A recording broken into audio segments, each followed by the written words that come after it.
up to you. It's our design.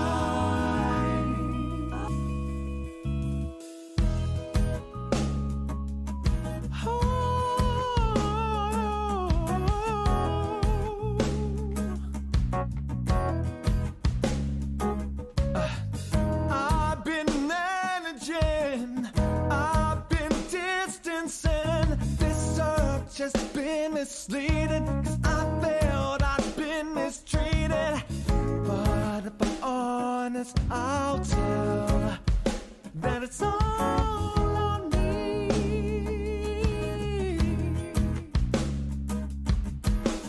But in the night, you'll see, yeah, that it's free to me, that it's all so good to see. So good to see.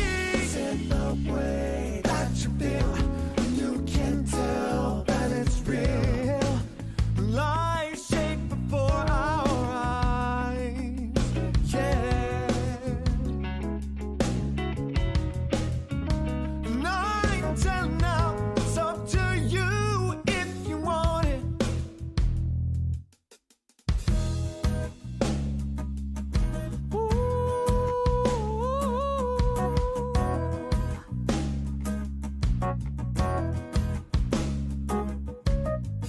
You've been managing, you've been distancing.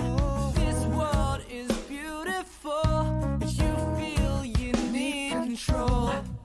So if you ask for a way to grab a hold, you'll never be free. Oh, but in the night, you'll see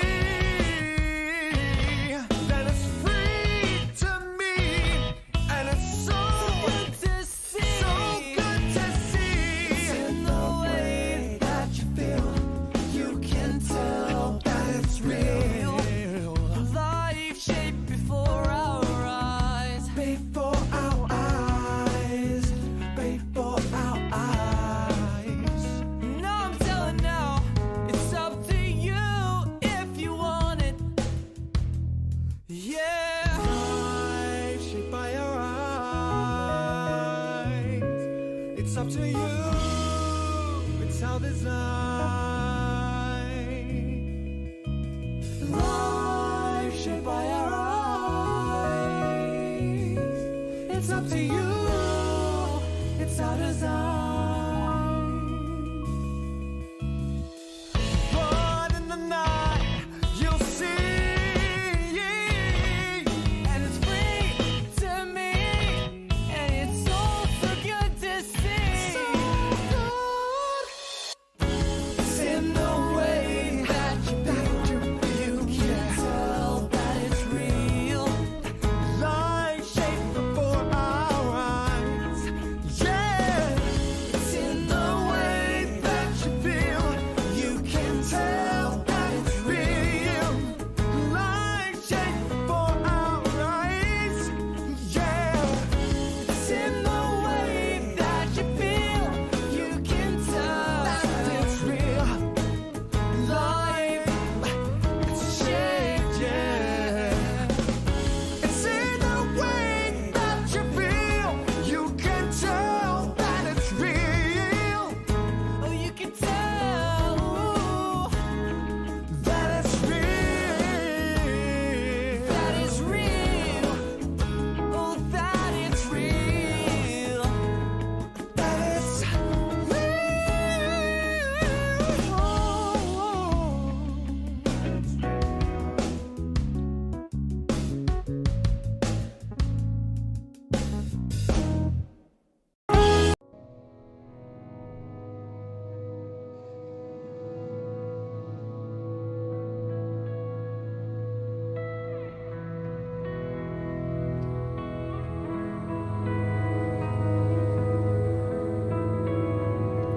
I'm seated right here on your husband's bed, hoping that you'll be okay. Tell me that you'll be fine. Tell me that I can find that you haven't done.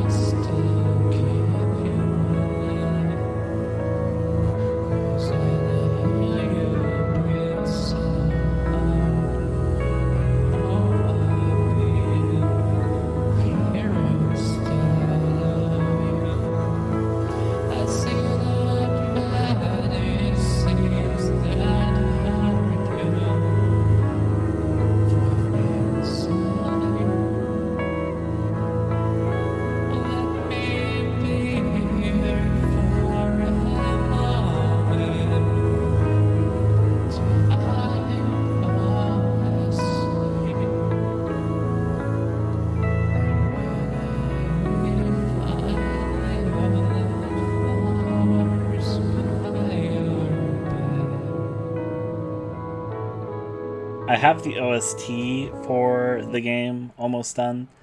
I actually need to eliminate songs. So let me talk about this. The 2 songs I played are 2 vocal songs I want to use. Currently, I have 48 songs lined up, and I made a few of them today. Most of them I've made in the past. I had the idea to do an Oi Oni-inspired project previously, and so I was able to take some of the music I had made for the idea, which I haven't used for anything yet. And then I made a few additional songs. One song I made, which I'm a little bit... I kind of like it, but I kind of don't, and I haven't listened to it since I made it, so maybe I'll like it more than I think I like it at the moment, but... Let me go get it since I put it in here. I'm going to listen to it. I'm going to give it a chance. Maybe I'll like it more than I did, because sometimes you don't really know how you feel about what you've made until you have a little bit of time away from it. But anyways, here's this song which I made for our Ioni Inspired project today. Hopefully it sounds okay. Let's see.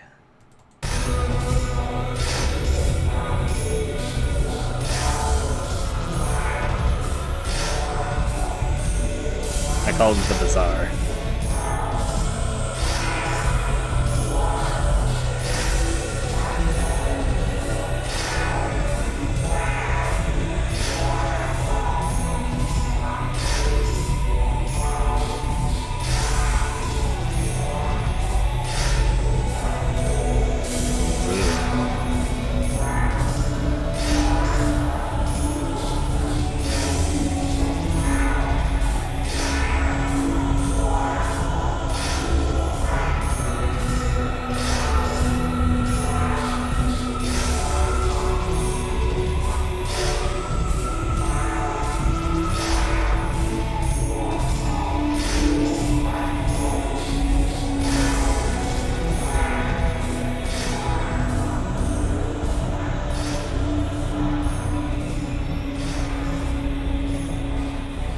The Bazaar indeed.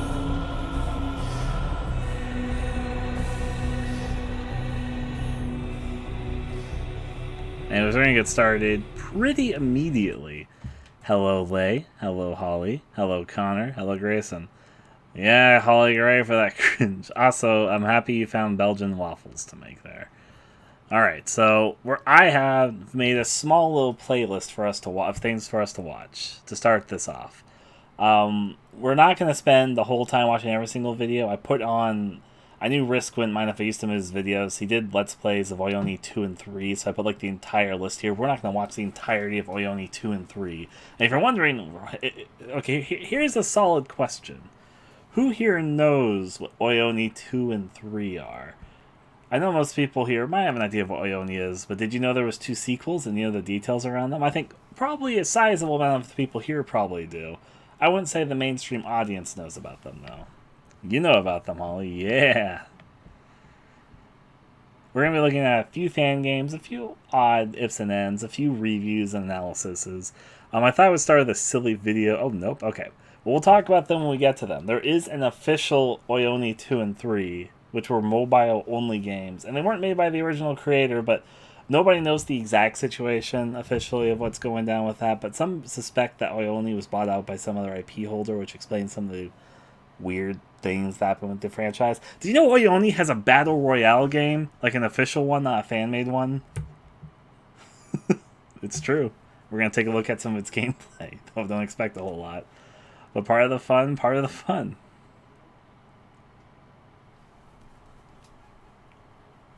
All the same. We got a lot to cover in our little research area. So we're not going to be talking about the movies or the anime or anything. I didn't. All right, so what we're going to talk about the original Oyoni a bit. We're going to talk about Oyoni 2 and 3. We're going to talk about there's not a whole lot of Oyoni 3 recreations. There's really like 2.5. We'll talk about them. We're going to talk about the fan-made remake of Oyoni, which is actually pretty well-made, actually, called Oyoni R. We're going to talk about a few of the Oyoni fan games, and yeah. And then after we're done with that, we're going to talk what I call logical horror as opposed to emotional horror, which both of those are very, very good, just very, very different. I'll talk about more about that. We're going to talk about specifics with this project, and we're going to see if we can get the design of the main monster done today. We have a few things to do, and it'll probably only take us a few hours. I did start a little bit later today than even I thought I might, so yeah. There are, of course, 2 live-action movies of Oyoni. There is the anime movie, and then there's the anime series. I have seen all of them. Here is my very brief opinion. If you wanted to watch Oyoni stuff, watch the Oyoni second live-action movie. It's probably the best of the bunch. Do not watch the first live-action movie. That one's actually probably the worst of the bunch. So, for the live-action movies, the second movie is surprisingly good. It's not like, wow, this is an amazing horror movie good, but I don't think people are going to an Oyoni movie thinking it's going to be the best thing they've seen since sliced bread. And it's not, but it's solid. It's about as, like, you could theoretically make a little bit of a better Oyoni movie. Like, I'm sure you could do some amazing things if you have, like, a special high budget, but for what it is, it's pretty good.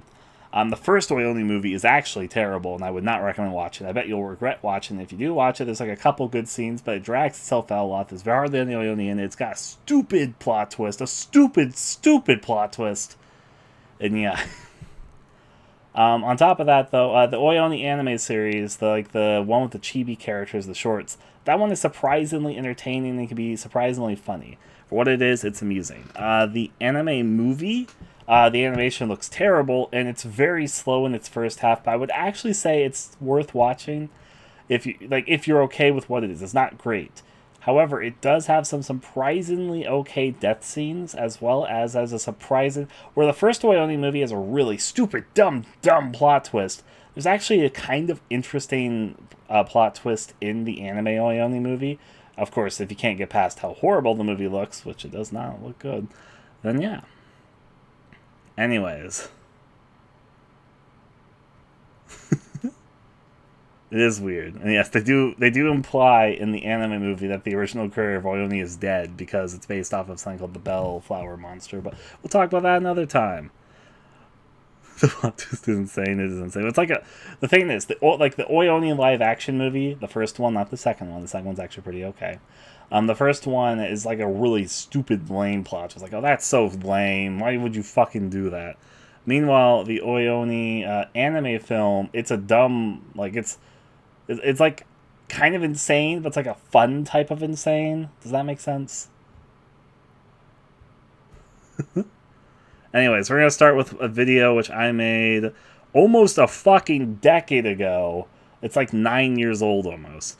When I played Oyoni, which this isn't going to really help our research, but I think it'll set the mood correctly. So let's go. I'm wondering how I should like demonstrate the screen. Let me sort of put a display thing for you guys that's probably a little bit better than what I've set you guys up with right now. No, not that one. I guess I need to do this in a new game window capture. Yeah, I'll do this in a new window capture. Window capture device, make a new one. Not video capture. Window capture. Watatita. Let's call it window capture 3. Capture that window. I guess don't capture the cursor for this one. Capture the client area. Yes, actually. Automatic. Match title otherwise. That's what you claim. Okay, so you're going to see a little bit of a window thing. I'm going to try and move this in so you guys can like see it better.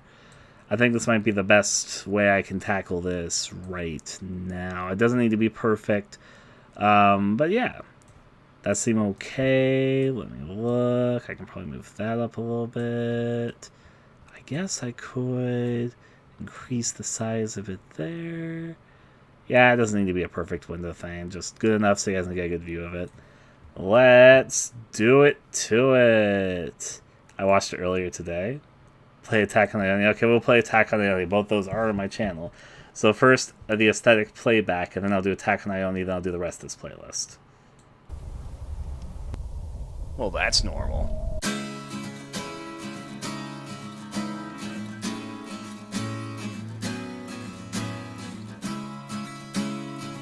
We heard a rumor about a mansion on the outskirts of town. Resident Evil? They say there's a monster that lives there. Well, that means Let's go investigate, right?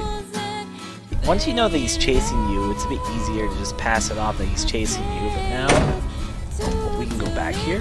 Now that I know that he can show up anywhere, I'm kind of really on the edge right now. I'm actually gonna go. You're not supposed to pop up out of nowhere. Why is he doing this? I wiped the piano with the handkerchief. Yeah, I was actually right about that. That was only a guess.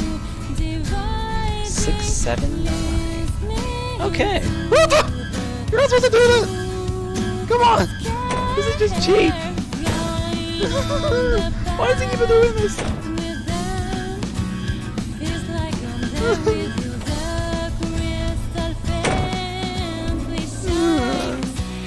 Fuck that purple guy. Why am I so jumpy right now? This game did not start off scaring me. When did it start doing this to me? But I think I've got the right. I'm scared. Why? Hey. Don't you? Oh, yeah, nope. I don't care if you have a wig on. You're not my Mika. Beautiful hair. Hey, how's it going? I groomed. I went to the parlor. My nails! Done. Just for you. Well, Feel them. Shaking these bars like a cat in heat. I know the creature is pretty dumb. So it's like, happen? What? Oh, okay. Bar door's open and look at the fucking thing. Oh, that's pretty cool. Woo! What? Okay, yeah. I was gonna say, why is the door locked? Of course, it's you. It won't open. That's oh. Excuse me, Mr. Oh boy. Oh, yippo joy. We're going on up here. Oh, what the? No, Aeoni, no. Bad time, Aeoni, no. Aeoni, no. Oh! No, there's no reason why I was there, so this has to be Aeoni's troll work. You know it's coming up. So, 5, 2, 8. I found an item, basement key. Now he drops down. There we go, now he's gonna turn Aeoni. Knew it!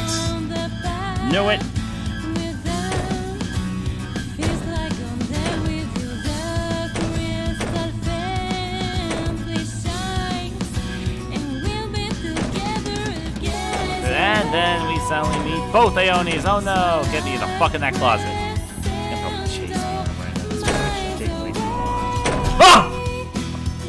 Okay, there he is. Oh, he found me. I go and run. Aeoni. Fuck it, run. No! Yeah. Ah! I ran anyway. Aeoni's gonna probably pop up any second now because it took way too long. Speak of which, shiny. Aeoni? I can't pick up the item. Aeoni, no. Oh. Ah! What the? No! Oh.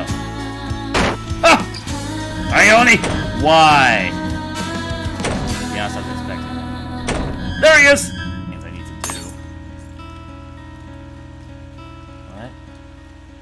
Oh, okay. Game, why you trolling me? Oh! What the fuck? Ah! What? No! Bad boy. I know what to do. Sakura, I knew this was gonna happen eventually, but here we go. Expecting something like that. Aeoni, no. You just give up, Aeoni.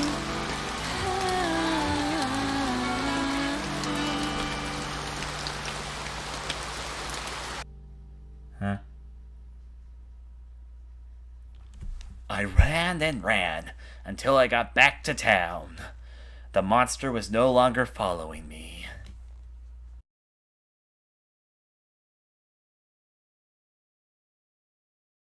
Puzzle, I'll definitely do it. So let's now go over this way and see what is over here. I'll use the basement key.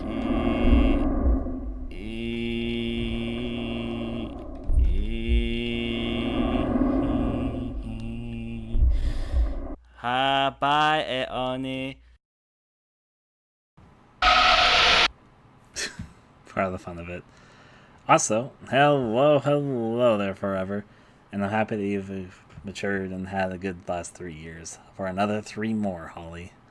Yep. Happy to have met you. So we have several videos. I was going to show Attack on Ione. However, I realized, same thing, this is like, wait a second, I use the Attack on Titan theme song. It's definitely going to strike this stream. I probably shouldn't do that. But yeah. Also gives me a second to kind of scale the window to be a little bit more correct. Just a little bit more. Yeah, there we go. Yeah, only 3 more. What's she? Okay, Connor. All the same, though. So we're going to be now talking a little bit over some of these videos. We're starting with this video called What is Ione? We may not watch the whole 20 minutes. If it turns out to be interesting, then maybe we will. We'll see how we feel. This video is uploaded by Spacey Soundy. So there you go. I'll turn on captions. Did you guys know that English captions on YouTube videos have gotten, like, super good in the last half a year? Like, it's not that it's perfect yet, but, like, it used to be kind of bad. Like, not... It functioned okay, but it was kind of didn't pick up in a lot of things. At this point, for whatever reason, I don't know what they improved about the technology, but it, like, improved so much. I would say previously, I would probably say that had, like, a 50 to 60% accurate rate of reading words. At this point, I say whatever technology they used, it bumped up from like 50 to 60% accurate to something that's like 80 to 90% of the time accurate. Maybe even like closer to 90 than 80%. It improved so much to the point that I actually kind of turned automatic captions on now. I've heard someone tell me that a few times. Yeah, it's weird. I'm surprised how good it's gotten. It's not that it's perfect. It still makes the occasional mistakes and other things, but it's just weird how much it improved. And I don't know. I see no one else talk about it, and I feel like no one that's tooting its horn. That for some reason, YouTube's automatic captions that it just generates by itself, they must have improved their language understanding technology or something, because it got so much better, like within the last half a year sometime. Anyways. Ever play a game like years ago, like a long time ago, and you look back at the game just randomly, it just comes back into your mind and you're like, oh yeah, that game. What the hell even was that game? Yeah, what was that game? For me, there's 2 games that come to me with that idea. I don't know how it is for translated ones. Probably not the best yet. But all I can say is that the English ones have gone like surprisingly good to the point I would say, to be a little bit safe, I'll say they're like 80 to 90% accurate now. But I honestly believe it might be closer to 90% accurate. There's only like a few minor mistakes, but it's like mostly correct now. It still hasn't figured out punctuation, like commas, and it's figured out periods where they're placed a little bit, but not exactly. The punctuation still, and capitalization still leaves a little bit to be desired, but it gets almost all the words recognized correctly. So, yeah. One of them is a game I hope I never have to talk about that nobody remembers anyways. And the other one is a cult classic that gained major attention and was probably played by your favorite screaming horror let's player at some point. Ao-Oni, also known as Blue Demon. So I was talking with some friends a little bit. It's like, I don't know what to call this project, and they were suggesting first the typical Ao-Oni, because it's like Ao-Oni, and that transformed into Ao-Oni-chan. That's a little bit cursed for me, but onward. The first version of it came out in 2008, but the version most people know of released in 2011 by No Props, that being version 6.23. This may not come as a surprise to you, but yes, it's an RPG Maker game. Back when I was younger, I used to play a lot of these RPG Maker horror games. They were a thing at the time, I swear. Regardless, Ao-Oni was made in RPG Maker XP. I don't have a lot of knowledge in XP, so I can't really tell you how much this is just pre-built assets. Nonetheless, let's talk about Ao-Oni and find out how this lightning bottle of a game got so popular. Just what is Ao-Oni? See, like, I understand, like, right now the word that the AI is not understanding is ow, but I actually give the bot some credit of not knowing what ow is, because it's not a real English word, it's a Japanese word, and this is obviously English setting, so, like, it's not perfect yet, But like if you're paying attention to the captions, isn't like kind of impressive how accurate they're actually being to what the dude's saying? It's like this on almost every video now. To a point I'm like, wow, I don't know what they did to change the fucking like closed like automatic captions. They've got whatever tech they improved for it is really good at recognizing words now. Wow. I remember making a joke about how lazy title screens are for RPG Maker horror games. They didn't even try with this one. The game starts as 4 middle schoolers show up to some forgotten mansion for really no reason. Hiroshi, Mika, Takuro, and Takeshi. And while this looks like the start of your epic 4-man party for an RPG quest, it's not. Don't sweat these names, guys. These guys get killed off fast. Barely any dialogue or story really with this game. The only character who matters is Hiroshi, who you can rename for some reason at the beginning. And that's actually pretty true of Oyoni. Oyoni has like, I don't think Oyoni specifically needed a story, so it's fine as it is. Oyoni's got like a super simple story. Literally, you could describe the story in like one of those 2-sentence horror stories, and that would, you could basically describe the whole entire game with just that. But the basic story: 4 teenagers investigate a mansion on the outskirts of their town they've heard rumors about. They meet a strange purple monster that comes after them. Most of them die except for one. He just kind of escapes, and then that's just kind of left as an incident. There's a little bit more to the story, I guess. There's like an implication that Oyoni's like spread, I guess, through some heat sensor thing at the end. But yeah. Let's do it. Right out of the gate, you get hit by the no punctuation grammar error, which is definitely not the first mark of poor grammar you'll see in this game. Everybody hears a sound, and Hiroshi investigates it, discovering a broken plate and claiming his weapon of choice, the plate shard. Yeah, Madatsuki has a knife, Aya's got the chainsaw, Hiroshi gets a plate shard. He doesn't actually fight with it though, but it is used several times to do puzzles. Some asinine stuff. Okay, that's basically all the plot. Let's get to the gameplay. Typical adventure horror stuff, you know, like Resident Evil. You explore a mansion full of locked doors. There was a little bit more plot. He didn't just find the plate shard, and that's when the story ended. More accurately, he goes back to the main hall and all of his friends disappeared, so he has to find his friends, but they all get killed off as he finds them and turn to Onis themselves. That's basically the rest of the plot, but yeah. You find keys and other items that can be used to solve puzzles. It's never anything complex, like use item here or push chair to reach object. The most creative things get are the couple times you have to push an object to another room. That's pretty cool. In fact, this is a guide game if we are being real.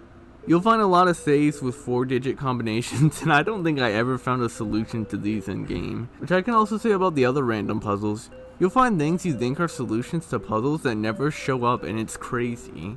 But yeah, these saves suck. And there are just insanity things you have to do. Need to break down a wall? Use a plate shard. What should I do with this light bulb? Oh yeah, put it on this doll's head. Oh man, where do I, a middle school kid, go? Oh yeah, let me just push this entire bathtub for no reason. What? That's not how bathtubs work. So I'm going to say this up front, and I've been thinking about this because I've been thinking about Oyoni's design.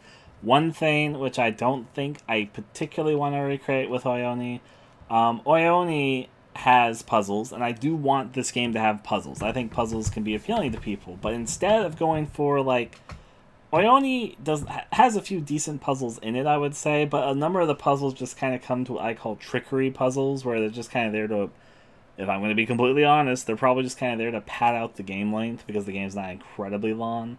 And then they're just kind of like super, not even like hard puzzles, but it's like, oh hey, did you spot the wall tile that was ever slightly differently tinted? Or did you notice that the carpet was ever slightly folded? Or did you ever try interacting with the bathtub from the top because you can see like 1 pixel sticking out from it? Ryan's neurons just activated. Yep, unleash that. I would prefer to make a game which has fun puzzles that aren't, like, I don't mind if they're hard or specifically, but maybe we can do a puzzle difficulty thing. Should we go for do a puzzle difficulty thing? Would people like a puzzle difficulty thing? I could do that. Of course, that takes a little bit of work, because then instead of just coming up with 1 puzzle for every puzzle you do, you have to come up with like 3 puzzles. All the same. But would people like a puzzle difficulty thing? Or which one do you guys think would be better? Random puzzle solutions, so you can't just look up a guide to do them? Or would you prefer, I think maybe the puzzle difficulty would be a better thing. It would even make sense in a game like this, I would say. I'm thinking. Right, I've told you about this before. I mean, I've thought about puzzle difficulty stuff before, so yeah.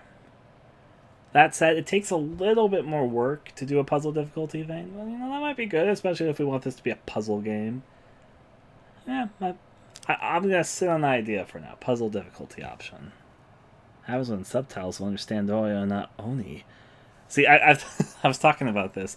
Currently, humans are still superior to automatic captions. So they've gotten surprisingly good, and so far they haven't really figured out punctuation in certain words like Oyo and stuff, and they confuse some words sometimes. So I would say that current automatic captions on YouTube, at least in English, are 85 to 90% accurate or something like that.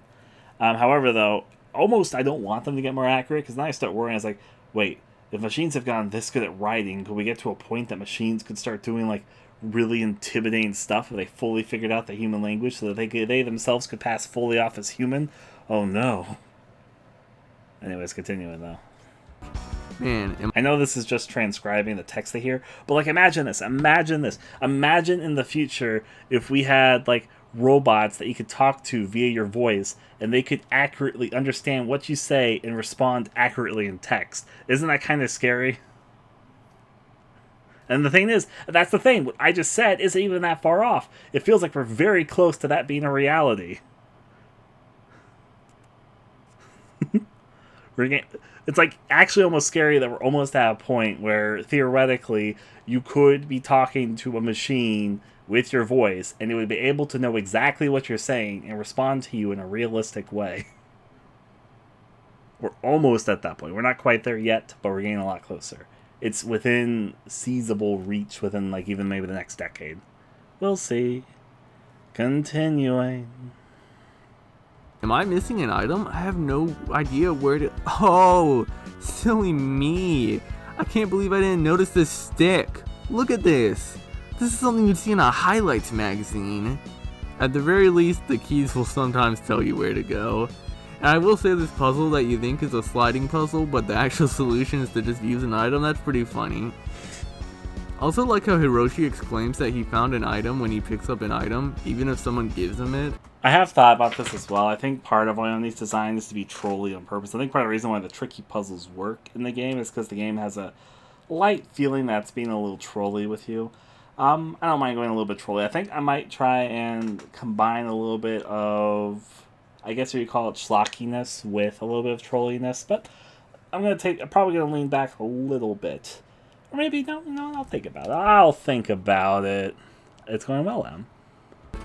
Also, there are even portions of this game where the solution is to go somewhere, activate an invisible event trigger, and then go somewhere else. That's a sin of the genre. Don't do that. You're going to be wandering a lot in this game, and with no goals or clues on where... Yeah, that is one disadvantage of Oyone's design, in my opinion, is that, honestly speaking, the game sometimes isn't the best at letting you know where to go, so you just sort of mindlessly wander. And sometimes Oyoni uses, as this person was saying, was a game design sin, invisible triggers, which is to say, invisible triggers can work, but I don't think Oyoni uses them well. Which is to say that you need to go to a room that the game doesn't really signify you need to go to trigger progress, if that makes any sense. Oh my. Onward. Where to go, that can really suck. Especially because of the Oni.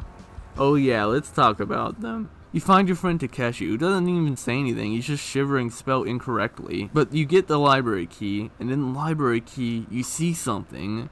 What was that? You pick up the key, and... Bruh, that's the Oni? Are people actually afraid of this thing? Man, we talked about this yesterday. Oyoni, I think, is actually a good monster design, in my honest opinion. Because I think he's the right level of looking kind of silly and kind of cute, but also kind of ugly and kind of uncanny. So, and we're going to talk more about this, but yeah. Imagine having a robot that understands the word. Oh, I'll need you. Yeah. Makes sense. What I was going to say, though, with this is just... Yep, I would say the Oyoni design. I know that people... I think you're supposed to kind of find Oyoni silly looking at first. But he's got, I think, a good level of looking silly, looking kind of cute, looking kind of ugly, and looking kind of uncanny. So, yeah. Old horror YouTubers had it rough. Imagine having to act scared of this thing.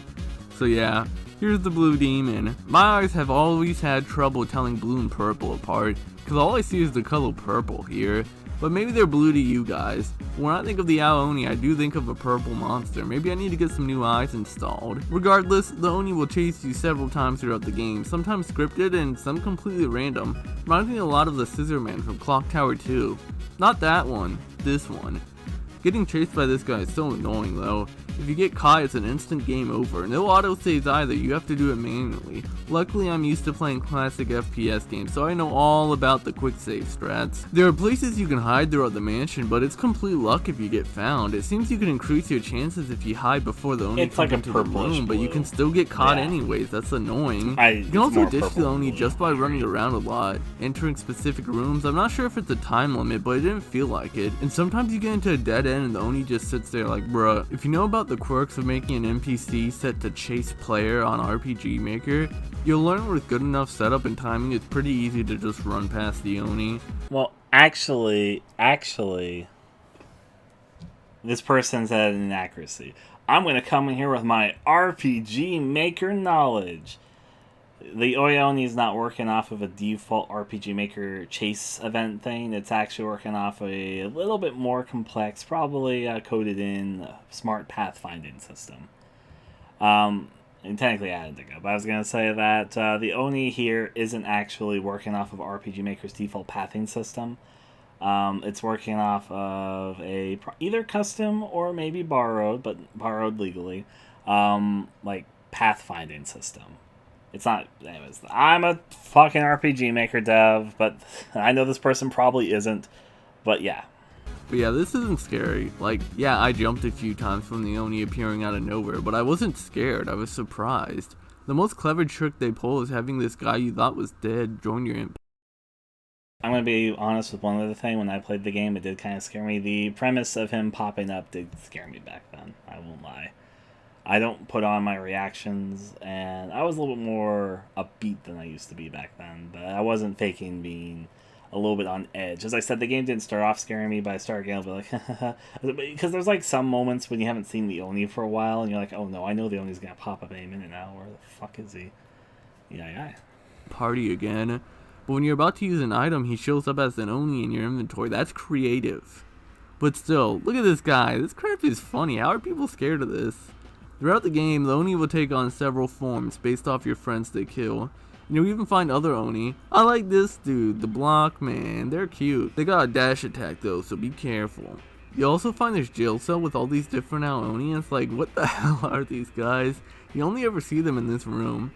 But yeah, you go all around the mansion and eventually escape after seeing all your friends die. That's about it. Yeah, sorry, this game is rather uneventful. And it ends as soon as it begins, really. My only explanation for why this game got popular is because some YouTuber / Nico user found it and it just exploded. Lightning in a bottle. It was a free spooky game you could download and play, and this was before people dunked on RPG Maker games all day. I guess that's why this game might not be looked back upon too often. If anything is remembered, it's the design of the Oni, I suppose, just for it being that out there. But hey, we're not completely done. There are cheat codes. Yes, in an RPG Maker game. Turns out, depending on what you rename Hiroshi to at the beginning, you can activate several gameplay modifiers. So, this person's allowed to say and think whatever they think, but I think the last few lines in script came off a little snobby to me. That's just me. Continuing, though. God mode, a mode that makes non-scripted Oni the block man, a timer mechanic that shows you how long you need to evade the Oni with the screen transitions adding a second, which makes for a pretty cool dynamic of trying to stall out in rooms. I actually do wish this was how the game played normally. There's this one that makes this random guy appear who I guess is the translator inserting himself in. You can make him turn into an Oni too. There's one that makes the characters have portraits from the older versions of Oni, which is what? But the big one is the South Park code. This is a whole separate scenario where all the characters have a more South Park look to them. This is actually pretty cool. No safe puzzles, you just have to dodge the Oni, not hide from them. Hell, there's more dialogue here than in the main game. Can I say this is better than the main game? It even ends with the Oni getting blasted. What a weird Easter egg to put into a game though. But yeah, that's kind of it for Oni. I bet if this was popular now, you'd be saying, "Don't call Aoni at 3 a.m. prank videos," I'm sure. So is that all I have to say for Aoni? Well, yeah, this is like Hell half no. the video, so. You don't know how popular Aoni got. Oh, you're gonna get into all the Fan media, remakes, okay. 2 movies, an animated movie, novels. This sensation was popular, especially in Japan from the looks. So we're diving into this. It's actually surprising to me that Japan was like the territory that Oyoni caught on the most. That's also where most of the fan games came from. Because Oyoni's not even a Japanese game, it's a Korean game. So it's just... I guess there's probably reasons it blew up in Japan the biggest. There's definitely things that, like, for example, come out in other countries that blow up bigger in other countries. It's just a little bit surprising to me that Oyoni was, of course, originally a Korean game. And then it just blew up in Japan, of all places. But anyways... rabbit hole. This is where the real video begins.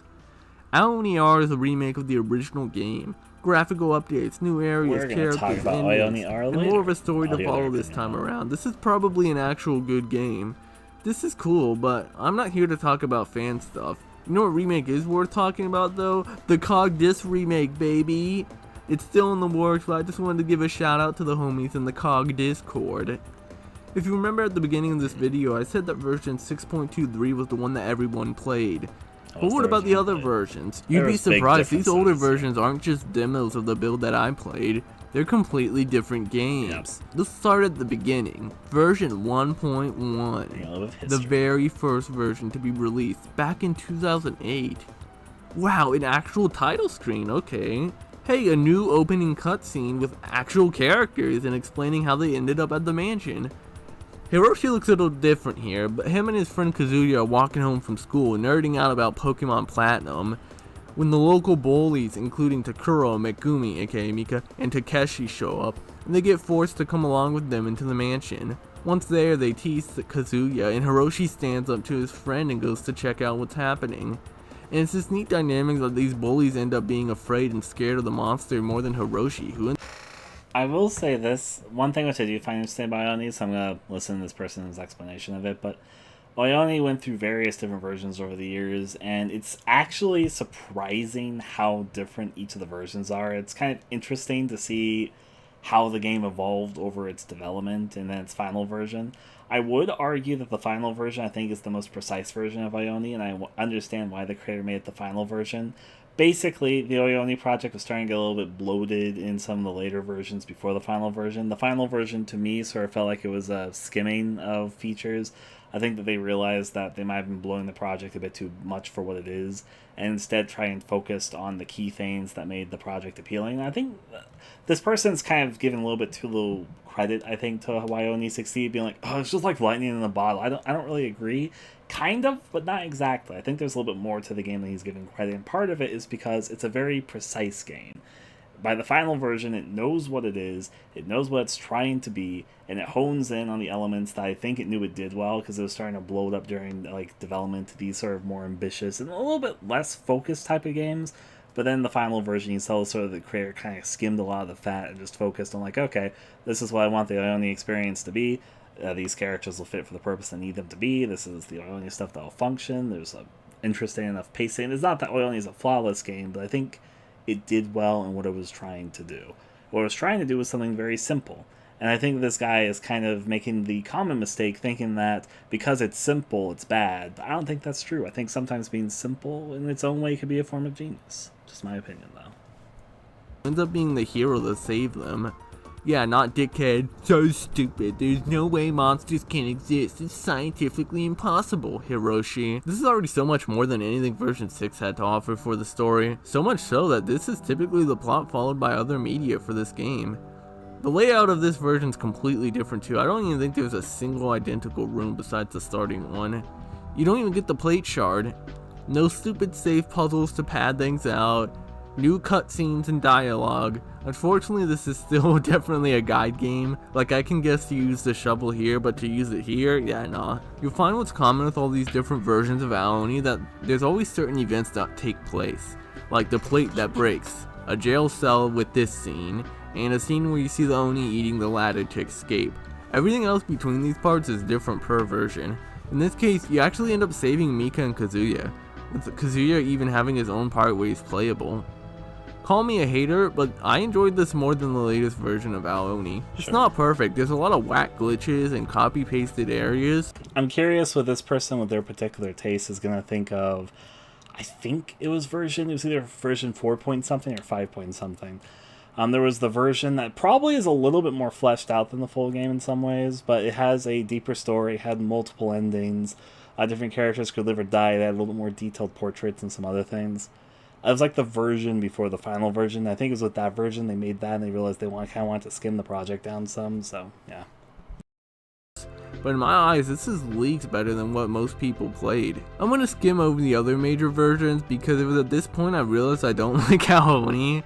Like, I was going so deep into the series, I ended up having to dream about it. I would actually enjoy, maybe I should make that video, because I don't think anyone's done a full-fledged video delving into all the different versions of Ione. Has anyone done that? I don't think anyone's done that. At least I've never seen that video. That would actually be interesting, just delving into the various different versions to say, hey, these are like the big changes to the course of its history. You've done that? You've done a video on it, Grayson? I'm teasing, I know it's kind of like a joke there, but yeah. Wow. Which, yes, was more interesting than the game. Version 3.0 cuts most of the characters and keeps the story of 4 friends entering a spooky mansion. Layout has once again been completely changed. You get this weird birthday scene too at one point of the game involving this character called Naoki who only shows up here and in the novel, so that's weird. Everyone dies in this version too, so yeah. Oh yeah, and Squatto. Version 5.2 might be the best version. Same overall story. I figured he was gonna like this version more. This is the version that's like, there's some people that pretty much think that 6.23 is the best version, and in some ways I kind of agree. But the other version is like was either 4 point or 5 point something, and this is the version that has like multiple different endings, different routes to the game, and had a little bit more complexity to the actual design of the game. I'll see if he talks about it. With a layout between that of the older versions and the latest version, there's a stocky roach Oni you encounter, and that guy's pretty cool. And you can actually show me the Rochoni.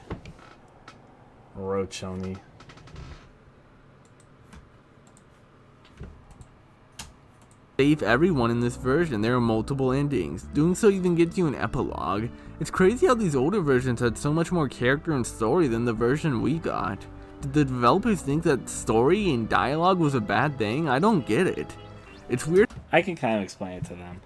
I think what probably happened, why version 6.23 cut so much back from the previous 5-point version, was because they kind of realized that the project, as it turned into, was probably not what they specifically wanted the project to be. Not that it was bad, and there's definitely people that would prefer it, but I think the creators realized that it wasn't really in line with their original vision for Ione. And I think the reason that 6.23 ended up being the final version is more in line with what they wanted Ione to be, which is kind of a trolley game, sort of a cryptic puzzle game with a stalker theme that's somewhere between being a horror comedy and sort of being like a little bit uncanny while also being a little bit silly. And I think that they achieved what they wanted to do. That's just my impression, though. Weird how different these 4 versions are from one another. None of them are particularly good, but I think 5.2 might just be the best one. I don't know, 6.23 just isn't good.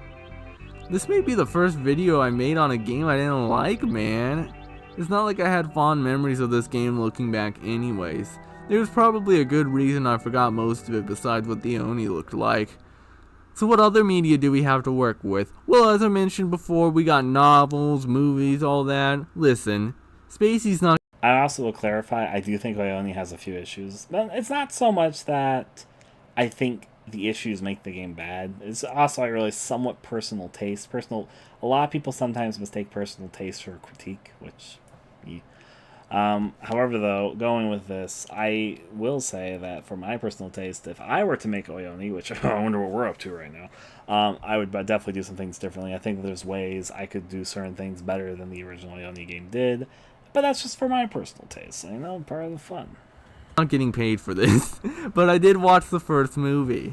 I had to type this out as soon as Okay, I'm going to say this right now, the first Ione movie is bad. The second one's a lot better, actually, but the first one's bad. Finished Not because the second movie's like great, but it's fine. I was already forgetting the movie. We start off with these two characters, Anna and Shun, and this bully Takuri forces to go with them to this abandoned building. Takuro's a punk in this version, just look at him, a whole punk. He's wheeling this box to the building, but it's unknown what's in it. I like this abandoned building way more than your I don't need to hear his movie description. I've seen the movie. Can I talk about whatever now? something I'd actually care about.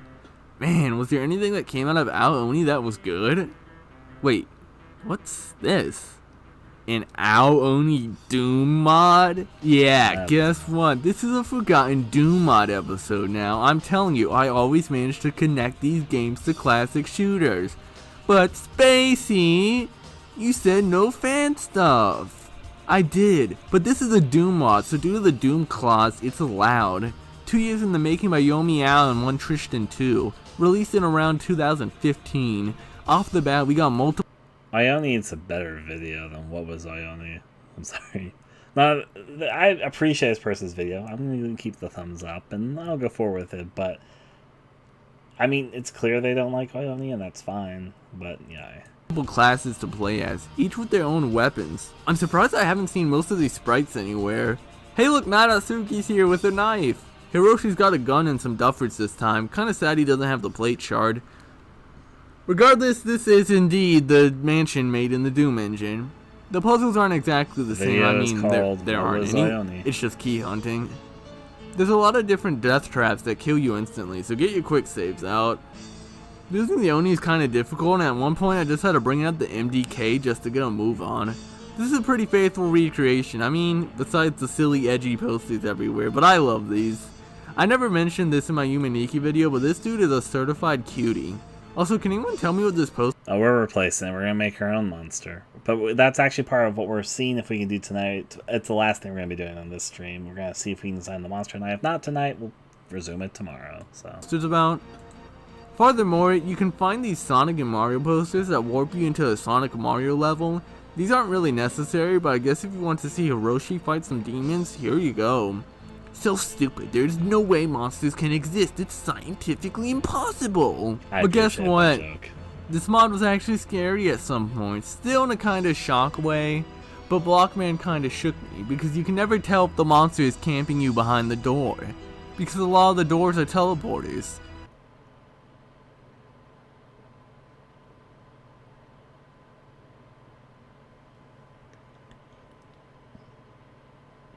But yeah, I mean, I don't really have a lot to say about this mod, considering I didn't have a lot to say about the original Ao-Oni. Cool stuff, though.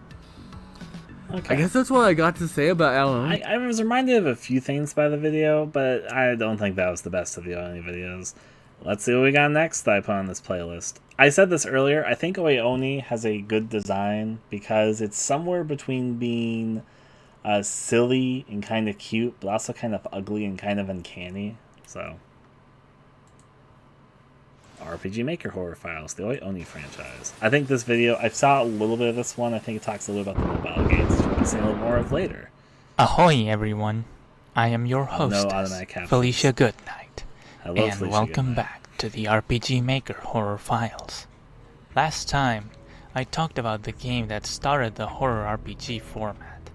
But now, Course it's Party is time fair we to talk say. about one of the games that made it go straight up viral. Today, we'll cover the famous Ao-Oni series. Not just the first game in the series, but some of the media that it has spawned, such as the movies and the anime. Now, We'll skip past if that, you had so- access to YouTube in the early 2010s, Ao-Oni probably doesn't need an introduction. Every multi-million subscriber gaming channel on YouTube at the time, including PewDiePie and Markiplier, shone a massive spotlight over this simple, freeware horror game. Oh, where you also, run a because I didn't say who this video is by, because I like to do that. This is the RPG Maker Files number 2 Oni franchise from the Bonklers. I'm going to try and mention the videos that I'm watching this video in case you want to look them up yourself later. away from a blueberry-skinned monster. I almost forgot to do that. I don't Remember think to do I'm that. exaggerating by saying that Ao-Oni was the Five Nights at Freddy's of that time. But unlike the beloved furry wet nightmare, it faded to obscurity just as quickly as it rose to the top. With its first build, originally launched in 2004, I don't think it should be like Aoni a was pure created scary by thing. I'm with No you guys pretty Props, much. But look a at a few Japanese things and see where we're developer at the shrouded end. in mystery. Looking at their YouTube channel, one can find out two things. 1. They might be called Masanori Yamamoto. And 2. They have some sick pen spinning skills. They are still active as a developer, frequently making updates to their mobile games, which range from escape room puzzles to mahjong. I actually You know, don't know that part. the weird Chinese domino thing that's in every Yakuza game because all the old men play it. Now, I'm gonna be real with you. This series is fucking bizarre. It is. It started off as a really by-the-numbers monster horror game. People are so hard on Ione. Here's the thing. Okay, I think part of what happens with some people's perception of Ione, I'm going to be completely bluntly honest for a second. Ione was originally a 2008 RPG Maker game. I don't really think the type of horror Ione was doing in 2008 was, like, common at the time. I'm not trying to say that it was never done before, but there weren't really that many monster chaser games back in 2008. That's just the truth of it. I know the game blew up on YouTube like after some of the others had started blowing up and with the English translation. But yay. I think what some people are making the mistake of is that they're saying like, oh, it's a by the numbers. But it's like one of those things. Like you could say, like here's a really good example. You could say that the first Resident Evil game is a by-the-numbers survival horror game, and not the best in the genre. But then, like, it's kind of an oldie, so, you know, it kind of helped invent and normalize it, so yeah. Witch's House is... Everyone has their own opinion, so Witch's House is definitely up there for me. Ione is not my favorite of the classic, quote-unquote, RPG Maker horror games, but I like things about it, and I've been wanting to do my sort of swing at for a bit.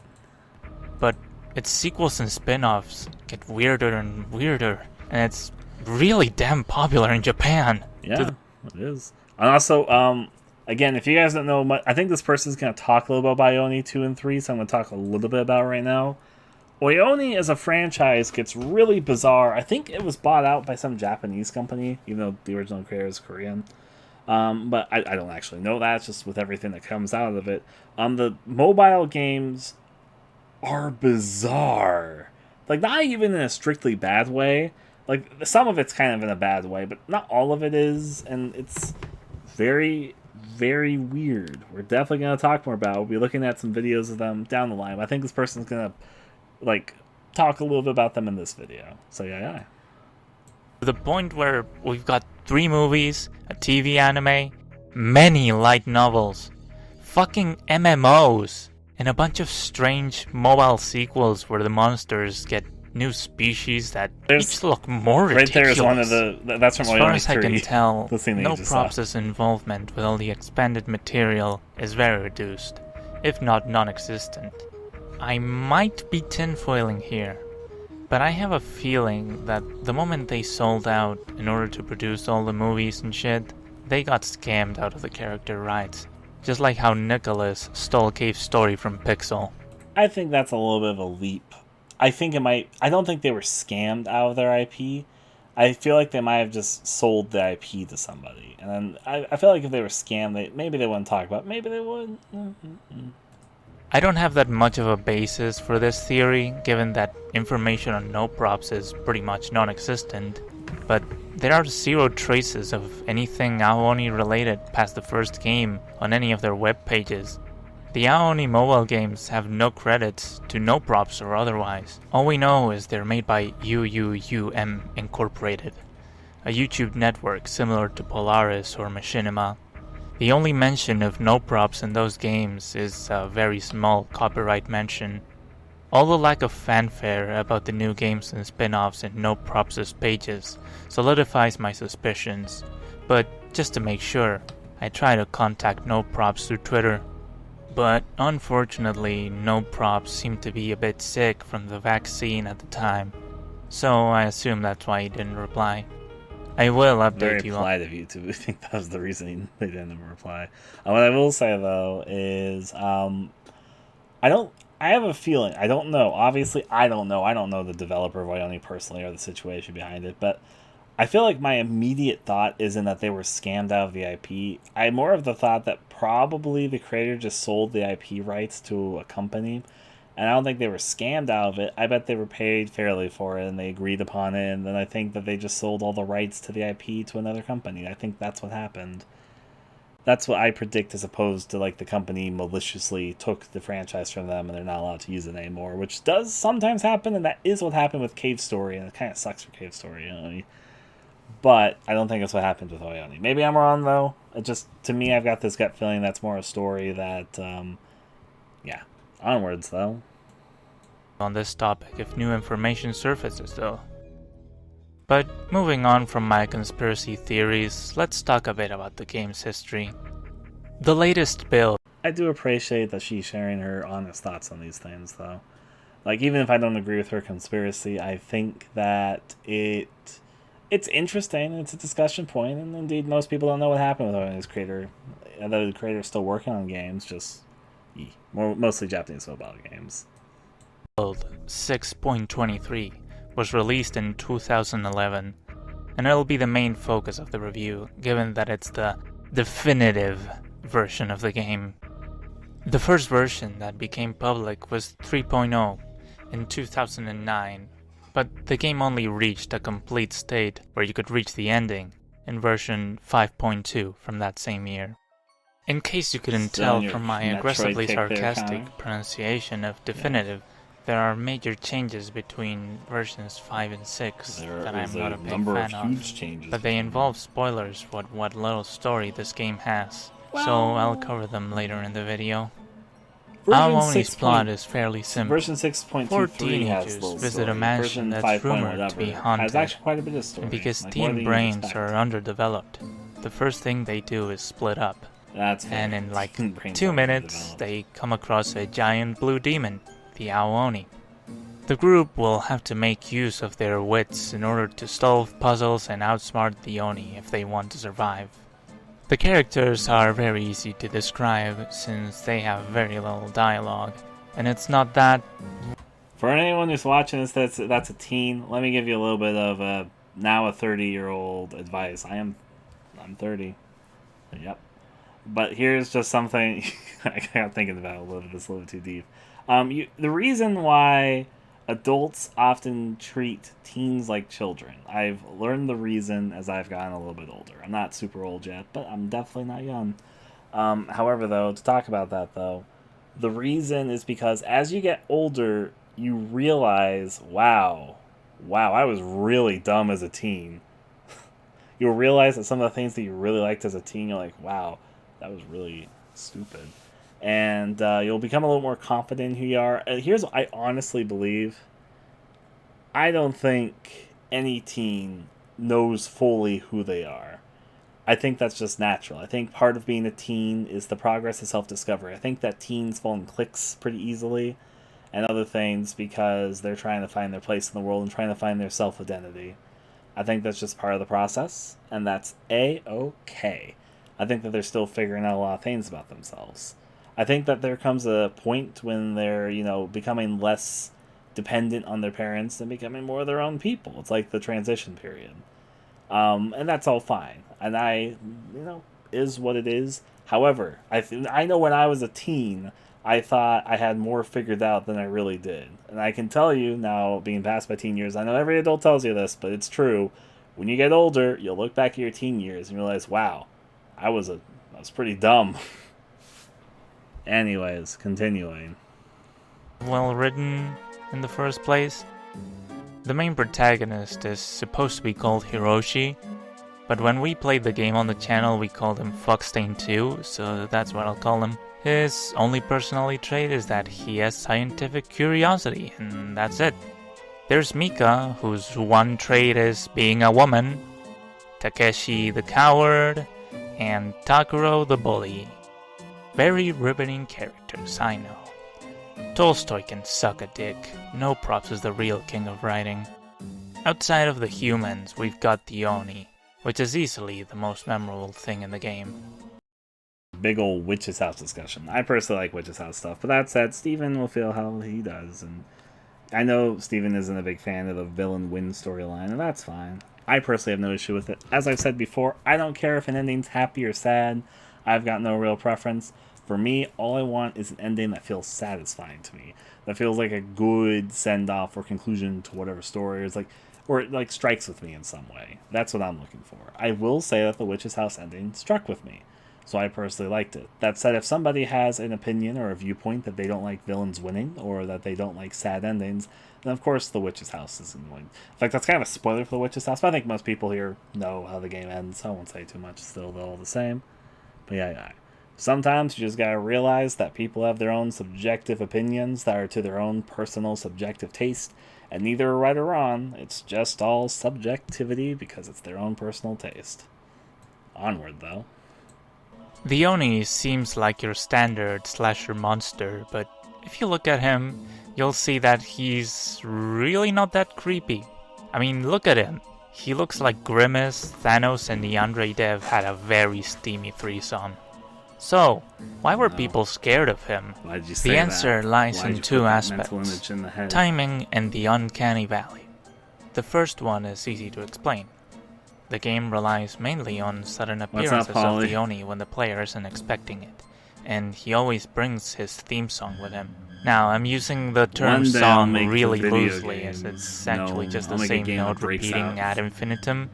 That's This the goal. sound is rather loud, and given that the game is otherwise completely silent, it can surprise you sometimes. But the problem with that is that it only works a few times. There is no atmosphere or alternate threats other than the Oni, and after the first few chase scenes, you can easily figure out when and where the Oni will appear next, wearing down the scare factor. The point of jump scares is that they're sudden and unexpected. They're meant to send your body into a fight or flight response, and this game is really bad at keeping those Imagine jump if you could, like, scares fly effective. if you were jump scared. However, on the other Like, it's hand, a fight or the flight. Oni is quite a You, like, genius either throw use of fist the or you uncanny fly. valley effect. To I'm pretty summarize stupid, what that this was a stupid means, joke. there's a diagram that represents the familiarity of the human mind with a series of beings and objects. Usually, the more something looks like a human, the more positively our minds react to it. But this isn't agree. always the case. If I you think look at Bionic a is humanoid good at robot being without human facial features, effective, you can even think despite it's being cute. rather kind of And if window you look game. at I a don't normal-ass disagree with human, you subconsciously go, oh hey, it's just like me. But there is a gap between those How two. did Ione get known? Create Ione got known from a number of factors. So there's the snowball effect of attention. Ione was kind of in the right place at the right time. That's part of it. But also it was delivering the right experience. And it was easy to access. Well, easy to access is a little bit of a stretch, but it was easy enough to access. And yeah, and then one person decided to play it. And here's something which you'll notice about the YouTube streaming scene, which is also just true of the world in general. Most people are followers, which is not to say that they don't follow every single thing that they do. But for example, you might notice one person might choose to play a game for whatever reason they personally had, and them playing it might attract more people to play it. And that's not a bad thing. It's just how things are, because people obviously have to first learn about things in order to gain interest in playing it. It's just kind of how it works. So it's kind of a snowball effect. And Ione was one of the games that had a snowball effect in the right window of time for it to catch on. It's a reaction of confusion and discomfort, better known as the uncanny valley. Within this valley, we have things that look like they have human faces, but in many cases can't be considered such.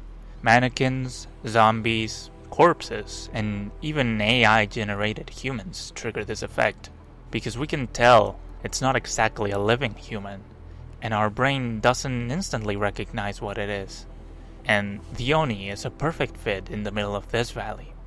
It has a human-like face and it moves like a human, but its proportions, color, and the way its facial features are distributed can make your mind jump when you first see him.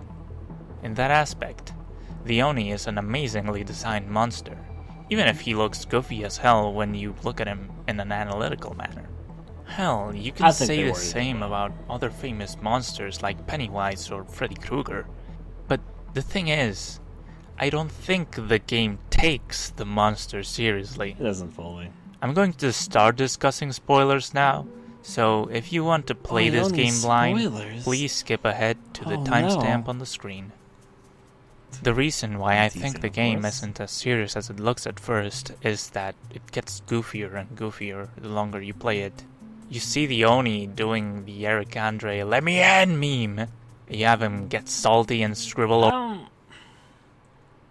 Ready to hear my 30-something opinion come out say, "You whippersnappers, stop having fun!" I'm gonna come out and do it. I'm gonna do the old man thing. I find it not the most fun comparison when people are like, "Oh, look, this older thing is like that more recent meme." I like the Eric Andre video. They're talking about the "Let me in" thing, but obviously this came out before that, so it's not doing an impression. It's just that's just me being my 30-something yelling at young people to get it, I guess. Continuing though. All over the walls, and the weirdest thing is that he turns his victims into other Onis, and it looks absolutely ridiculous. It's like they're just wearing a cheap wig. Oh, and it gets weirder, sweetie. Near the end of the game, Tell me what you got, discover sweetie. that there's a whole Pokedex of these fuckers, Yes, including okay. a jellyfish Oni, a bodybuilder I think Oni, that the prison room was a great addition to whatever it. the fuck this is, Oni, and the absolute best, I know. Fuwari the Black Man. I think he's cute. Sadly, Fuwari is the only one you see in chase scenes. Unlike the normal Oni, it's incredibly fast, but just like Luigi, it has trouble turning around. I'll be honest, the Fuwari chases are the hardest ones in the game, because you This need is to very know sporadic, exactly where you're supposed to go with frame-perfect inputs, or you'll just get rammed by Fuwari and get an instant game over. If you ask me, that's not a very well-designed chase scene, and it really makes it feel like you aren't allowed to make mistakes. If it was like in Corpse Party, where touching the enemy during a chase takes some HP off of you, that would be much less frustrating, and it's not like it would have been hard to implement, given that you're explicitly shown that your characters have HP in the menu. But I guess it's not important. in fairness, given it that shows you they can have save 1 anywhere HP. and restart from there almost immediately. Now, let me talk about the puzzles in this game. They absolutely blow blue dicks. They're highly cryptic and weird, and you will definitely need to use a guide for them. The main example is the infamous piano puzzle. When you look up a walkthrough for the game, it's the first thing you get recommended, because it's an early game puzzle that will absolutely put a stop to all the fun you're having. Getting to it is easy. I don't mind the item puzzles, they're simple enough, but this one is just not good. For it, you have to get a code for a save using the keys on the piano. It might The have been. piano is stained with blood, and If it once was, it you went clean by it my off, knee. you get You some have to tell me, numbers. Naturally, you'd think those numbers are the right ones, but nope. There's a set of shapes similar to piano keys engraved in the safe. Well, you have to memorize the shape of those keys, compare them to the numbers on the piano, and for some of them you have to be liberal with your interpretation and spin the numbers to match the key. Now, this doesn't sound as hard when I give you the solution, but it took me like 20 minutes to figure it out in my playthrough, and all while avoiding the Oni, who sometimes appears when you revisit other rooms looking for clues. To add insult to injury, most guides are for different versions of the game, so they give you wrong numbers and you have to figure it out on your own. So much for walking you through. I know I'm a bit of a brainlet, but I can solve Zero Escape's puzzles without a guide, so this shouldn't be that hard. But it is. And it's because the only hints you get are cryptic garbage that you won't be able to memorize and compare to the puzzles themselves, because they're too far away from each other. Essentially, they're poopy. But if you're skilled and sneaky enough to solve all the puzzles and avoid the Oni, you can eventually make it out of the mansion. I'm gonna talk spoilers again, but this will be quicker. My legs. In version 6 of the game, all your friends get turned into Onis, and you are forced to leave them behind. It may Okay, sound Grayson, I tragic, only saw but the it's tweets going pretty there. funny when you consider they're just gonna be vibing around with all the other Onis now. But, as I had foreshadowed earlier, this isn't the case in version 5. which actually has two endings. I'm gonna talk about the One various, where here you go. Fuckstein 2 abandons his friends, and one where he actually saves them. Not only does this canonize the fact that Fuckstein 2 makes honor to his name, but it also removes any shred of replayability this game may have. I don't get why you would want to make your game less interactive with the new version. I guess to save memory, but that excuse doesn't work for computer games. You don't have to put them on a cartridge with limited space. I genuinely have no clue. One thing Creative that choice. version 6 adds to the game is cheat codes, which are unlocked after beating the game for the first time. It gives you some novelty changes to the game, like a chase timer that tells you exactly how long the Oni will go after you before getting bored and fucking off, a god mode that makes you invincible and removes what little tension this game has, some minor visual change cheats, or an option to make chases harder by changing the monster. But I think the most interesting one is the South Park one, cheat yeah. code, which completely changes the game's sprites to the South Park art style, and the script as well And to it make kind it of follow is. I the get what you're show's saying, crude Ollie. way of writing. This was always Remember, a bit kids, don't confusing to dismantle me, your hard since drive while the South game is Park, saving. just like other American adult cartoons, is very niche in Japan. But hey, Korone has seen it, so maybe it's not that niche. Or maybe No Props is just a Westaboo. Either works. I think South Park has a little bit more popular than I think. It's not really a show I personally enjoy, but I think more enjoy it than she thinks. Additionally, I've also seen some mods add a couple of extra features, such as being able to play as the other characters, including a cat that only appears for 2 seconds in the base game, or more interestingly, a gallery of the subspecies of Onis. But that one also delves into some absurd fanfiction territory that doesn't really belong there. I'm not sure how I feel about Aoni. As a game, it's honestly Hey not there, very Heather. good. How you doing? It's still really memorable for me because of watching the anime times when it videos was right the now. talk of the town and the internet was a simpler and wilder place. But that's not really an excuse to ignore its huge flaws.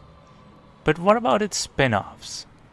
I haven't tried the official sequels yet because I have a tremendous aversion toward mobile games. But I've watched the TV anime and the first 2 movies. The live-action film is a very generic B-series slasher based on the plot of the light novels, which only follow the game very loosely and include what might be one of the stupidest plot twists I've ever seen. The second movie is a little better.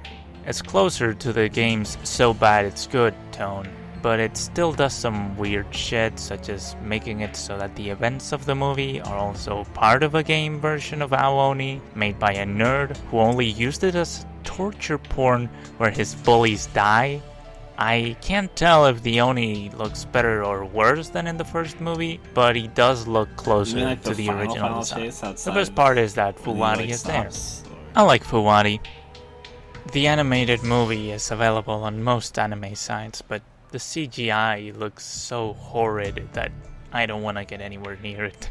Only watch it if you really hate yourself. The TV anime, however, might just be the best version of Aoni out there.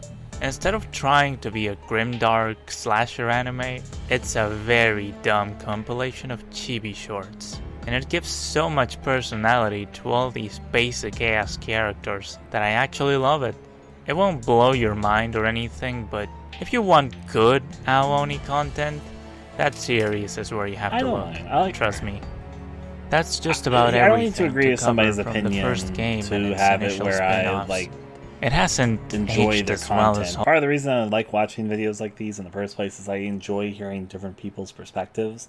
I have my own perspective, and even though sometimes I like tout my personal opinion like I'm correct about it or whatever, that's not how I personally feel about it, and I more like hearing various different perspectives. And I think she's done a good job at sort of demonstrating her perspective to make it so that I understand where they're coming from, even if I don't personally agree with every point. But hey, it is what it is. other RPG It gives me some things to think about. horror games, Especially but if you it's take it certainly on not Leonis going to Project leave my myself. memory anytime soon, for better or for worse. I would like to cover the mobile sequels eventually, but apart from my aforementioned discomfort with phone games, I also have great trouble getting them to work on both my actual phone or my computer using BlueStacks. I'll see what I can do, but know that I'm not done with this cerulean fiend just yet.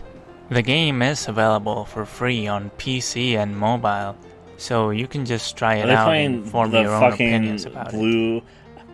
Do you have any other RPG Maker horror games you want me to... Song in the background. I can't play too much because I think that one's copyright, but I swear that was the song that was playing in the background.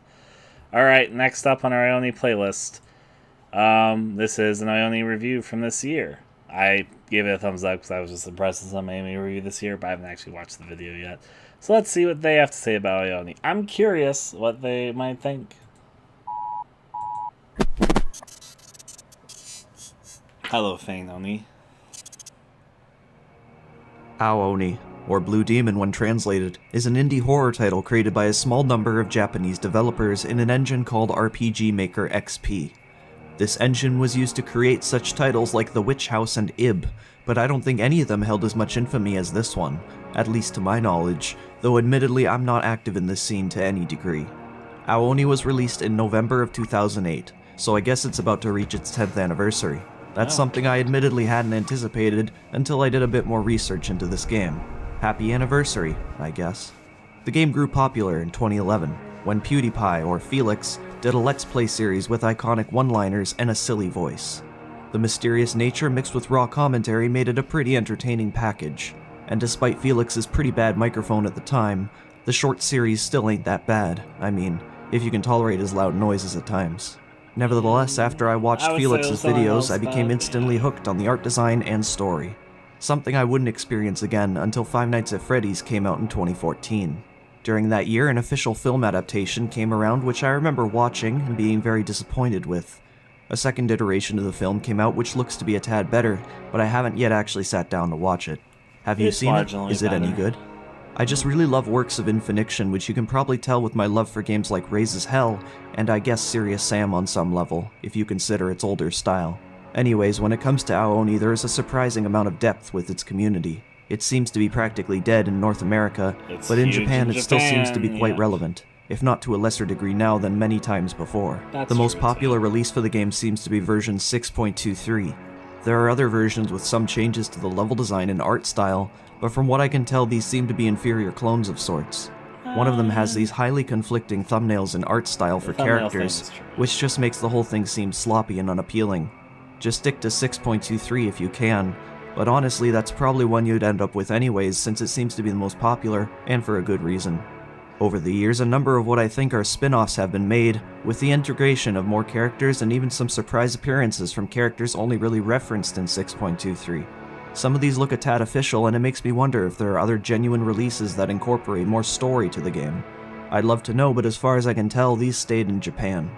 I really like this Squatto Oni. He's possibly the most intimidating rendition of the Oni that I've seen. Now before I get into reviewing this game, I have to state that the quality of my recording is unfortunately pretty low. The game seems to only run in this really small resolution. I think it's 640 by 480 pixels. Could be an engine limitation for all I know. It doesn't have a way to expand the window, and after finalizing my recording I went back to notice that I didn't set for pixel accuracy prior to initiation. Therefore I ended with a bit of a blurry mess. I was pretty disappointed in that, but it is what it is, I guess. But enough stalling. Introducing the 4 characters: Hiroshi, Takeshi, Takuro, and Mika. The story is as follows. Oh, and by the way, I'm not holding back any... If you asked with fan games, it would be an absurd number. There's actually a shit ton of only fan games. Given most of them are crappy and kind of joke games made in Japan, but yeah, you know. Any spoilers from this review. Takeshi is a bit of a troublemaker, suggesting him and his 4 friends to visit this old abandoned house that is said to contain a big blue demon. Takeshi seems to be the type with huge ambitions but very little tolerance, as he's pretty much the first person to, quote-unquote, break. He gives off an anxiety-ridden impression and constantly whines about their decision to go there in the first place. I find it a bit odd that he was the one to convince them here, yet near immediately regrets it. But in reality, everyone has their own unique personality, so I guess his own mysterious nature I find rather intriguing. Hiroshi, on the other hand, believes none of this. He gives off an educated demeanor and doubts the existence of said monster, stating they're scientifically impossible to exist. In reality, monsters are by no means scientifically impossible. In fact, In fact, I'm going to talk about this. I feel like there might just be a translation thing with that line because the game has kind of a rough English translation. It's good enough for what it is, though.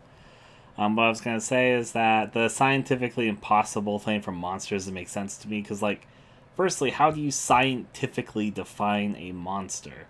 And that makes me feel like maybe they might, like, here's my prediction. Especially the name Oyoni, I feel like maybe in Japanese, I might be completely wrong, but I feel like maybe they were talking about spirits or yokai or demons instead of monsters, and the translation just translated it to monsters.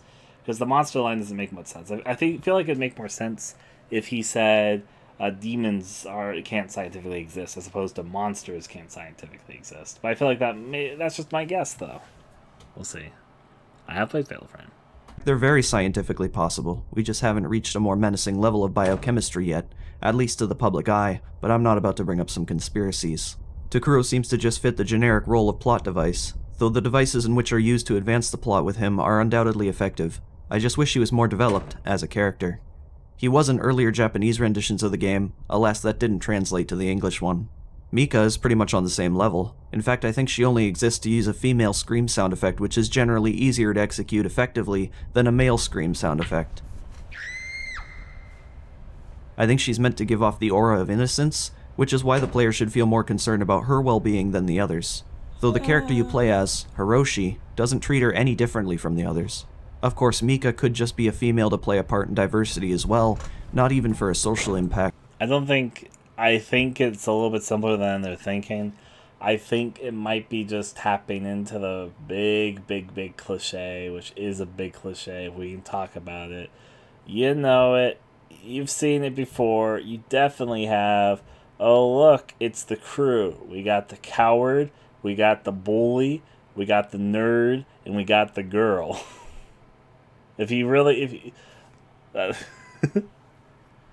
That's all I'm going to say. I'm pretty sure, and it's not that is a particularly bad, good thing. It's just a thing, I guess.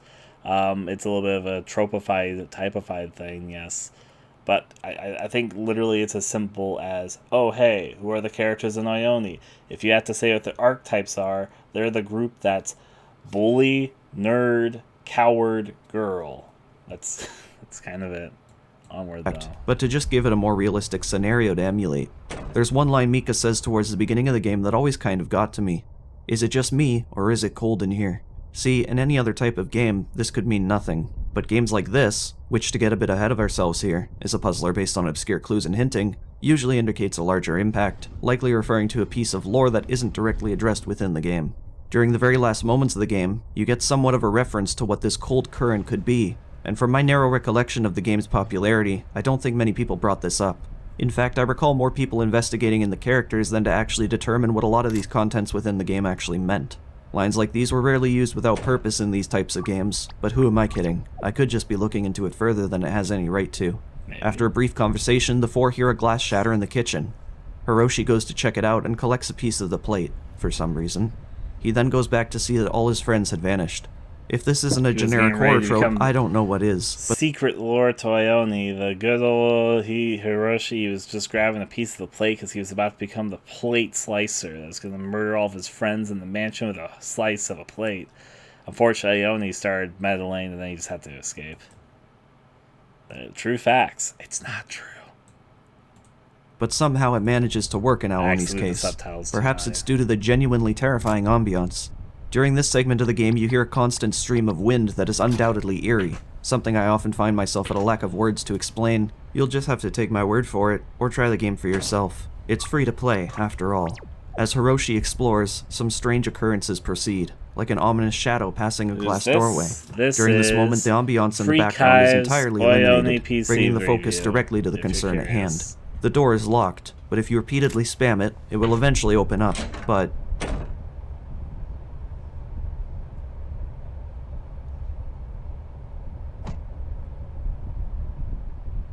let's pretend for a moment that we didn't do that though, and carry on. As you wander around, you begin slowly finding the locations of your friends. More often than not, they're behind locked doors somewhere. Hiroshi grabs a library key and upon entering notices a very suspicious figure, similar to that spoken of in the legends of the building. After grabbing an item in the library, the creature appears again, being the very same Oni they were all curious of. Hiroshi finds it hard to believe, but soon accepts the truth that this house is in fact a home to a terrifying blue demon. The more you progress in the game, the more it begins to test your puzzle-solving skills. The first genuine task to complete involves a piano. Here you must use items you've collected to wipe blood from the piano keys, which reveals 3 numbers. Immediately after looking at the keys... Yep. This is how the horror will mostly progress throughout the game. You accomplish something, the Oni pops up. However, there are many variations to this concept. I wouldn't say it's Sometimes it will take some moments for the Oni to appear, or he will appear after exiting a certain room, going closer to your objective. When the Oni appears, all you must do is run away long enough for him to lose track of you. Simply put, you have to evade him for a while by moving to other partitions of the game's grid-based isometric view, or rather, separate screens. Sometimes you'll find the Oni appearing in rooms where you don't get much navigation to the exit between him. Thankfully, the Oni has a somewhat sporadic pattern to his walk cycle. At times he will turn in one grid space inexplicably, which gives the player one extra space in which to benefit from. However, this won't always help as some locations are far too narrow to make any leeway. We'll have to talk You'll a lot have about to be chase smart design. with a That's somewhat what's memorized irritating. picture However, of the we are house. homing in It's on good the to do some puzzle chaser exploring to know the part. terrain. In fact, exploration is the key element in However, the I plan to game. do the chaser Items will be element a found on little bit various pieces of differently. furniture that can be used on many different environment pieces. That plate shard you find at the beginning will be used to scrape off some wallpapering used to cover a door. These environment pieces are made obvious to the player by a different tinge or a comment made by the character. You'll have to spam the interaction key, being the spacebar, around some areas at times to figure out what can and can't be interacted with. Admittedly, some items are very obscure, being hidden away in things like bookshelves that may look no different from an earlier bookshelf in the game that was totally non-interactable. That further emphasizes the need to attempt interaction with basically every obstacle in the game. It's a constant scheme of trial and error, though despite this, it never really took you out of the experience. If you were in the same scenario, you'd probably be looking around for clues everywhere as well, so the whole endless exploration actually makes the player feel more immersed in the game. The best thing Aoni has going for it is the immersion, because without it, this would look like a pretty silly game. The Oni looks very silly, the graphics are on par with the Super Nintendo, and the art style is very cartoonish. The game mostly relies on the ambiance, the interaction with the environment, and the cryptic, murder mastermind-esque puzzles to keep the humorous design rather horrific. It's also what helps keep the player playing. Once the Oni finishes chasing you, you'll likely head back to the location in which you last encountered him. Something is usually changed for you to investigate. Oh, Connor. In the aforementioned piano room, you'll eventually stumble across this moving bookcase. Behind it exists a password combination lock. This acts as a further example as to why attempting to interact with virtually everything in the game is vital, as otherwise you'd have no way of knowing there existed a secret combination lock behind this bookcase. Some may consider that a flaw, but I consider it an idealistic way to keep the player thinking and on their toes. These mechanics exist well into the remainder of the game, so it only amplifies that this sort of thinking is key to completing it.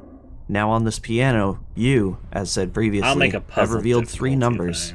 In my case, this was 2, 3, and 9. However, when you... Oh, that reminds me. I can, like, okay, since I've already got the OST done, can I... So, because I'm pulling a little bit, Oyoni inspiration, I mentioned this, I already have, like, the OST done.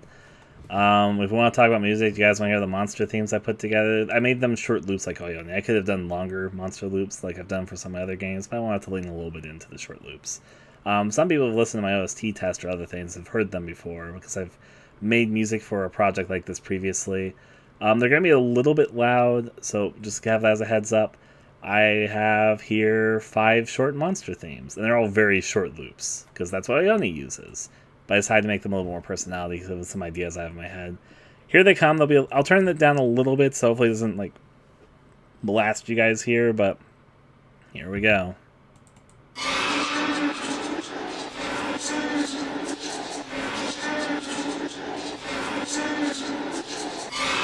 For 1, for 2.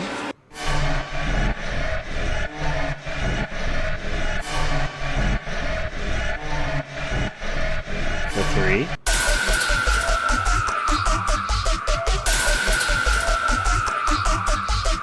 For 4.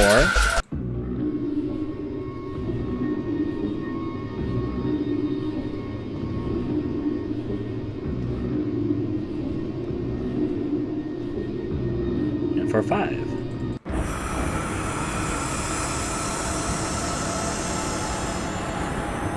I want to put 5 monsters in the game if you couldn't tell. Anyways, I tried to keep them to short loops because I only uses like a really simple short loop, and but give them a little bit of personality to be fun. Of course, I've got music that isn't like short 5-second loops as well. I have a decent amount of music here actually, but let me play a nice song, then I'll get back to actually playing this video. I like this one a lot, for the record.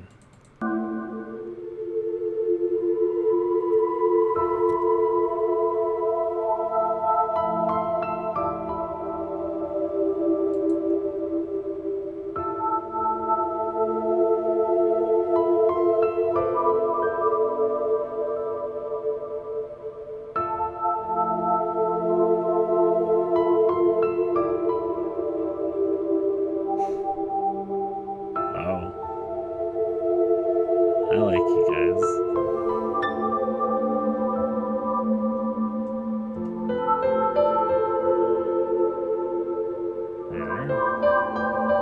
I'll go over all the music later. A rumor.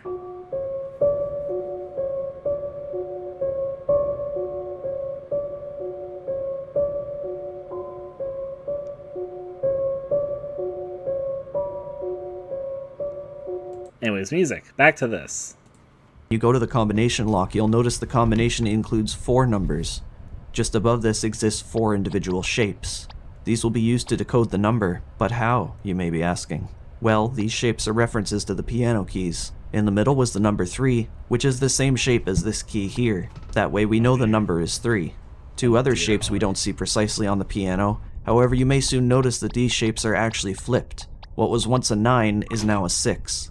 Puzzle-solving mechanics such as this are very exciting to figure out, and thankfully are never too difficult to the point where a player will end up puzzled on it for too long. Completing these makes you feel like a bit of a genius, and if to make any real-life comparison, feels very reminiscent to real-world escape rooms. As you solve more puzzles, more items are added to your inventory, like room keys that give you access to another part of the building. Now and then, this will lead to the location of one of your friends. However, they will never actually assist you in any way. Rather, these characters just exist furthermore in a way to explore the game's story. Your friends end up being killed off throughout the game, and are even used as illusions at times to deceive the player into a false sense of security, whereas death is actually lurking just behind you. By the end of the game, all your friends turn into Onis, as categorized by the hair color spotted over top the Onis that follow you. Your ex-friends usually don't. This would take some work. I'm going to think about an idea because it might be too ambitious for a game I'm going to make in a month or a month and a half. But I've got an idea that got planted into my head for something I've spent too much time thinking about. Even before this video, it's just a long time thing. And so that's something I said, maybe think more about it. I don't know. Don't follow you for too long, though are not as easily outsmarted. Various ways of escaping the Oni don't work against them, perhaps because they were freshly turned into Onis, giving them some remaining sense of human logic to them. Aoni demonstrates just how possible it is to turn basically anything into a disturbing piece of horrifying fiction, so long as you know how to perfectly form it all together. Once you finally make it to the basement cellar, you finally discover what has been making all these ominous sounds throughout the game. No, Holly, I'm not talking about Among Us. Yeah, Oni.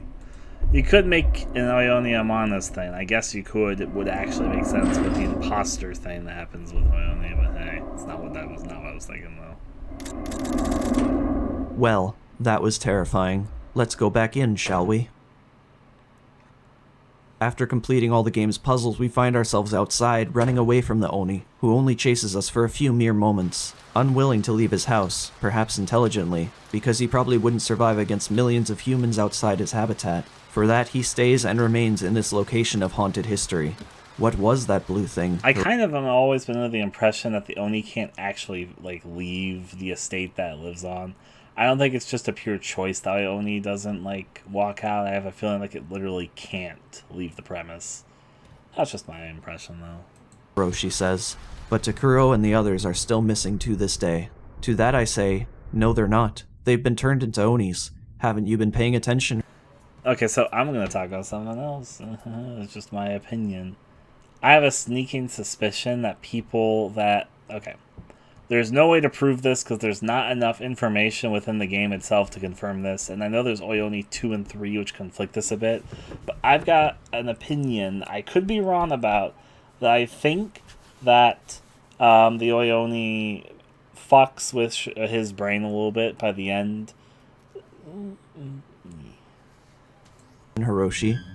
In a final cutscene, which I believe to be a prequel, we see an unnamed individual enter the building. According to the game's documented lore online, this man is known as the shopkeeper named Samaru. Close by lurks a spirit that, as far as I know, infects the man and turns him into this devilish creature, inspiring the events that take place, and this is what I believe to be the cold current Mika references at the start of the game. My theory is that the place is contaminated. By what? I don't think we could ever know, but an infection lurks within the building that turns those who inhabit it into Onis. Some, like Hiroshi, managed to escape before it got to him, but the others, directly and physically impacted by the Oni, didn't get so lucky. As per the shopkeeper, I find him to be the first victim, who is our Oni throughout the game. The cutscene indicates that he too was locked in the building, but wasn't able to escape before the infection inevitably got to him. How did this spirit plague the building? How does it turn its inhabitants into Onis? There are many mysteries surrounding this, if it is the true lore of the game, but some mysteries are perhaps best left unsolved. There's that. Alright. Okay, so I have a few videos on here for points. Whenever I do horror research, you can find Roblox videos on almost anything. I haven't found that many good Roblox horror maps. I've not played a bunch of Roblox, but even through my research time. I want to see what Oni Roblox looks like, though. I bet it'll be surprisingly okay for Roblox standards. Let's see.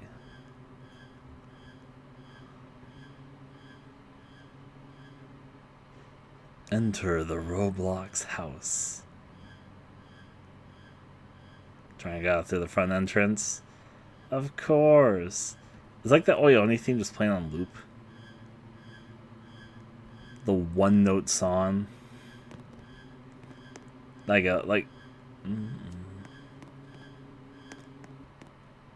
Is because Roblox can't have like a custom chase theme play when the Oni appears, so it just constantly plays the chase theme.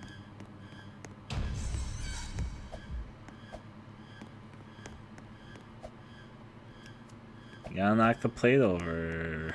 You get the plate shard. These doors are not optimal for an Oni chase game.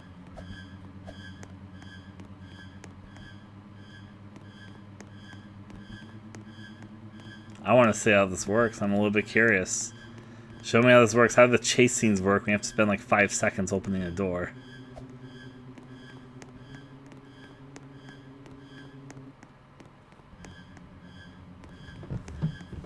On one hand, this is definitely not a badly made Roblox. This is not a badly made Roblox map. I say that as there's a badly designed element. There's like badly designed elements of it, but it looks like there was some effort put into this.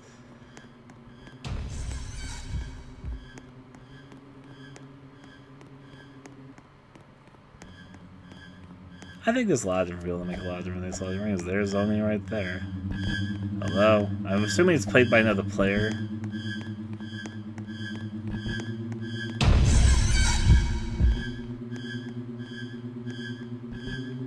I feel like this map is very fair. Don't even try to open the door. You'll die. Maybe it's an AI? It's kind of functioning like an AI now. I'm saying a little bit more of it.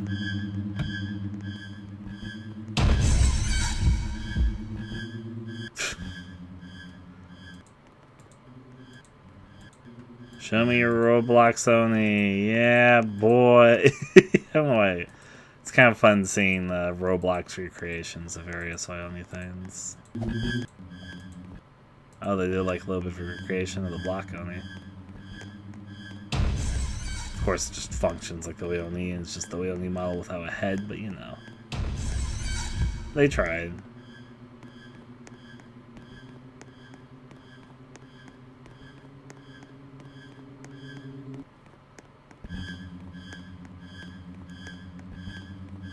I've got some weird thoughts. Oh, you're dead.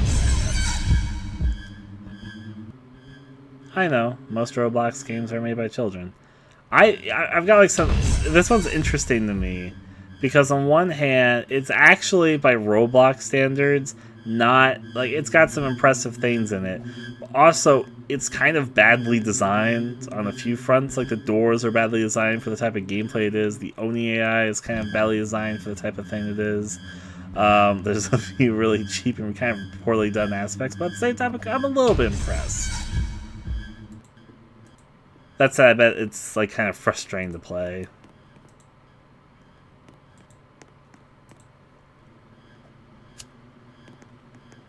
Yeah, but I guess cheese the system. Oyoni, how it was always intended. Played in Roblox.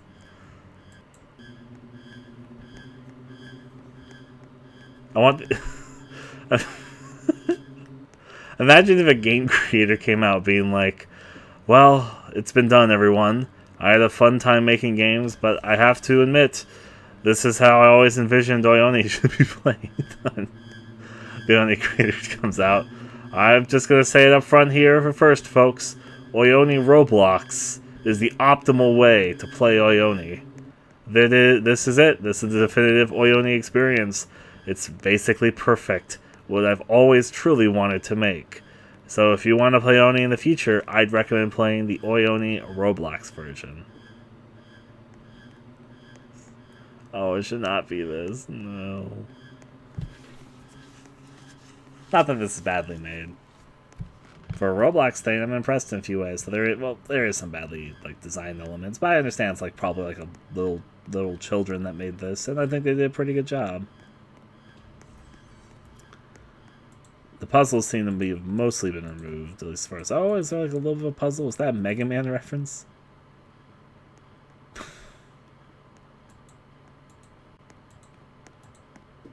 Wow.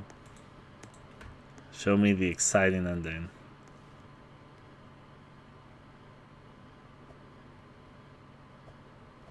Yeah, do your little dance. And then go back into the Oni layer. Don't get the ending. Glitch the game so you can break out of your level.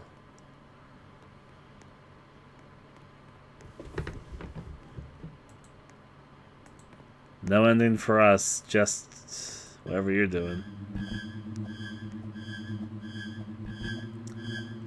Wow.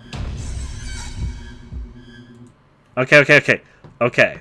So this is a real official game. I thought about getting more than one video of it, but I thought that just one video would be fine.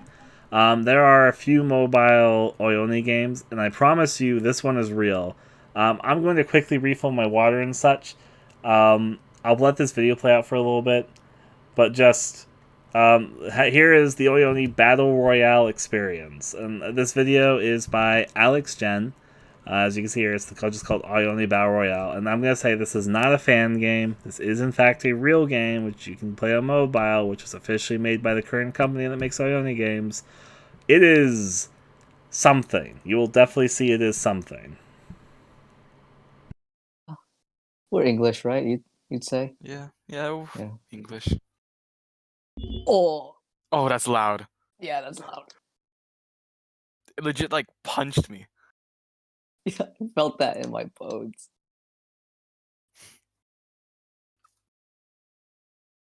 I got knocked back. Do we read the privacy? No. What could go wrong? Oh, God. Oh, it's our boy. It's our boy. Oh, good. Yes. We didn't have this. Well, at least I didn't have this when I Yeah, played I didn't have this either. This is a luxury that only Android users get, I guess. Let me see if there's like settings I can like map controls or something. But Alex, you're downloading data and you should be practicing the controls. Download complete. Returning to home. Returning. Returning. The English is so bad in this. Login bonus. I reward was overcome with fear. I want you to receive 100 rubles. If there is a coming tomorrow courage, trying to present here a remuneration. Oh, thanks. I imagine some like wise old businessman like giving you money and he's just like spouting gibberish. Yeah. Please release memorial login bonus. Bonus will receive after 15 o'clock. Like you're at like a soup kitchen. You're receiving food, and this guy's just like saying this as he's like giving out. I hate soup kitchen. During the period, the second day of at the login. The bread, please. The bread. I'll take the. I'll take the bread. All right. Yeah, I'll have that. I'll have that. Oh, God. As survival, as online in what is IOONI.io? An online survival game where 100 players play against IOONI. It's dangerous staying in the blue fog. There's fog. Oh my. Your safe area gradually becomes smaller as time passes. Survival tips. The treasure boxes on the map contain items that will be useful for your survival. This is just Roller Bomberman skate. items. Yeah. Okay, yeah. I think Let's we get should the know- reward. Oh, is that a panda suit? Oh, panda! Oh yeah, I remember these in Aoni. Yeah. Is that remember- Iggy? Yeah, I remember when the Aoni killed Iggy. That was that That's sucked. sad. Yeah. I did it. Okay, change it to eat beef and change your name to Alex. Wait, can you That's what change we- this? Where's Takuro? Alright, yeah. Watch video for gift. Oh, do you think we can get the timing? We should try.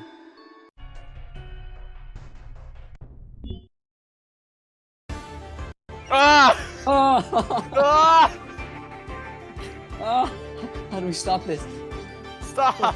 We got 7 seconds, please! Please! Please! No more! No more! Come on. Nice. Nice. Can I Whoa, wait, change go my to the name, shop. please? You might be able to redeem something. Oh, there it is. Okay, it was at the bottom of the screen. Yeah. What should her Did you name not see be? that? No, I never Alex. saw it. Caven. Calyx. Calyx. Even. Caven. Alex Caven. Alex K. Oh no, what's happening now? Go to the shop. Yeah, let's gamble. Oh yeah. Blue orb, gotcha. Yo, one Let's roll. go. Do one roll. One roll. Let's go. Go. Come on. Let's see this. Let's see this animation. How much money do you want to bet? It's a locker. Oh, man. Dude, imagine it's just a closet and you open it. Wouldn't that be cool? Oh yeah, it's like a random treasure chest. Yeah, All right, I'm yeah, on. more gambling. yeah, I'm already getting addicted.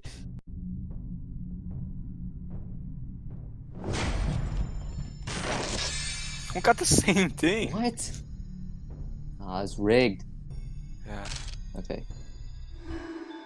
What? Share. No, thank you. Guess we'll start. Can you get the Aoni Victory Royale? Where are we dropping, Alex? I don't know. Should we drop in the annex? Or Aoni's house? Oh, I feel. Trying to think of a so word starting with disgusted. A. What? Trying to think of a word starting with A.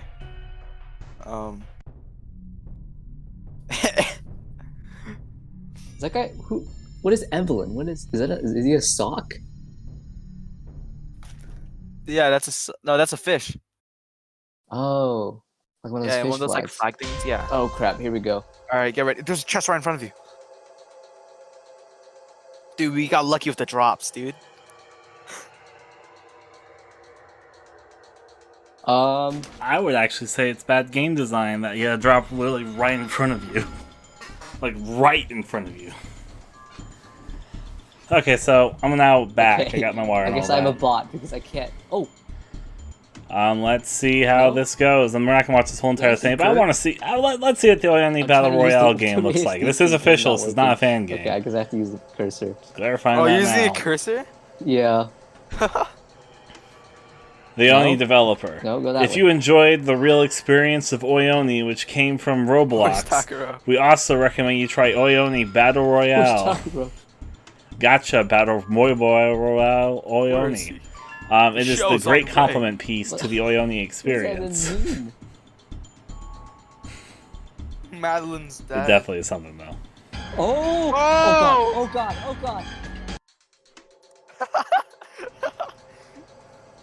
So many people died there. It was a massacre. Including who were watching, I guess. They get their little rank.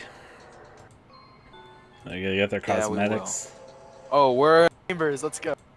Yeah. Oh god! Oh! No! Please! Dude, everyone's in here. I bet Can you go in there? it's surprising No, you can just that leave, so right? many people don't know that this Oyoni Battle Royale game No! exists. Go back in there. That kind of makes sense. Don't order me There's a out. lot of people that don't know that Oyoni 2 and 3 exist there. officially. And then even less people that know that Oyoni Battle Royale exists. You take the oath. I did it. Yep. Oh, really? Roller skate. Gotta go Oh, God. fast. I don't want to be here. I'm gonna get stuck. I have to get out. Yeah. Let's see. Ooh, we're gonna pretty much get cornered Oh my there, god! so. Everyone's dead. Hello, since when did Oyoni get Battle Royale? Hello, TL. on, Since give us like a a year or so ago, Please. maybe a little bit more. Huh? No, you have to walk towards it. Yeah. Yeah. That's not- You can go to the next part. You can go to the next zone. Look I at don't know that if I number want of to. survivors going way I down. think we're the only ones left here in this like little box. I wouldn't stay in that box. The only AI is gonna come for everyone. Uh-oh. Yep, there he comes. Oh! Going Oh, right he for went in them. They're all dead. Press the button. Oh, let me in. Will our massive, amazing player, Alex Jen, be the winner? Will they be the last What if I man can't just standing camp from here the for rest of the Oni? game? Think you I'll can. say this. I don't even hate the idea of an Oni Battle Royale, but this Look is at like Madeline's such mangled body. filler There's 7 people mobile left. game stuff. Come on. I'm like, it's not the most invigorating gameplay. You see Well, him? you see, it's Oh. last person He's remaining camping. from the Oni. Oh no, I don't know. Where's No. Takuro? I guess I can camp. There's the 5 box. players left. It's Battle Royale because y'all end up in a thing and I guess Come you on. survive. Are they battling? I don't know, maybe. I don't think they are. 5 people. It is kind of more last man standing. Should I risk the biscuit? Should I come out? I don't think you should. I'm not sure if there's a battle Not until you system. see I've the not fog. played the game. I just know it exists. Oh, did you hear that? Yeah, I heard it for like a second. We're going to talk more about the mobile games that are not the Uh-oh. Battle Royale game. Right after this, I think, actually. Or maybe not right after, but Come pretty on. soon. Maybe right after. I don't remember what order Where's we're the? in. Where's Takuro? You're the last person standing. What left? Doesn't that mean that you win? won. Yeah. Hey, we got the we got the We got the victory. victory. We got the victory. Guys, we just got the Ao-Oni Victory Royale. Can we get 4 subs? Can we get 4 likes? I feel like we gave don't you a deserve like. that I'm not way. giving you a sub, though. We just camped out. We're not gonna watch this whole entire video, but now you know there's an Oyoni Battle Royale. That is not what we're making, though. Ioni.io said there's promotion for Chick-fil-A. Yo, that guy's a fish. Look at him. Anyways, next up is okay. So the next few videos are from Riskrim, as you can see here. He's a cool guy. I recommend checking him out. I have his entire Oyoni 2 and Oyoni 3 playlist here, but we're not going to watch the entire games. We're just going to skim through these videos to talk about them. So Oyoni was sold to some Japanese company at some point. The full details are kind of out there. You can get the names and stuff, but a lot of it's still not like fully known. However, though, the mobile games are interesting. They're like kind of bizarre. So firstly, there was a mobile kind of remake of the first game, which does actually differ from the original game, but it tries to follow it. Pro tags, I mean, I've got ideas of what I want, but that's not what we're deciding right now. I want to decide some other things before that, because I feel like the pro tags are not the first thing that should come for the project. Though I kind of know what I'm going for, but yeah. Hi, Riskrim's old intro. Yeah. Hello mates, my name is Risk, and Hi, I don't Risk. know if you noticed anything, but if we bring the camera up on the screen, look at that, I'm standing up, hey!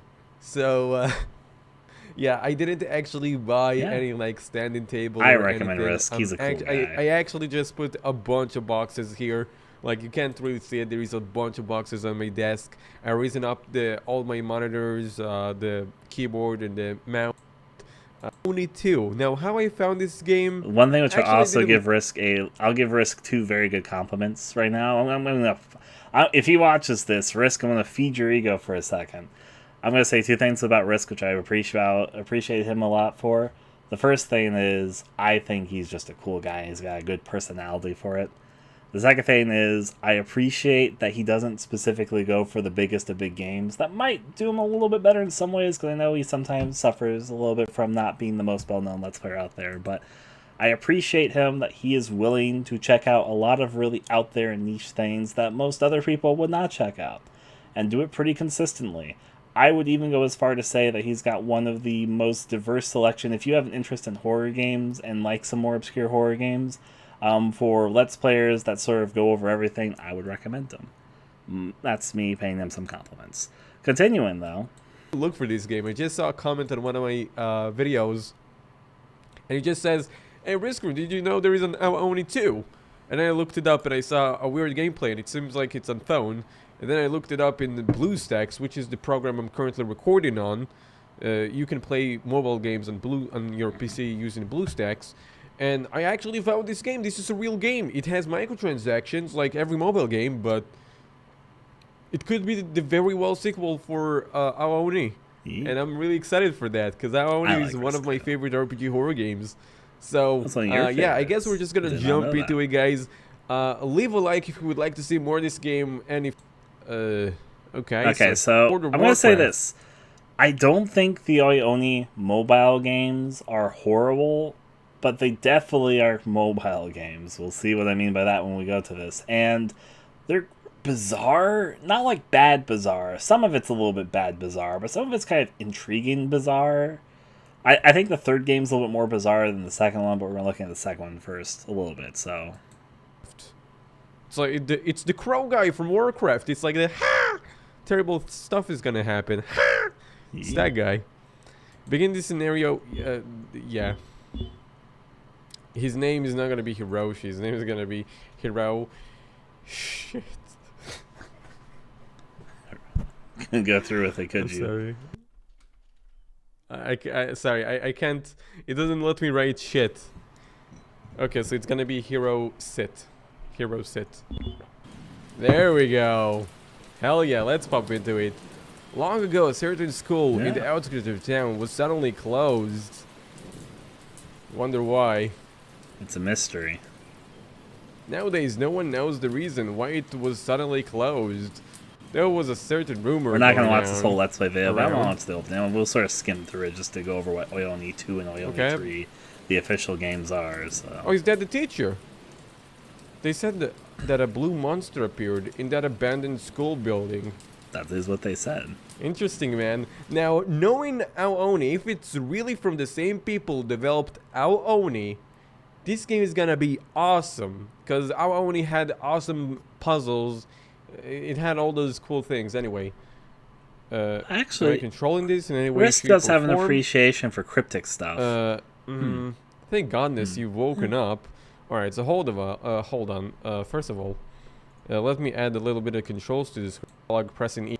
We're going to skim through your video. If you want to watch the whole thing, you can go to his channel, of course, as with all the other videos. Currently, though, I just kind of want to get an idea of the second game. Wait, be careful. I think he'd be cool with me using his videos, the representation here. Oh, a hiding spot. How nice. Yeah. How nice. Also, why do we have a scarf?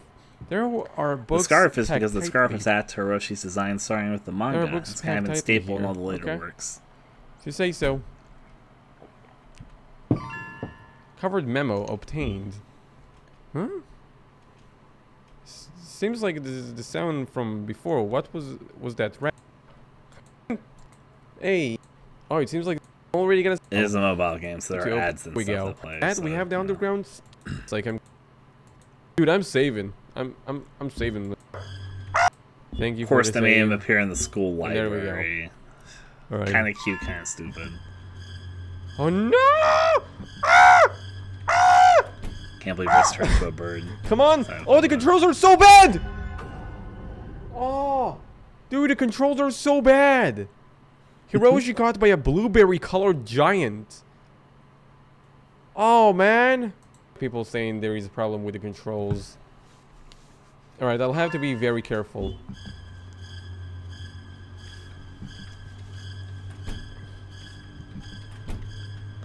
No! I'm trying to go to the right and he goes. Okay, left. Yeah, you got this, Risk. Little closet first person hiding. At least for the first closet you hide in. I wonder if it does that all the time or just for the first time. Dude, those like first person moments kind of throw me off. Anyway, what did we get? Where is How my cheeky inventory? of the game that fucking plays Okay, an we have a advertisement nail every time you save puller. your game. If you remember, back in the gate area, we saw a door How that was nailed cheeky. shut. Like it's actually shut down with like boards and nails. So we're gonna pull the nails, and we're gonna be able to. I'm like, so just there's something here. Puzzle piece. There needs to be like some sort of a delay. Okay. I don't think I could get. Doing your thing, Risk. I'm gonna sort yeah. of skip through the video to some of the more interesting things. It doesn't let me.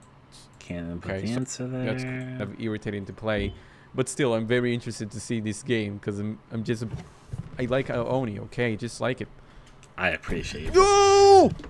Risk, I'm going to appreciate you for a second. I just watched several Ione videos, and every single one, they didn't seem to actually like Ione that much. So I appreciate you not being like, I like it. Guess what happened? Guess which direction I went to and which direction I didn't. Oh, what did it say? Those are feet. Can be placed at just one. So no. And that's place true. A square one. Of course, they actually Here. do it as the question. But the thing is, because if you have a oh god, okay, he's still there.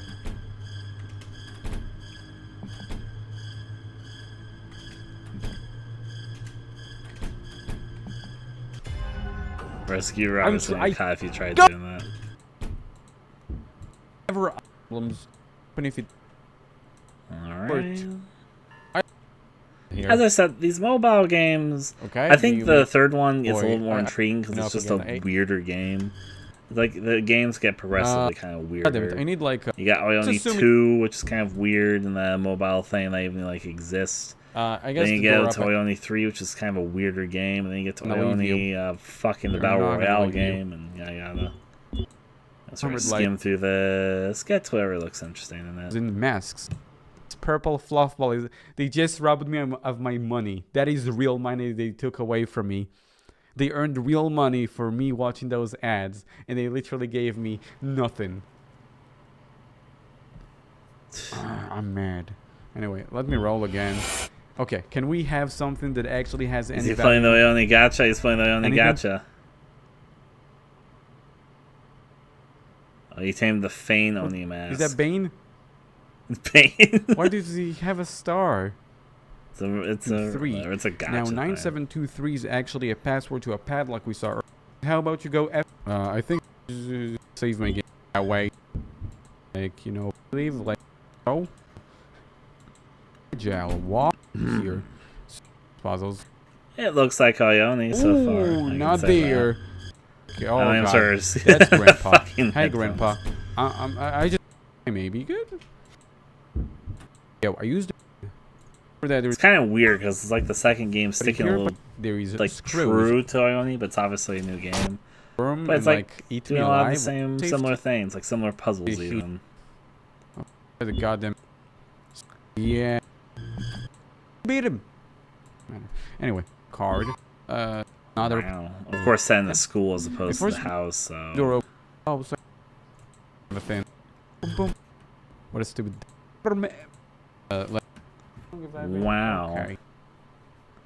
Okay, so things we need. What are you gonna say, Holly? I'm very, very curious what you're about to say. Swimming bag. I feel like we're gonna make a joke. It's a swimming I bag. can see what you're about to say, but we'll see. If it's serious, I'm also curious though. Shaft. I think it'd be faster if it killed me, to What be did honest. you learn from the Ione Marathon little video stuff in your research run? Yeah, gotcha, battle royale elements, ads, slow doors, and bad English. That's what we picked up. I just That's think what we it need to would make be in an faster Ione-inspired rather game. than sitting and Oh, waiting it was out the present timer. in Just these kill me, videos, sir. that's true. Okay? And bam! We're back to the video game. I don't have to wait until I leave the thing. And now we just go down here, over here, and I got okay. I think there's something hidden. The Yeah, there's iconic some characters. What, dude? I didn't see that. Water. I head forward and see what that. The pigtails are kind of. Oh yeah, I just. Not gonna lie on you though. One You can second. pull off that look. Video watch an ad. Let's in the see. gym with a trap. Moving through Doorknob. here. Couldn't hear it. Stupid. It looks like the same sort game. Oh, 1, look. 2, 3 red. She's throwing down the basketball. 1 court. yellow, 1 blue. I don't It's know for a if it puzzle. counts. Oh wait, this amount of points. If dummy, you're a dummy, dumb.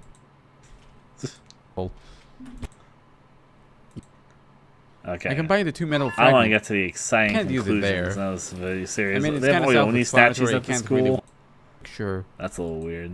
Then from something, one with those a. Imagine you went to a school, and the school is pretty normal, but has like a weird worship to some, not like unpopular game, but like very out there selection game. Like you go to a school, and you find out that the school has like a weird obsession with, let's say, Pikmin.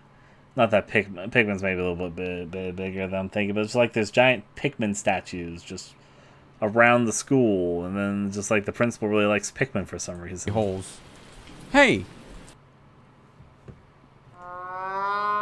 Oh, the ending's the video after this one. And Yeah. then I think 3 times right. When the janitors at school run out of life paint. Yeah, I was thinking about that. I was actually thinking about making a comment of how weird the fucking gymnasium puzzle was. Like who fucking thought about making the paint colors different to make a puzzle in the gymnasium? It's a little silly. Can you let me like read what it says? The guy says something. Shrine of Mr. Mosquito. That might be a better example. Watch Mr. out! There is a Mosquito. spider next to you. No, Yamete. Little baby that he is. In here. Watch out! There is a. Hey, what?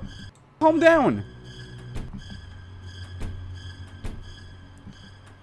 It's Okay, yeah. Buffoni. Bunch of pussies. All right. Even just 5.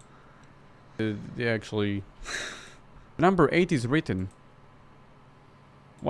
So that's Solving the puzzles. it's a beautiful locker room. It's like this game is really weird because it's like kind of following the format of the original Oni. Like you go to the basement, it's like weirdly a cathedral type place too, but at the exact same time, it's not like a remake of it. So There's a cavity. There is a cavity. It's like there's a cavity. I don't know There's the a term cavity. for it, but I guess I would call it a requel. That's a not creepy requel. at all. Requel makes more sense. It's not. I don't actually see anything. It in is any of those technically a cavities, to be honest sequel, with you guys. but it's kind of a remake. Okay. But it's more of a reimagining. But Hello? it is It also seems like still a there's an sequel. item over there. It's a requel. I pick up. It's a padlock, dude. I'm actually gonna apply it to the door. I attached the normal one. Look at that. Oh, you see, you're doing this scene first. Okay. Get out of here. Nobody likes you. Stupid. So you guys like ads? Yeah, because my video isn't getting that many ads. Anyway. It's all freaking messed up. Anyway, what does these Time for control the do? DJ puzzle. Is that an eye or maybe? And there's probably over here in that little closet, right? And like the old buildings replaced with like an Okay. old school building. I'm just. Let me in. Yeah. I want to know what the exciting finale is. Word. There's a broadcasting equipment left. I can ring the chime in the room. I think the Oni is more intelligent. Like it's We're not missing clear a the map. Oni isn't lack intelligence. Good job explaining. Anyway, excuse me, sir. What do you miss exactly? An ear. It goes over here, right? Hello, Dave. I'm proud. And I can't do anything else in It's this pretty room. clear that the Oni is not like a mindless Interesting. monster. So Maybe something. So maybe. look at all those trees. This I feels mean, like 'cause it. this is too. 2, They could have 8. like done jump scares if they really wanted It's to. Friday. This, that, chemistry, music. What Try part to of the crowbar? school is this? Actually, The dark and scary part. Like switching, but it's not Or operating. the rooftop. Same thing, really. Oh, okay, I know. I like visual So we go novels. over This here. is not a visual novel. And we give it the metal fitting, right? Was it supposed to be a visual Never novel? mind. Maybe like when over it here. stops chasing, notice that's a chance of just hitting it to get dropping you again instead of continuing to chase you. I don't know. Maybe. It seems like we're missing. I Big think likes difference. to mess And with what play is with its that? food. I watched the walkthrough. A guy.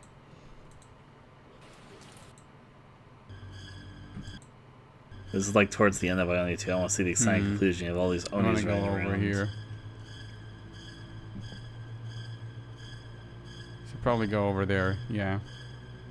I think it's honestly so this is like where the do we go mobile from over developers here? recreation of the multiple Yeah, Oni this seems like prison the way rooms. out, right? But I think it loses a little bit of the magic, not just Yeah, because I'm you outta can here. unlock the costumes Yes! for the main Oni. I don't have to Also, play this I game think it's a anymore. little bit better that's not like a chase thing. You didn't like the Stupid, terrible game. Yeah, thank you. Risk. Be for being Ugh. honest.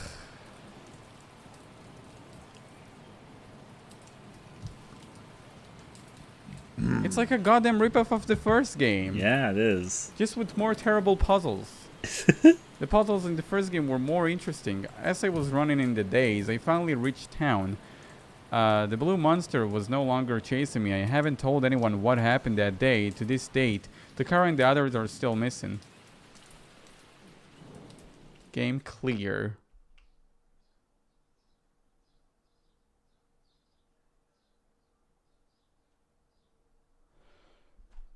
I don't care. This game is terrible. Impressions, yeah. There is also other stuff here. You have this guy. I don't know who that guy is. Who the hell is this guy? Who the hell is this guy? It's in Japanese.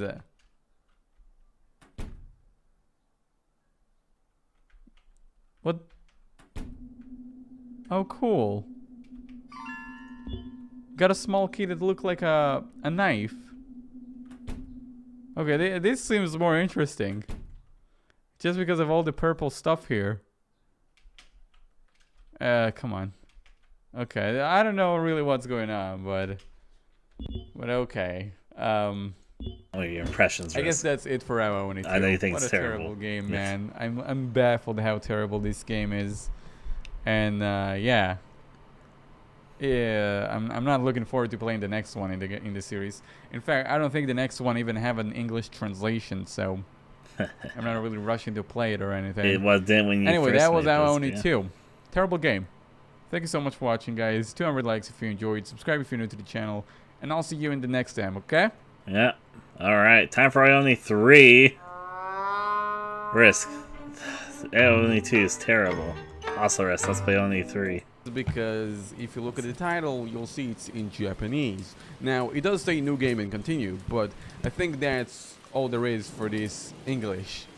I've seen a lot of reviews complain about this game not being in English. So, wait, let's check the setting. What is that? Is there English setting? What is that? What is that? I turned something in Japanese, guys. I don't know what I did, but I don't think that's English. So we're playing this game in Japanese. I'll have to actually do the puzzles in Japanese. And we'll have to figure out the story in Japanese. There is a little bit of English. I swear. Yeah, there you go. There's the Japanese. They realize everything that I said. They're on a But cruise ew. ship. And I had it. Look at them enjoying themselves on the Alright, cruise this ship. is down. It's time to head inside. Enjoy your cruise ship. What are these? Hello? Scientists? Huh. Hello there, young one. Oh no, they're not scientists. They're literally parents. This is like... Alright, it's a those. Okay. Of course, I know the cruise ship's gonna crash.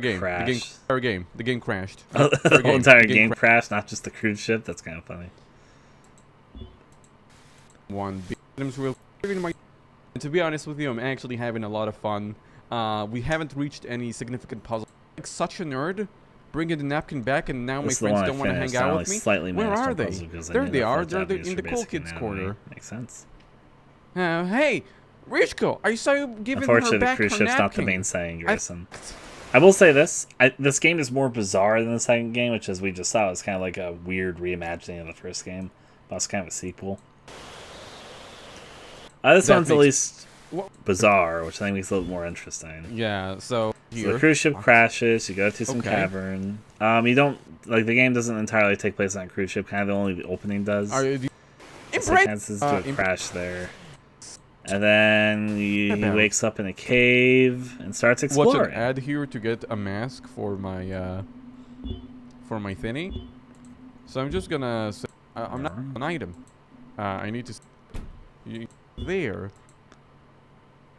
Still on the appearance. Or just look down low for a puzzle. Him opening the. Oh yeah, there's I just okay. wanna see So how I'm it's- gonna say this game has a lot of really weird versions of Oni, including Clown Oni. I remember Clown Oni.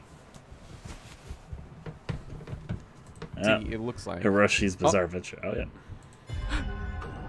Oh yeah. Okay, so like literally wrong. Oh my god. I would go as far to say it's Lady, more interesting than goddamn Oni lady. 2, but And we heard.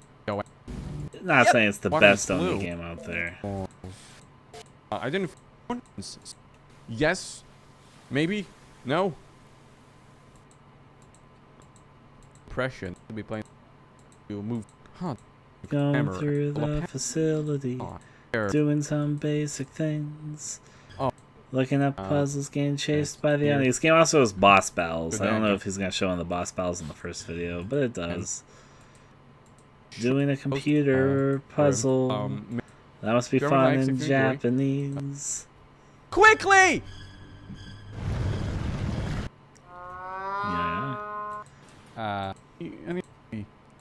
Alright. Talking to a person through a cage. So, of course, Posted you and I both can't read mean that, so continue case there. There's, I should- guess, a Alright, skeletal well, hand inside of that briefcase through the x-ray or somebody's hand. Real. Cool. Going Help through the to door. me. I'm an idiot. Have somebody join Don't you really see through this anything. facility. I think you're in a hospital. I think go that's what the check- setting is. Oh, no. Yeah. Actually, okay, missing something like an item. Room 2, 3, beginning. Go. Oh, those. Or it's a cutscene. You have to get away from it. I want to see how you die. I have to. No.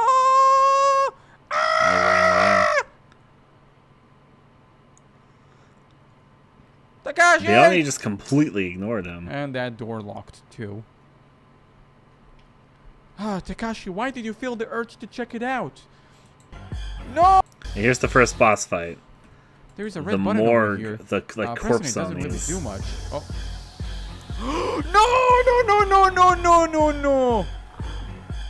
Zombie Onis. No! Oh, that was a creepy animation. All right, go. Yeah. I'm dead. No, not a dude. I'm probably gonna die again because of that.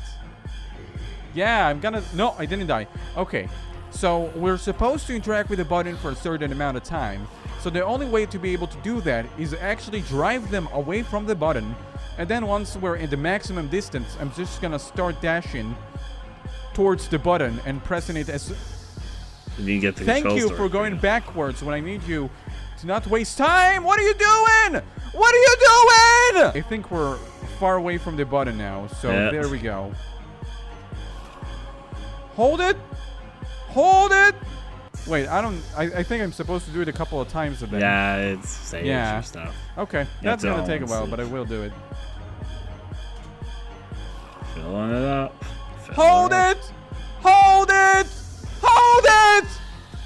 The door's somewhere opened! Please! Yeah. Rishko has no idea This is what he's gonna Ione say. 3. Okay, Steven, cool. which is also dude, official, that it's was not a so fan intense game. for me. Like if Anyways, go after the hospital. You got to a different setting, want which I us- guess doesn't is want- a hotel pulled mansion. would be super spaced out, he just a valve. If I Valve Tell- puzzles. Hahaha, Steam. but come on. Clicking I through. don't think it's pushable. that Scissorman? Like, we just put back into place, right? So, The fun of puzzles. Given a the second to you're literally load. supposed to pour water in there. Ioni 3, 2 8, is similar 10. to this as a mobile game. Cool. Now that I Not by know the the original creator, code, I'm somebody gonna like save bought the IP at some one point. last time. The Okay, clown it's not Onis gonna be will the appear, pants, Grace, and you'll see 'cause them. he's gonna follow me. And here comes the Oh, second look at that, boss, I Oni think. Or shrine. maybe just the I Onis. thought there was Bat some sort Oni. of scientific experiment, not a cult. Jesus. I obtained. Oh, hello. Well, this is not really gonna be an issue, because he's gonna follow me. So it's not very hard. Okay. Maybe a little bit hard.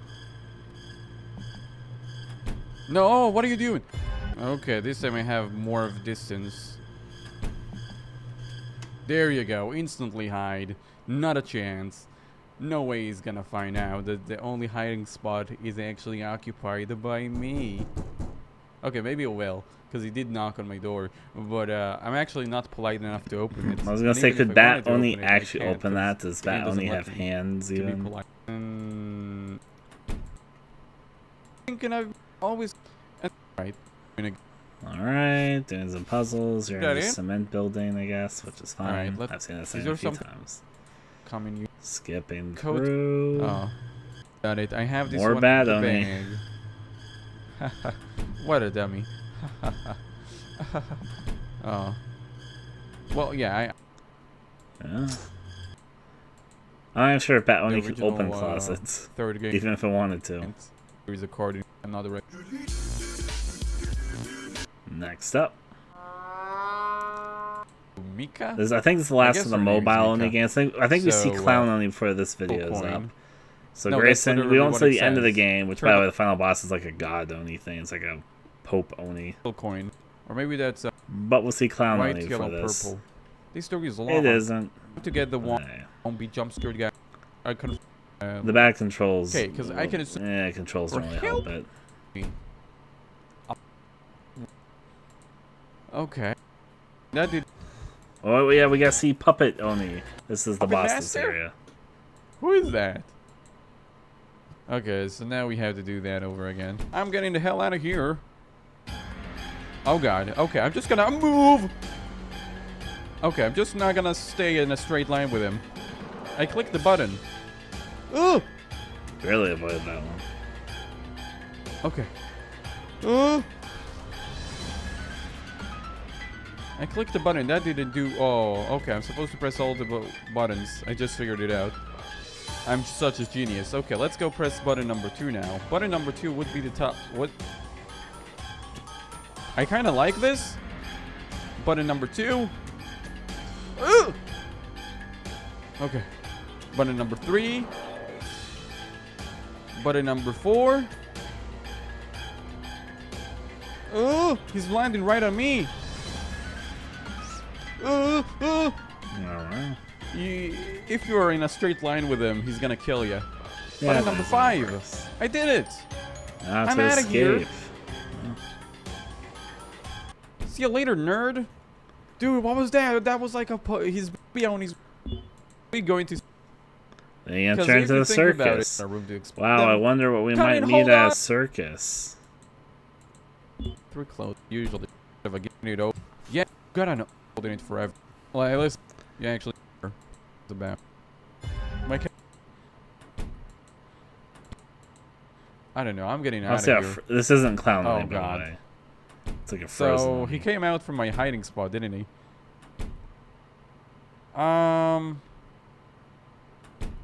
This story locked. Well, I'm dead. My character decided to just like give up. I mean, you definitely make it. Wow, doing some puzzles. I mean, You're one of very the- excited for the Clown Oni. key out of it. Hey, there is a bunch of. Oh shit. I don't know, I don't find Frozen Oni, like, it's kind of a weird concept, but sure. Oh. Nah. Just watching it. Switch between 2. Yeah. We can go binocle. Right for It's 3. on a horse. Or just the game. Yeah, I seem to be having a trouble to actually. There's regular Oni. Oh my.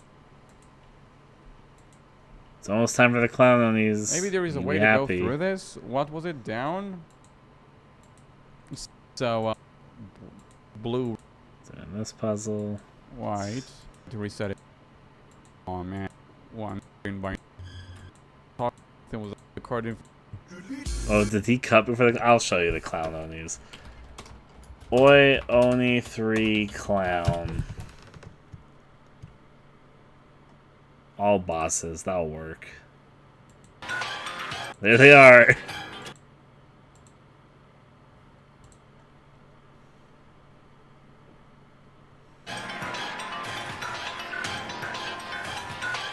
Clown Onis.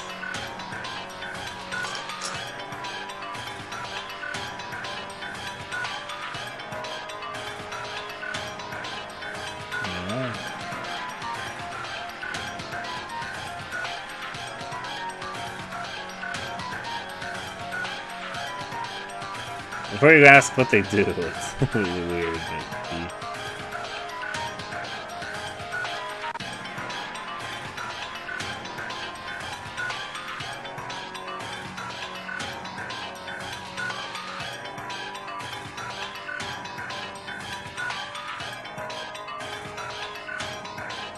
Yep. Look at these clowns.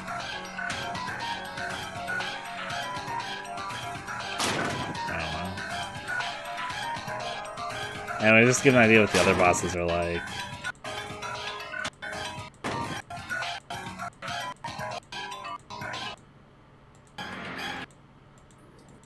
Was the next boss the final boss? No, this is the pirate Oni.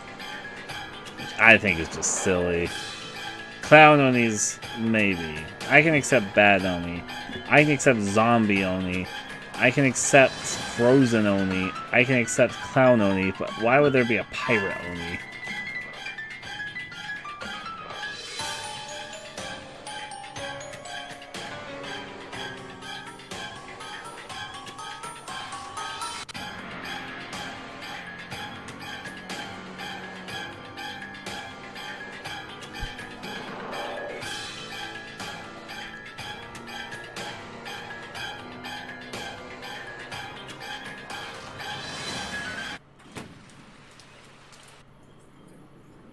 I don't know, maybe. There's Buff Oni. It did actually exist. Oh, which one is this one? Nerd Oni? I forgot all about Nerd Oni.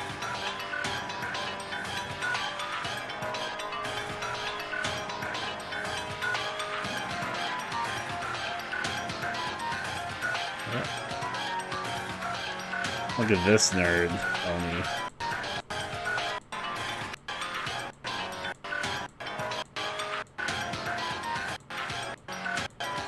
Anyway, show us the final boss. Oh, we push Nerd Oni off the cruise ship.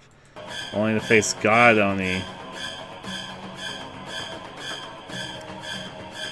Or Pope Oni, really, but you know. What? The Oni games get kind of weird later. Kami Oni, is that its official name? Or is that reference an understanding?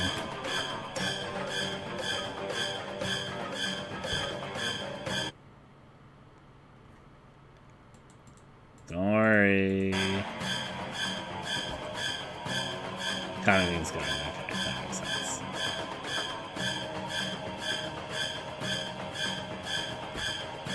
The only games got kind of weird, as I'm sure you can sort of tell.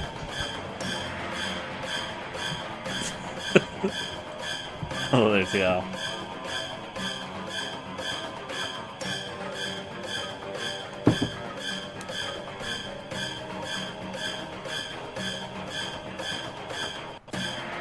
Yeah. Anyways, back to our actual playlist. We got through the mobile only games. To be frank, I don't disrespect the battle royale on the okay. Still though, like, I don't hate the mobile games. I wanted to look at them because they're kind of curiosities, but I don't really know what I'd really pulled from them. It's like there's a few interesting things in there for what I specifically want to do. I don't think I'm getting a little bit tired already, and we definitely have more stuff to cover. So I don't think we're gonna actually get to the design portion this evening. But I will talk about logical horror. We will decide a few things for the project tonight, as well as going over the Oni stuff. But I realized by the time I get to the designing part, I'm probably gonna be too tired. So we're probably gonna do that all tomorrow. Yeah. There's one more Risk video, and then we're away from Risk. There's multiple videos of this. There was an Oi Oni 3D fan recreation. It's kind of rough, but we'll look at it. And too short to be on their own. So I'm combining them together. They seem really, really good and nice. So that's why I really wanted to go out of my way and record them and check them out. This one is actually a 3D remake of Ao Oni. Now, I really like Ao Oni. I've played the previous... I played Ao Oni 2 and 3, which are mobile versions. And I played the first one, I think three years ago. I really enjoyed that one. I really enjoy Ao Oni. And I think it's going to be great to experience this in 3D. This was made by like Killer. Just say that he dislikes so I'm just going to go ahead and check it out. We heard a rumor about a mansion in the outskirts of town. This is a demo, by the way. It's why it's in 2 random horror games. They said there is a monster that lives there.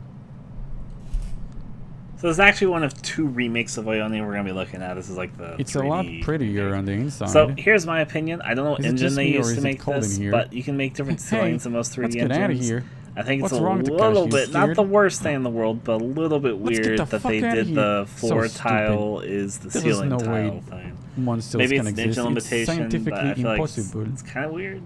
Hey, Hiroshi, be careful. You'll see some other potential engine limitations, for like sprite. What did I just? Did I just bang? Wow. But like 2 sprites can't overlay each other. Otherwise, the sprite behind it kind of like turns the entire mouse pad. What? Climb up chair or chair move. Not that engine limitation is the worst thing in the world, and I think it's a decent thing. Look, you move the chairs. Well, I was hoping it's more gonna be like.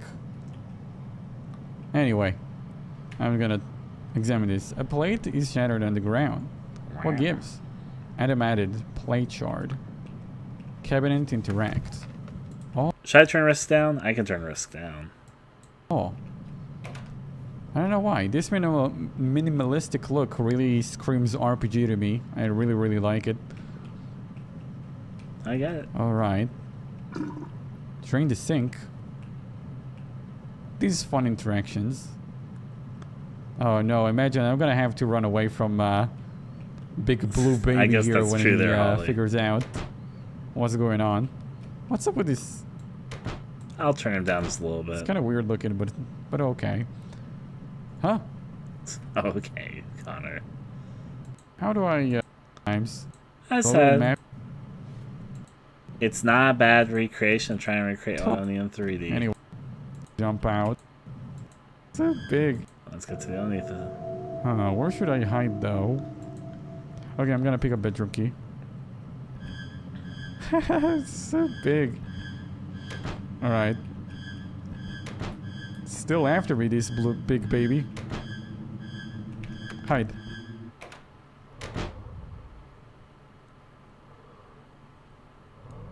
Wow.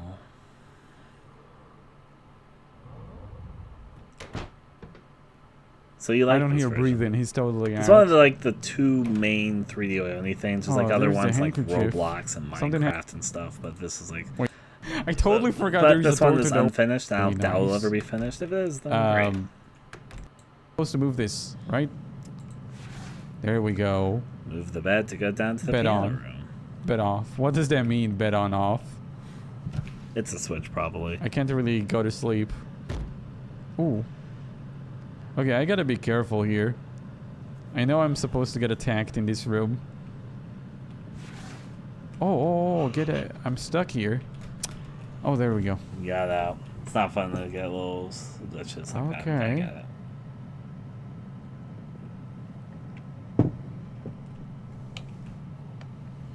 Alright, I'll use the handkerchief to wipe the blood.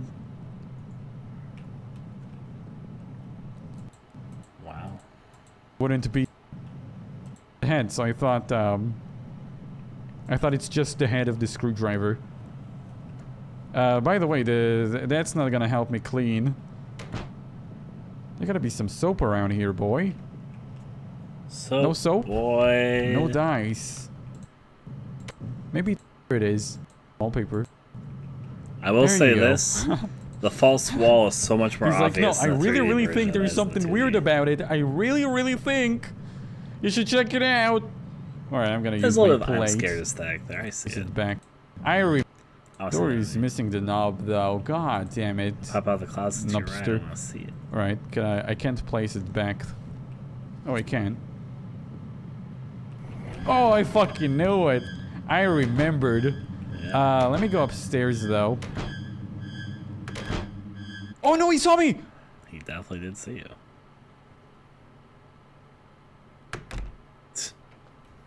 How is he so fast? In the original, it doesn't really matter to reach door. Oh, it's just. What? There's I'm the missing piano. a fourth number here. Anyway, 239. Oh, hello. I actually appreciate they Whoa, whoa, spawned why in is he so front of fast? you as opposed to behind you. Because if it was behind you like the original, most people, if they never played on anyone, know that he spawned Drop down, behind boy. you. Spawn him in front of you in a 3D game. In fact, I was kind of thinking about this. There's a few disadvantages to doing a first-person Ione due to how Ione's styled, but I think there's a few smart solutions they're doing here. The one which I think makes the most sense was the piano thing I was just talking about, because in the original game, Ione spawns behind you and just gives you like a second to respond to get out of the way as he comes for you. However, that wouldn't make sense in the 3D space because obviously you're in first person, so even if you heard the Ione music, you wouldn't immediately suspect in like 1 second that he's behind you. So spawning him in front of you so you know that he's there makes sense. Even if not completely accurate to the original game. But it's a choice that makes sense for working in a 3D first person style game. Trying to I don't recreate think he's coming. Ione. Literally doing like a jungle gym workout here. Yeah. Alright. We good. Anyway.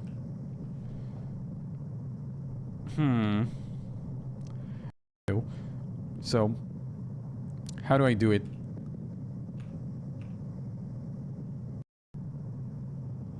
Okay.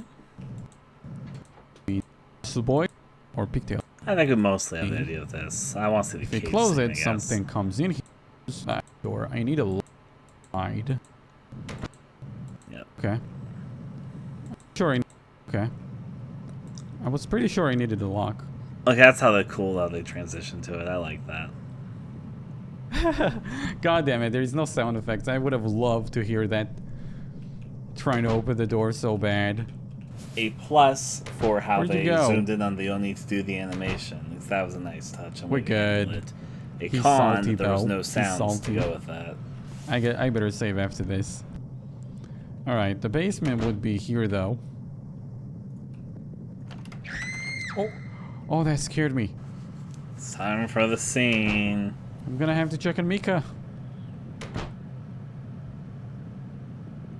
Oh, that looks so freaky. And you can kind of let see me the tell ya. sprite thing, like if you sort of see it right then, the engine limitation. You see how like they're one sprite at first, but then when it turns to the second sprites, because this engine has like a sprite layer issue, the Mika behind him is like invisible during the box that the Ione sprite is. Oh, I like that looks so freaky.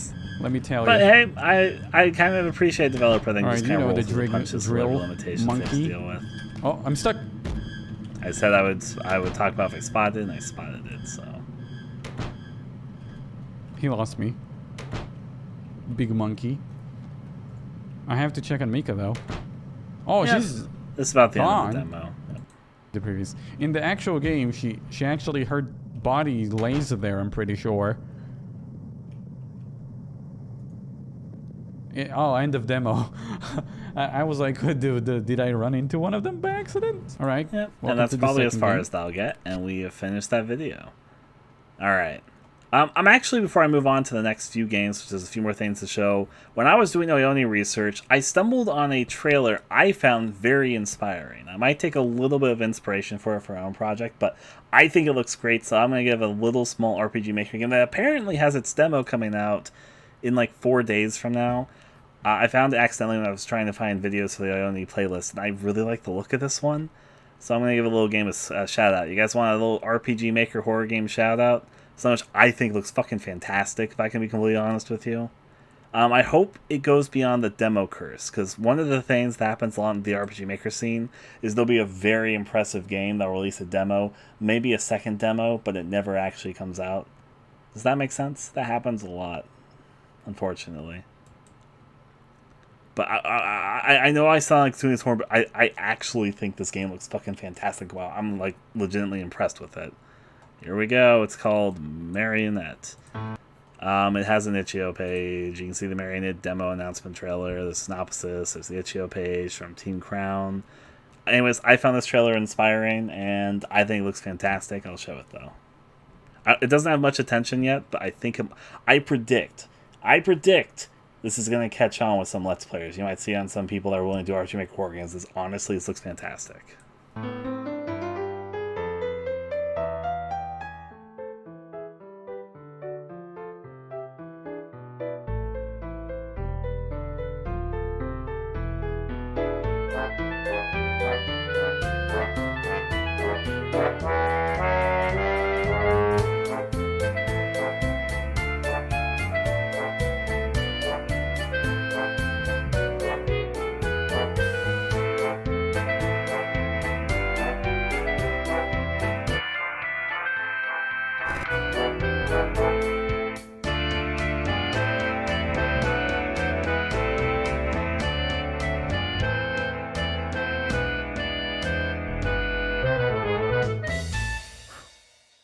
I think it looks good. Anyways, I stumbled on that when I was doing when I was looking for Ioni videos. Like, oh, that looks great actually. I love how it looks. So I just thought I'd mention that. Anyways, to the next Ioni thing. Next up is Haikyoni. This is my own video. So to talk about this one for a second. This game scared me back in the day, and I'm not sure if it'd scare me today if I played it, but it did scare me back then. It was Japanese only, so I didn't understand what it was saying, but let's go over it. So besides having bullshit items that I have no idea what the fuck they do. Oh, there we go. I got a key. I said Japanese, but it's Korean. There's only door in here, so yeah. That was actually just a guess on my part. At least I think it is. Reading stuff forever. No, I don't have the willpower to check. I have a really bad feeling about this habit. However, though, okay, nothing around through there. Go backwards. I don't want to check out the restroom. I'm already kind of nervous he's gonna come bursting out of anywhere any second now, and I don't want to go into a narrow corridor like the bathroom. Oh well, be okay. I'm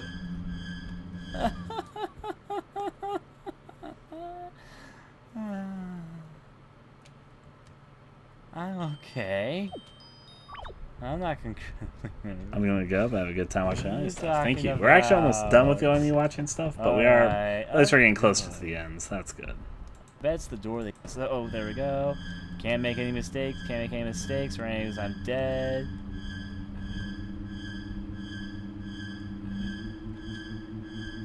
He is pretty determined.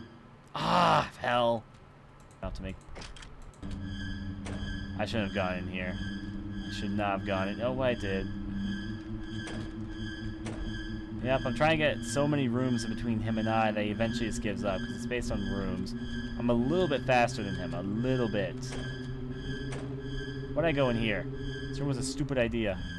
There's nowhere to go in that room. Why the fuck did I think that was a good idea to head over that way? Some corners and beep. Let me go through here. This time I got a little bit of an edge on him though.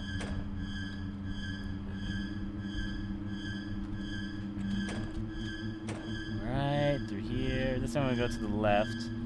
Let's see if I can outrun him in one of these hallways. There's no way I can outrun him right now.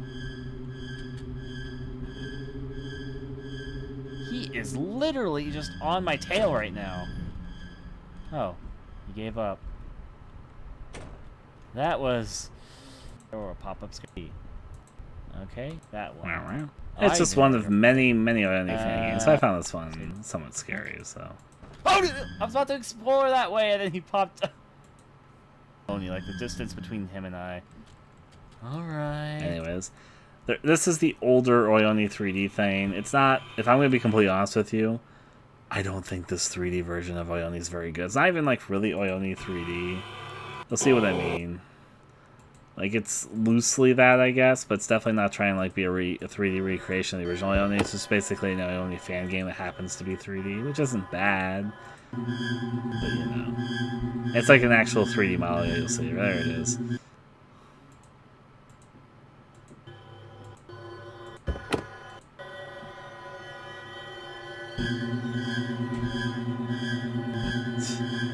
Look at that Oni go. Wow, looks.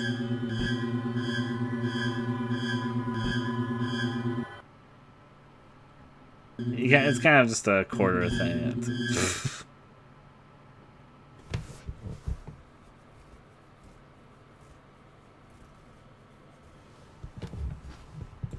Wow. Anyways, this is basically the whole game. You go through some corridors, occasionally run with sort of a thing that you pick up, and Ioni chases you on occasion. That's this version of Ioni. Just wanted to include it because it's like the other 3D version of Ioni. Now, this next one we're going to look at it a little bit, and I'm going to say this up front. In my opinion, in my honest opinion, there are two Ioni things that are not officially by the creator of Ioni, which I think are leagues above the rest of the stuff out there. This is one of them, in my personal opinion. This is Ioni R. Some of you guys will probably be familiar with it because it got a little bit of attention. It is a fan remake of Ioni. It's a little bit hard to explain, but I can also kind of easily explain it. It kind of follows Ioni, like it does follow it, but it expands a lot, though it's not official. It's not an official remake of Ioni. It's a fan-made recreation. And this remake kind of tells a story, like, because Ioni, the original, doesn't have much of a story. This adds characters, it includes adding characters from the manga. And it tries to tell a little bit of the story from the manga into the game, but also tell its own story, if that makes any sense. So, to kind of explain what this is, it's a fan-made project that remade Ioni in their own way, but they tried to make it an adaptation of the Ioni manga, because the Ioni manga was like a version of Ioni's story, which was much more expanded and spin it into its own thing. That's practically what this project is. However, I think they do some interesting things design-wise. And we're not going to look at the entire video again. We'll just sort of skim through it. But I honestly think it is one of two projects which I think are the best things that have come out of Ioni. And both of them are fan-made things, like fan games.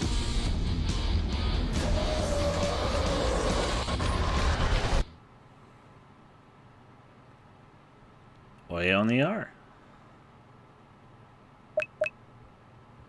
It is complete. It's fully playable from beginning to end. There's also multiple endings. Please choose the game mode. Cheat codes are available after the story. And just for the record, they're playing on hard mode in this video, but there's like it's story mode, DLC, alternate outcome, and DLC Tales. Story. Choose your difficulty. Easy, 10% encounter chance, clues in game. Normal, 15% chance. And hard, 30% encounter chance, plus 25% chase time. Hell, 40% encounter chance, 50% plus chase time, plus X saves. Roll for it. Do it. Have you not heard of this before, Connor? You're probably going to be interested in this, actually. In my opinion, my honest opinion, out of everything that's come out of Ioni, I think this is one of the two most interesting things, and they're both fan-made things.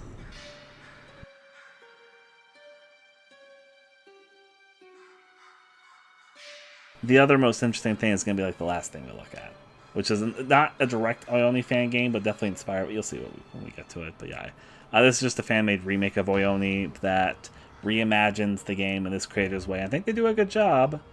And this one tries to tell the story from the Ioni manga as opposed to the original game story. So basically, this is, hey, I want to make Ioni in my own way, except I want to combine the original game and the story from the manga of Ioni.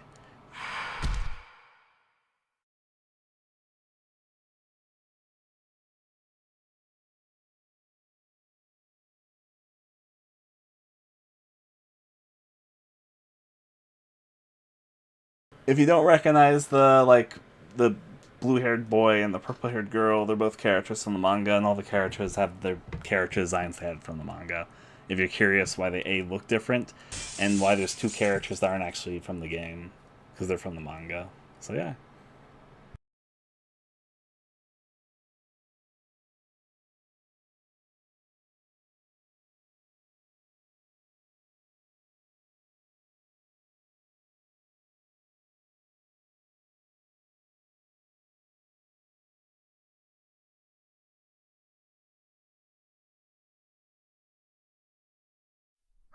Rolls as it goes.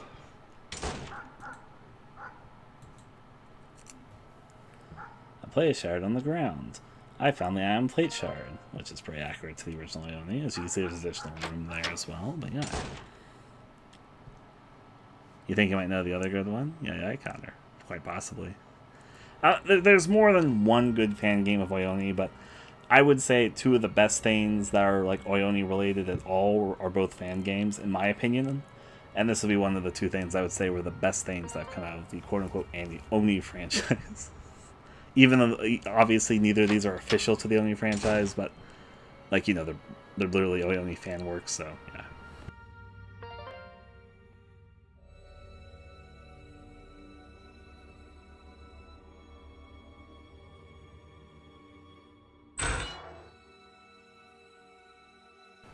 Anyways, we're not going to look at the entire fucking hour, 80-minute Let's Play of this. We'll skim a little bit, but sort of get an idea of how it works.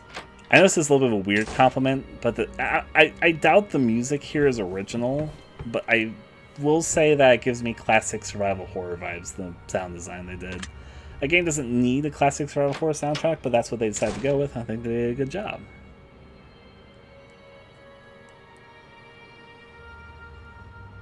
It's a little bit weird that she was in the locked room. You need to get a key to unlock. I mean, theoretically, maybe she had the key and she unlocked it herself and unlocked the door again. Just, you know.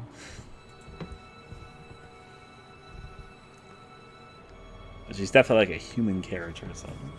And she's not behind what happened, so. A little bit of convo.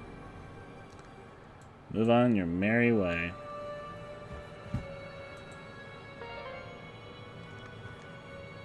I see. It's part of the difference. I try to get the research out of the way just to remind myself of some things. Just take a few notes.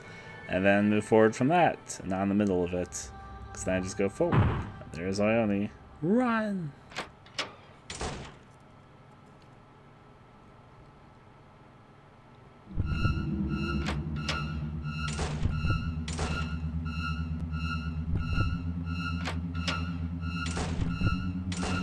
One disadvantage the remake does, and I could, as an RPG maker developer, I both understand why it happens, but also I can think of ways that they could have worked around it. Ione disappearing when you change the room is a little jarring. You get used to it, but it is like the one thing which I would say is a little bit.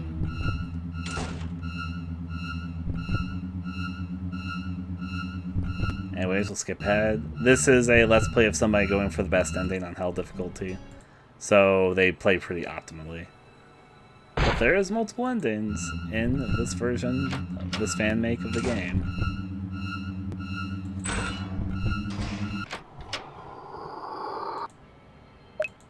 Doing the puzzle. We'll get some of the more interesting stuff. The game starts differentiating a lot more as you get further in, so yeah.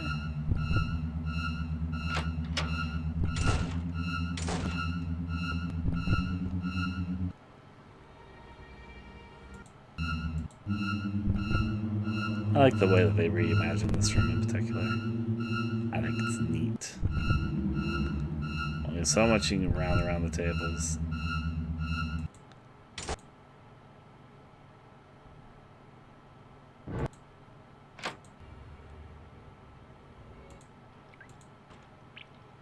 Go into the deep dark. Time for the cage room scene. You gotta have it. The cage room scene has been in literally every official version of Ione ever.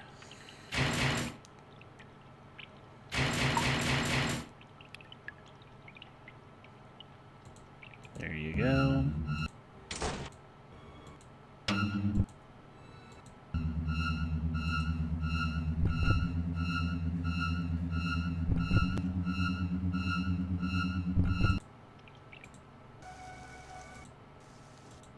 forward, having a drink with him. We'll skip forward a little bit as they leave the mansion, go to the next part, solve some more puzzles. I'm not gonna make Ryan Oni. At least not yet.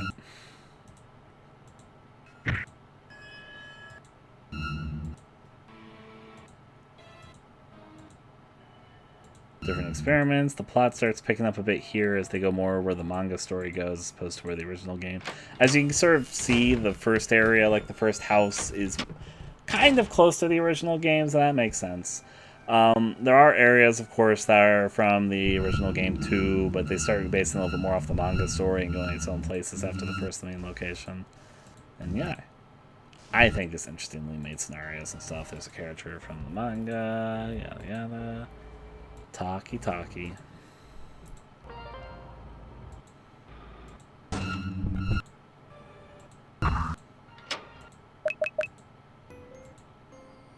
There's that character. There is, in fact, a sort of final boss battle of sorts. Wait, I want to see the other version of the cage room.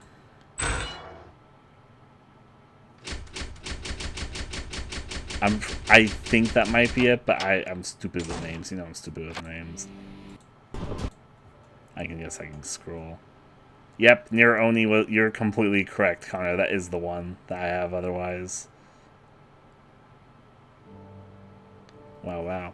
But yeah, I would say the two best things that have come out of Oni is Oni R and Near Oni, which are both fan games.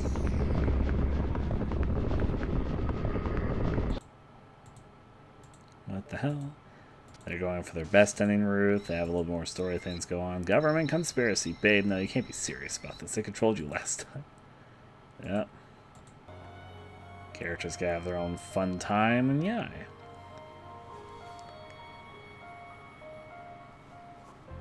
Anyways, so that's it. The next thing isn't exactly an Oyoni fan game, but I think it was a bit Oyoni inspired, which, you know, we're not making an Oyoni fan game. We're making an inspired by game. And I wanted to look a little bit, not fully, but I wanted to look a little bit at Turtlehead. This is mainly badass videos on it, for the record. So yeah. Probably a little more adventurous, eh? I like the aesthetic of Turtlehead, and it's not exactly an Oyoni game, People look out, show you my. but it has some Oyoni DNA. As you'll sort of see as we click through it here. I love the character designs, though. I really do. And sort of the look of the game. And the monster design when we get to see it. Go through some stuff. The school starts to get a little dark, a little spooky. Yeah, there's the monster. We'll see the monster appearance. Go into the blood room. Oh god, you're already dead. Hello, monster. It's Turtlehead. Run. Well, no, you're really fast, actually. Holy cow. He's jogging. Turtlehead. Turtlehead. So I'm sure you can see what I mean. It's not exactly an Oyoni fan game. I'm dead. But you can see the fucking DNA of Oyoni inspiration, can't you? Why are you like fast only in the hallways? He has to catch his breath. Wait, I can hide. But I need to like get away from Turtlehead.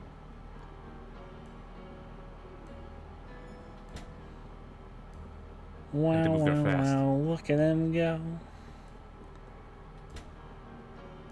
I'm not here.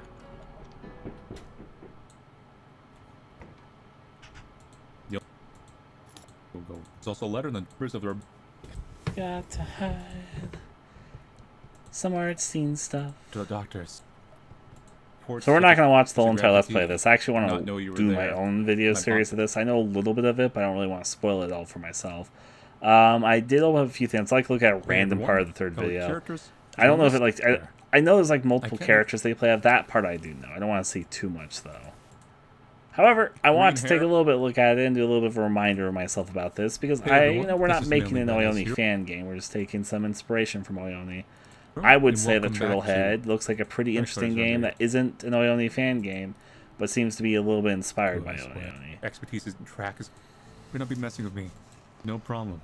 Alright, that's all I'm going to look at. Next up is Cage Oni. Yatsuga, guys! Oh, welcome to. I kind of want to get a rougher but kind of interesting looking Oni game. Nothing unusual. Okay. There's a lot E of for the master. kind of Okay, it's mediocre and sometimes just bad Jeez, Oyoni fan bro. games out there. Like Sure. Oyoni fan games, since there's so many of them, they've created sort of a tier list of what they call Oyoni I saw games. that puzzle a mile away. And Give me it kind of goes by the quality and how people generally feel towards Go to the them. And if you look at that chart, Just which what they are have on these the things? Oyoni wiki, Wait, what? because they try and track Fuck. most of the Oyoni fan games there, Old we got pretty decent. Right, Yeah. we say. I played several back in the day. Of course, there's more in each replay, but I just wanted to sort of include a little bit of one of the like not bad, but not like fantastic still with us? Oyoni inspired things. Show us the Oni. Oh, he doesn't have you. Help us all. Show us the Oni. So Wait. I think I gotta do. It's not.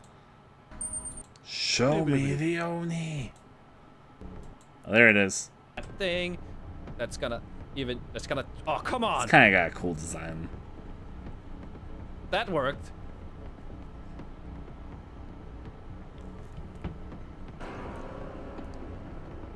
Look how scary it is right now. Even kind of cheek, because it kind of just go over the place. But yeah. And the music's like appropriate. It's a scary chase music. But he can teleport. Wow. On my Finish the I lost this game. play. Okay, the last thing we're going to look at for Oni research, and this is the last video, is Nira Oni, which, as you guessed, Connor, is one of the two things I would say are the best things that came out of Oyoni. The other one by Oyoni R. We're not going to watch the entire hour-long Let's Play here. This video is by Weedle, with, as you see, two T's, the capital E, and give it a thumbs up. And yeah. Our cast attends to only star half hour to Ki's bedtime soon anyways. These characters decide to enter. And they have a nice little discussion. They have some fun in this hospital setting the game is set in.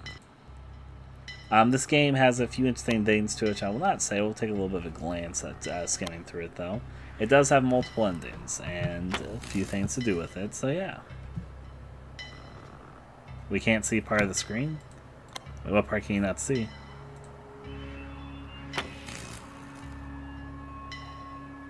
Oh, I tried scrolling down. Did the scrolling down part didn't work when I did that? Okay. I thought you guys could, yeah, you guys can't see the gameplay fine, so that's what's important. Wow, wow. Doing some of the early things. Having the Oyoni, ooh, something spooky is about to happen music, which means probably about to meet the Oni. It is the music from the original Oyoni, so, you know.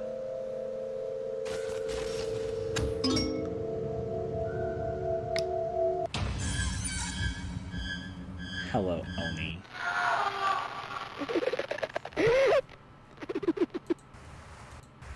There she be. And this game gets a little bit more interesting as things continue to go forward and down through it, so we won't say too much,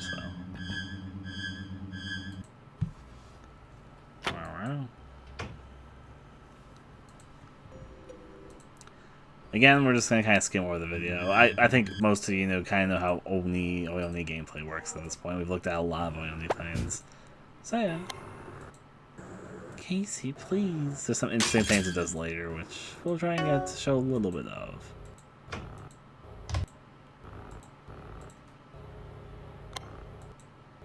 Have some long discussion with that.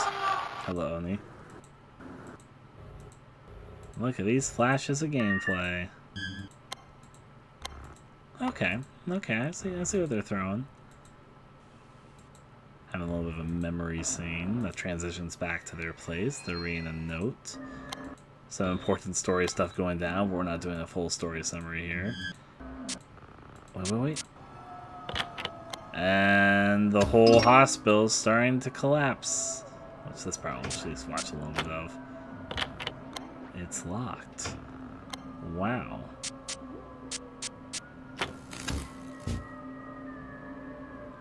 Hospital's just falling apart, ain't it?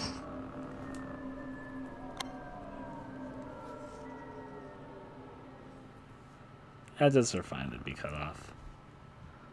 We cheated the Oni at its own game. Anyways, that's most of what I wanted to show off. So yeah. I will be honest. I don't know if I got as much out of this research session as I thought I might. There was a few things I got out of that, but I didn't get a lot out of it.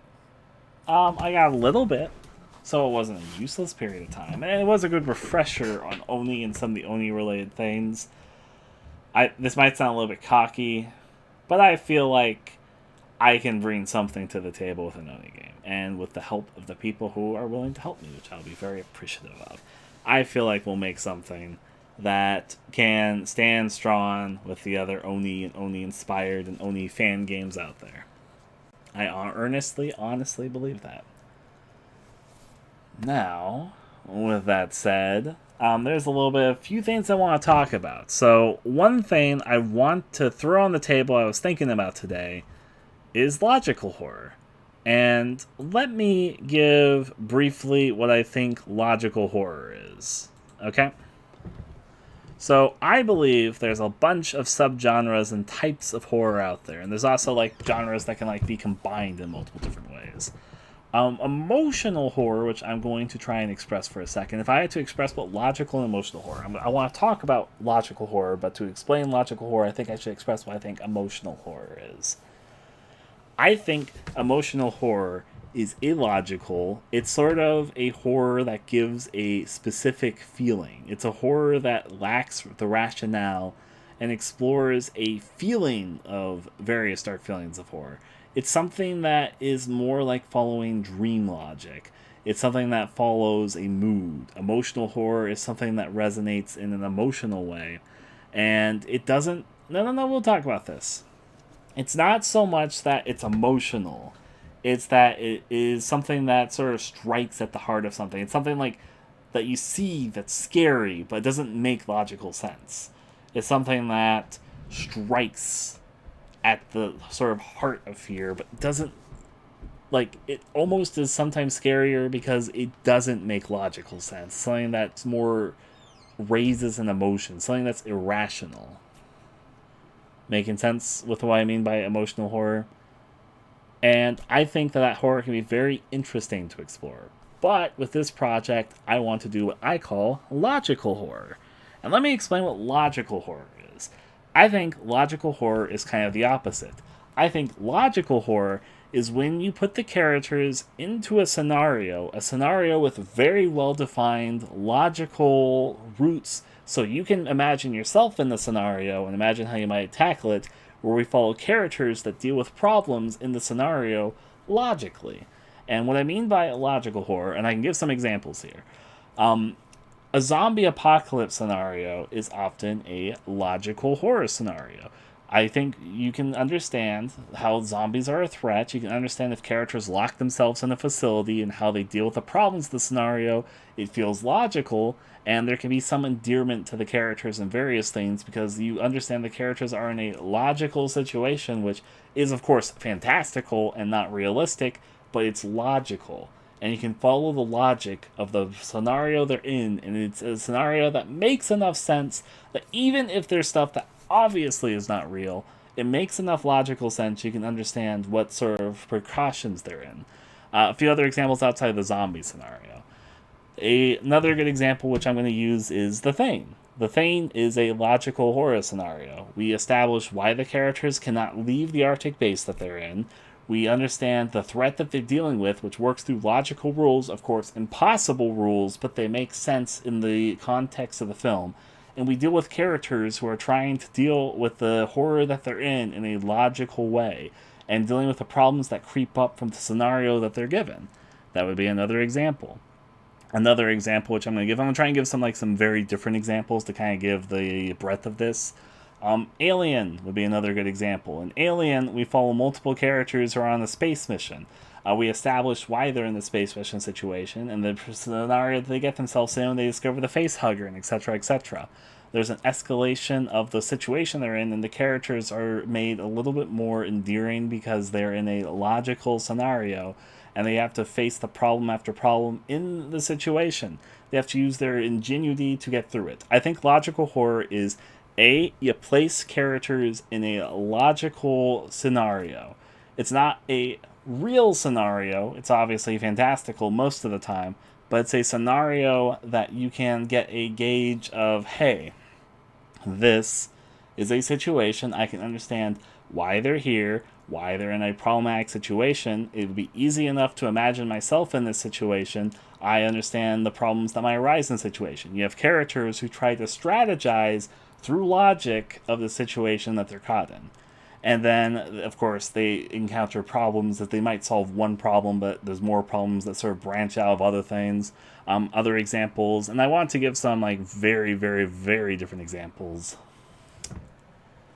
Okay, yeah, this is a good way to contrast logical horror. What example should I use? Let's do... Okay, I'm going to use two really unorthodox examples, but I think that I can get my point across. If you have seen David Lynch's Mulholland Drive, there is I'm using David Lynch for an example because David Lynch is what most people be like, oh, what do you mean fucking David Lynch? Wouldn't David Lynch be more of an emotional horror guy? Because a lot of his horror is like kind of illogical, it's more emotional. Yes, but I'm going to explain a scene that David Lynch used logical horror very, very, very well. And also to demonstrate how I personally describe it in a creator that usually relies more on emotional horror. Also, I need to clarify, emotional horror and logical horror can exist hand in hand. It's not impossible for the two sides to both be present. But I will describe a scenario that's kind of such. In Mulholland Drive, I'm talking about the famous diner scene, which is, if you've seen Mulholland Drive or you know this scene, you might understand where I'm sort of going to go with this. The scene is just one scene in the movie, but they do a really, really good job at expressing the scenario, where they are. He establishes why he's afraid in this situation and the rules of the situation that he's in. The character has been having a reoccurring nightmare of this diner, and he's been seeing in his dreams that there is a scary person that's behind the diner who's like watching him through the walls, and he's come here because these nightmares have been scaring him so much he needs to confirm that they're not real. It's a face he never wants to see out of his dreams, but it keeps on bugging him. He needs to come here because he knows that if he doesn't do this, that this is just going to keep on plaguing his nightmares. So we established why it's there. It's an illogical thing, but they do a few good jobs because we now know the scenario. The character is in this diner where he is informed that there is something terrifying behind the diner that he needs to face. We establish the whole scenario, and then, of course, we can put ourselves into the scenario of what we would do if we were in this character's shoes and situations. There's a logical format to what this character is dealing with, even though they're dealing with something entirely illogical, which then gives them a problem to overcome, something to strategize and strategically face, and then the payoff and problems that arise from that. Am I making sense so far of my definition of emotional horror and logical horror? There's, of course, many other tags, and these two can go hand in hand, but I think emotional horror is horror that relies on the emotion of horror rather than the logic of horror, and I think logical horror is horror that establishes itself and roots itself in sort of horror that more faces itself in a scenario and situation that's logical. Emotional horror sort of tries and defy logic, and while logical horror tries to make horror that is existent in the confines of logic. Hopefully I make sense. But all the same, they can go hand in hand, and there's definitely examples that they both kind of can exist. But hey, and the reason I make this distinction and talk about this is because what I want to try and go for with this project is a logical horror scenario. Hey, thank you very much there, Night Beast. So, to talk about this for a logical horror scenario, Oyoni, the original, is very close to being a logical horror scenario, but it isn't quite there. And I think that logical horror scenarios can make more interesting character arc stories. In fact, I would argue that's part of the reason why people might be attached to something like Resident Evil characters, despite the fact that Resident Evil characters aren't very like in depth. Resident Evil's characters, especially in the older games, were paper thin. But I think the reason that people liked them more than you might expect, and that so many people are endeared to so many of the characters, is because Resident Evil likes to usually base itself, at least the older games, and some of the more recent games as well. I'll give that to them. Even though I like the newer games as well. But I think it's partially because they base themselves in logical horror scenarios. Because they establish, hey, while you're in this mansion, the mansion has its own logic and scenario that you're in. And these characters try and resolve and solve problems to overcome and escape the situation that they find themselves in. There is a logic, an internal logic, that the game uses not only to its gameplay, but to its setting and to its forces of, monsters that you're dealing with, the BOWs. I feel like it's often blended with a bit of logical horror. I think you're correct with that. Let me also give an example, though. In fact, thank you for saying that. I want to say something. I would argue that slasher films are often not logical horror movies. And I'm going to use Friday the 13th. Or no, let's use fucking Halloween as an example. So Halloween, I'm talking about the original film. I would argue that a lot of slasher films are not logical horror movies. They're their own blend of things, which we'll talk about. Part of it is that the movies are not focused on characters in a logical scenario trying to strategize and work together to get out of problems. They're not using logic. They're more following, to be completely bluntly honest, a lot of slashers sort of follow a formula to lead to character deaths and to lead to sort of tension between characters. It's not so much about the characters dealing with a logical scenario or a scenario that they have to overcome and strategize to overcome. It's more that they are dealing with a horror. Now, that does not make these movies worse in any way, in my personal opinion. But I would argue that a lot of slashers don't follow a logical motif. They aren't really scenarios you can fully imagine yourself in, because they are just movies where the slasher villain goes and gets kills and things happen. That is definitely not a detriment to the genre. I fucking love slasher horror. But I think that it's fair to say that, for an example, it is easier to imagine yourself, and I'm going to use a fucking zombie movie, I apologize. It's not just zombie movies, they're logical horror. But it's easier to imagine yourself trying to escape from like the Night of the Living Dead scenario where, we have an establishment of the characters, where they're at, the scenario that they're stuck in, and them using strategy to try and get out of it, as opposed to like a setup. Scream is a good movie.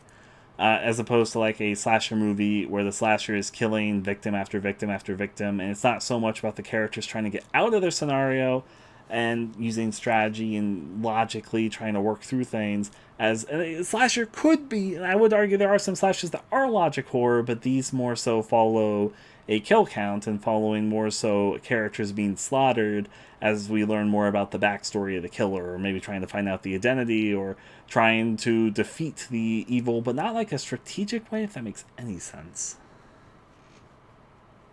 Yeah. You beg to differ. I would love to hear your beg to difference. But here's the thing. I love slasher horror.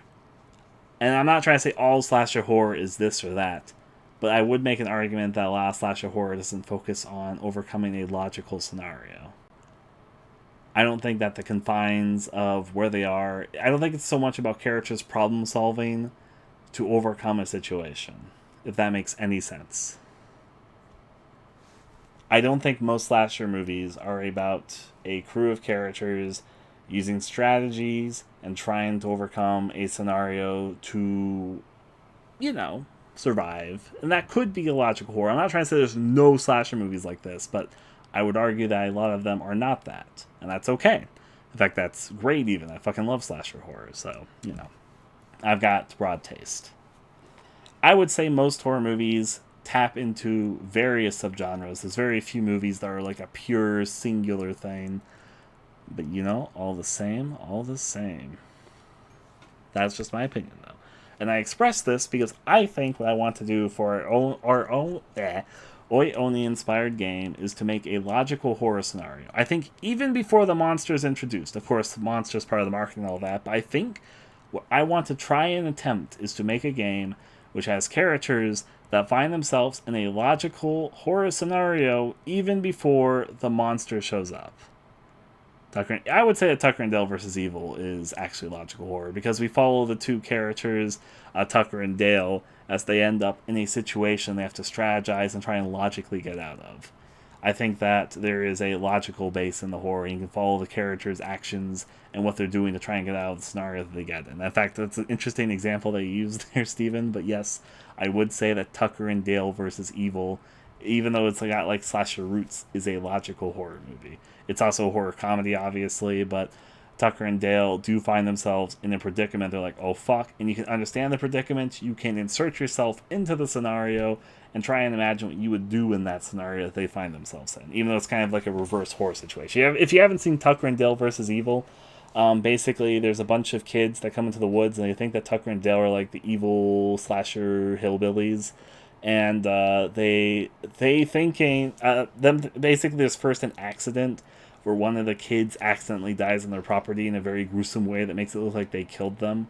And they didn't kill them, it was just a pure accident. But then that makes other people think that they killed him in a gruesome way, and it sort of escalates into a scenario where these two characters are trying to strategize how to not go to jail and how to stop these kids from fucking dying, and trying to survive a scenario of these kids coming on their property and offing themselves. And it sounds a bit silly because it's a horror comedy. It's a pretty good movie, actually.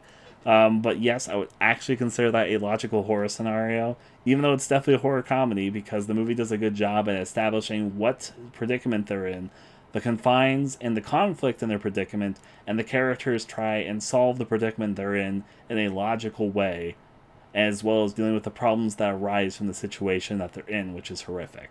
That makes sense? I hope I'm making sense to my definitions here. It's a situation you could self-insert yourself in, and you could understand and try and think of how you might do things. I think if a scenario can be said that you can insert yourself in because you understand the logic of the scenario and how you might tackle it and how you could problem solve in such a scenario, I think that makes it a logical horror scenario. But logical horror, of course, I'm not trying to say it's like, that's the best form of horror, because I'm a sucker for fucking surrealism, for one. But it's definitely a form of horror, I think. In my opinion.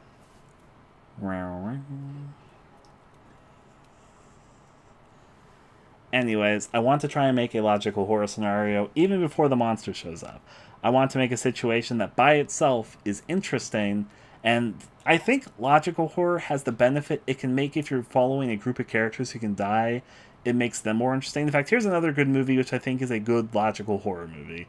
Which I was just thinking of. I would actually argue that Cabin in the Woods is a logical horror movie. I think that they do a good job at slowly establishing the scenario that they're in and following characters who try to strategize their way out of it, that does actually end up being a logical horror scenario. So yeah. Like a scene cruise ship actually would be pretty cool. That is definitely a possibility if we want to go there, because we talked about the cruise ship thing earlier. And Only 3 starts on a cruise ship, but obviously it's not really set there. It's a possibility. But all the same.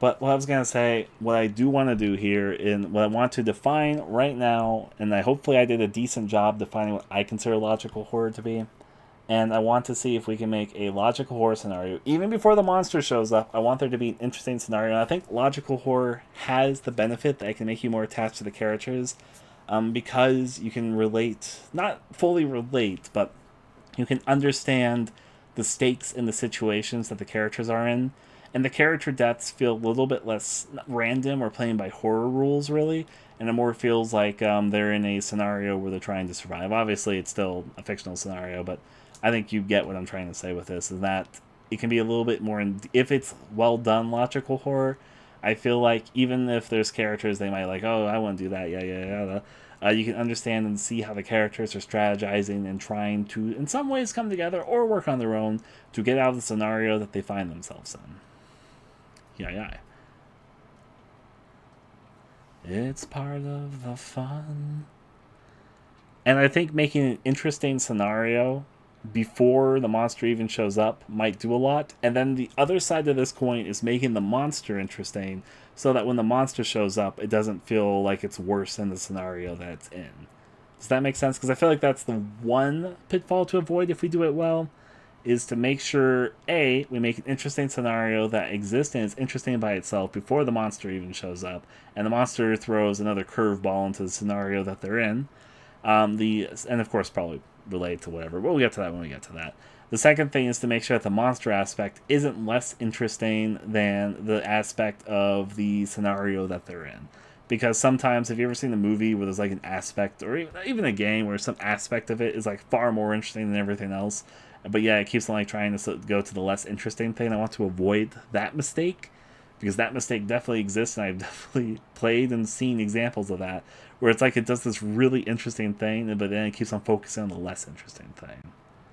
We're not playing anything right now, Quantum. We're right now discussing logical horror and Oni, as the case were, actually. Let me put on a little more of an interesting screen. I'll just rewind this video a little bit. We'll just like pause here. We'll just look at Takeshi saying, I guess.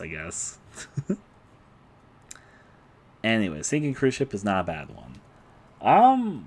Yeah. I wanted to establish that that's what we were going to try and focus on. I want to make a logical horror scenario. Most of the games I've made, I wouldn't say I've attempted logical horror, which, that's fine. I'm not trying to say logical horror is the superior type of horror, but for this particular project, I would like to try and focus and make an interesting logical horror scenario. And I think a logical horror scenario would even fit well for the thematics of Oyoni. Oyoni, the original game, was very close to being a logical horror scenario, but it doesn't quite reach it. Part of it is that the characters aren't really strategizing. Funnily enough, we have a character who's an intellect as the main character in Oyoni, but because they find themselves in a scenario where you don't need to know everything about the rules of a scenario, but imagine if you're in the Oyoni scenario. It's a little bit hard to figure out what you're doing, what you would do in a scenario like Oyoni, because the rules are not fully logical and not really fully defined. And you end up more in a situation where the characters just kind of get offed by the monster, and there's cryptic puzzles, and you solve the cryptic puzzles, and you make progress. So yeah. Is what it is, what it is. I think if Oyoni was a little bit different, if Oyoni had made it so it was these characters that are in a scenario that they're like, oh no, we're trapped in the mansion, and there's a monster in the house with us, and we need to find a way to escape it and ways to survive, and they were able to strategize with what was there around them, as well as problem solve and deal with the problems that they come bit by bit as the characters that they are, that would have made it into a logical horror scenario, and Oyoni could have been that, but it isn't that in the final game. So I want to see, with whatever Oyoni-inspired game that we're doing, that we make a logical horror scenario. And I want to introduce that scenario and have players already invested in that aspect before we even introduce the monster. And when the monster is introduced, not make the monster take away from the scenario, not make the monster feel lesser than the other parts that have already been established, to make it feel like a addition, and a welcome addition, to the scenario that the players are faced with. Making sense? I hope I'm making sense. There's still a lot to figure out within that framework, but I'm just being upfront. Part of my goals with this project. So yeah.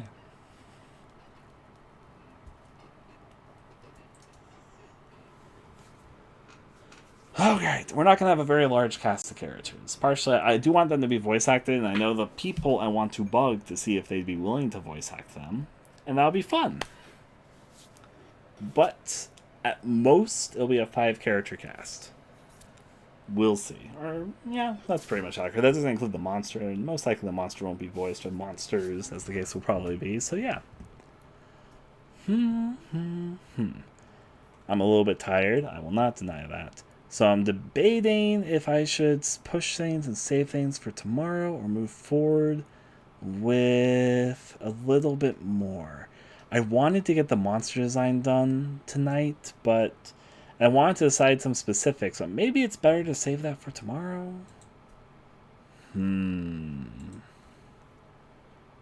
Because I'm getting a little bit tired, because I'm going to probably have to redesign the monster a few times, and I don't think I have it in me right now, because that would probably take a few hours, but yeah. I thought about maybe working on a name, but to work on the name, I want to pick the setting, and maybe we could pick the setting right now, but I feel like maybe instead of rushing to pick a setting, like, yeah, that's it, Doing it when a little bit more awake might be a better decision. A night to sleep on it and refresh myself to be like, okay, yeah. I guess we could throw out maybes for the scenario and location, and then to make a decision tomorrow. That actually might be the best way to handle that. That sounds like a good idea. Of course, a few pieces that we need to figure out. The monster is one of them, but another one is the setting.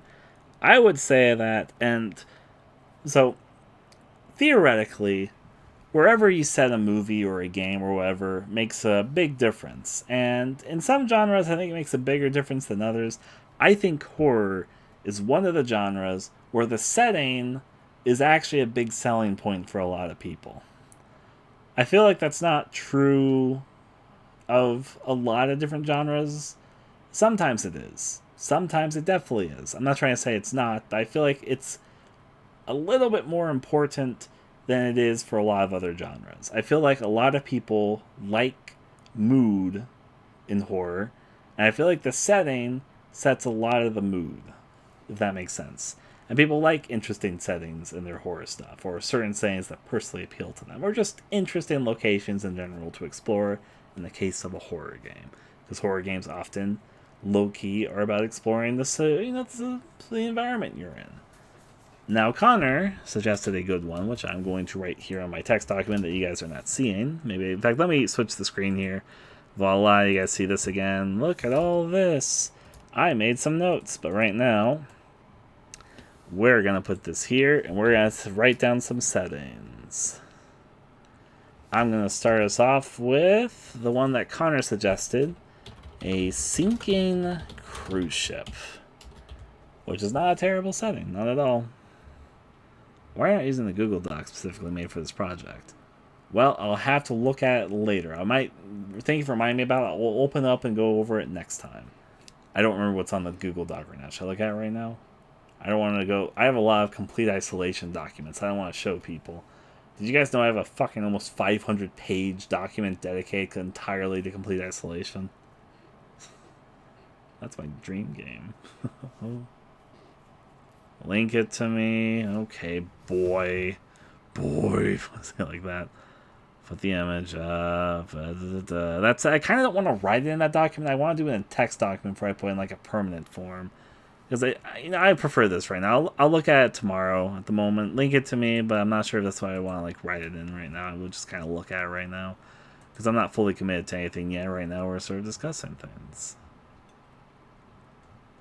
But thank you for linking it to me.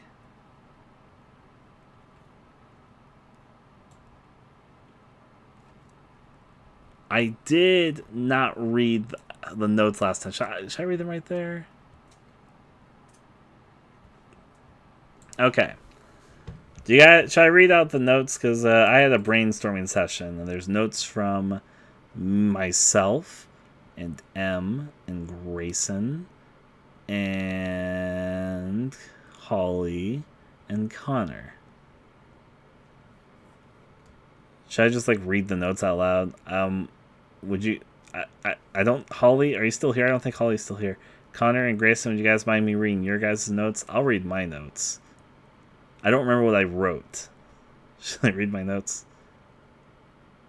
You don't need to click around. I see that you're both here, but it's fine. Haunted game show set? It could be interesting. I'll add a game show set to the possibilities of locations. Okay, I will not read Holly's and M's notes because I don't know if they're okay with me reading their notes out loud. I don't fucking remember what I wrote on this. I hope I wrote good notes because I really don't remember what I wrote here. So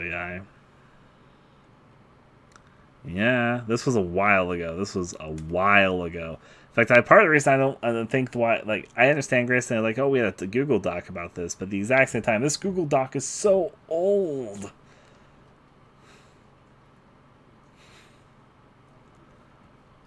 Okay, but anyways. Well, it's not really like, If I have a purpose for it, then sure, but I don't really have a purpose in my head for it quite yet. Ryan, I say, okay, I'll read your notes as well. So, I will read my notes first. I don't remember what I wrote. Here we go. Ryan. So this is the in fact, I guess I'll show it on screen.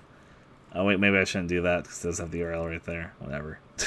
Doesn't matter. This is an old fucking Google Doc.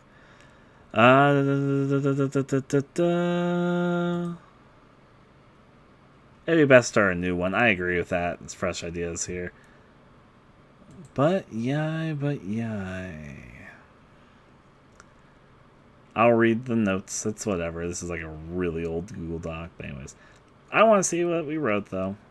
Take any notes that come to mind. Who you want your character to be, thoughts that come from what we watch, ideas you have for what might be a cool any game. We aren't so much brainstorming right now as having missed thoughts we'll read over later.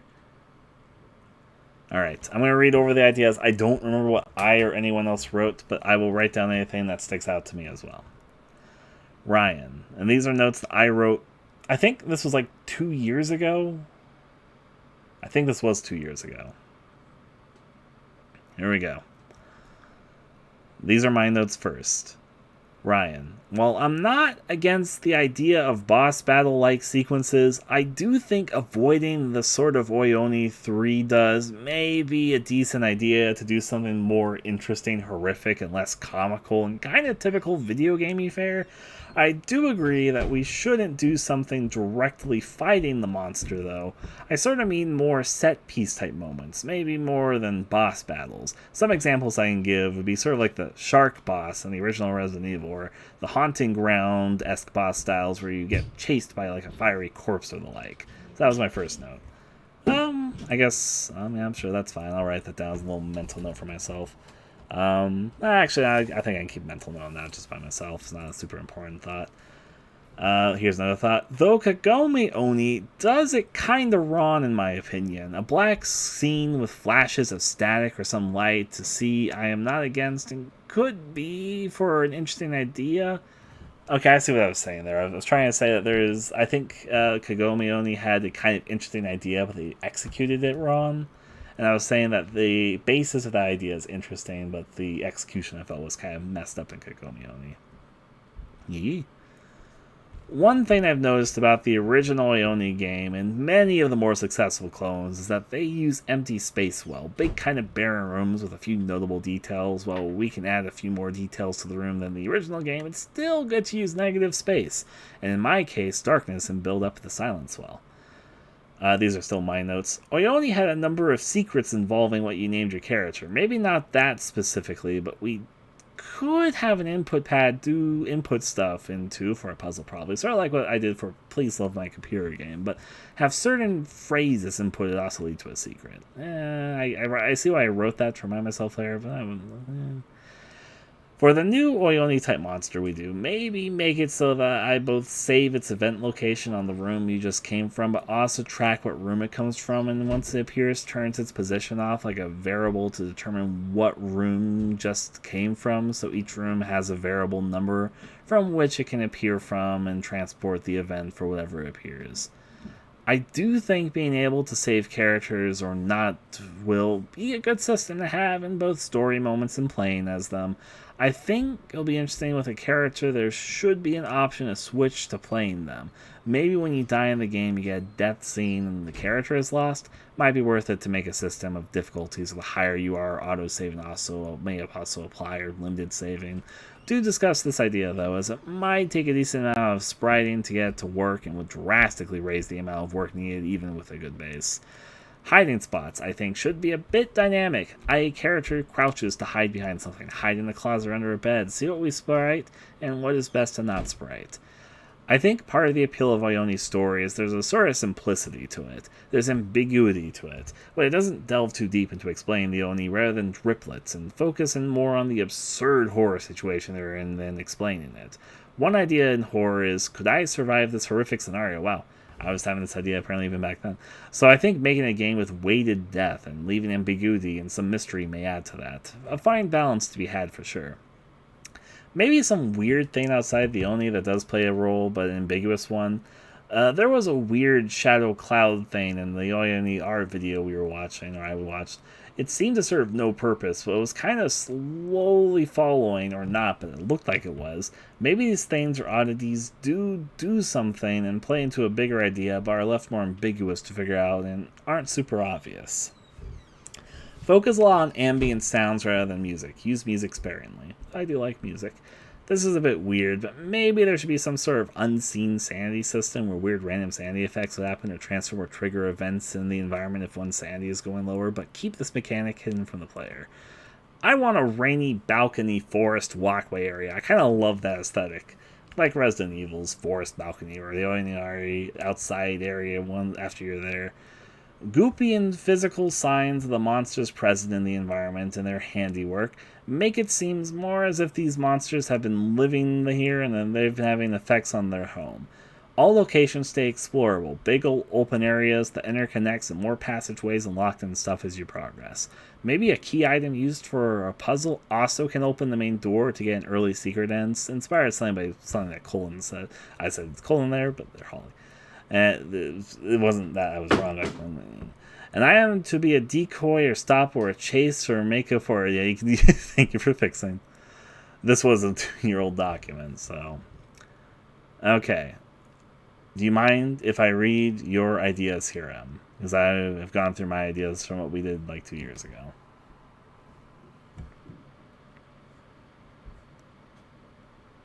I don't mind reading over these. I'm not really sure how much we'll end up using, but I don't mind like retouching base on what we wrote back then. Yeah.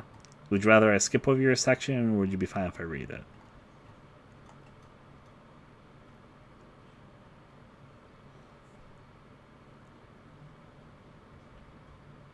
Yee.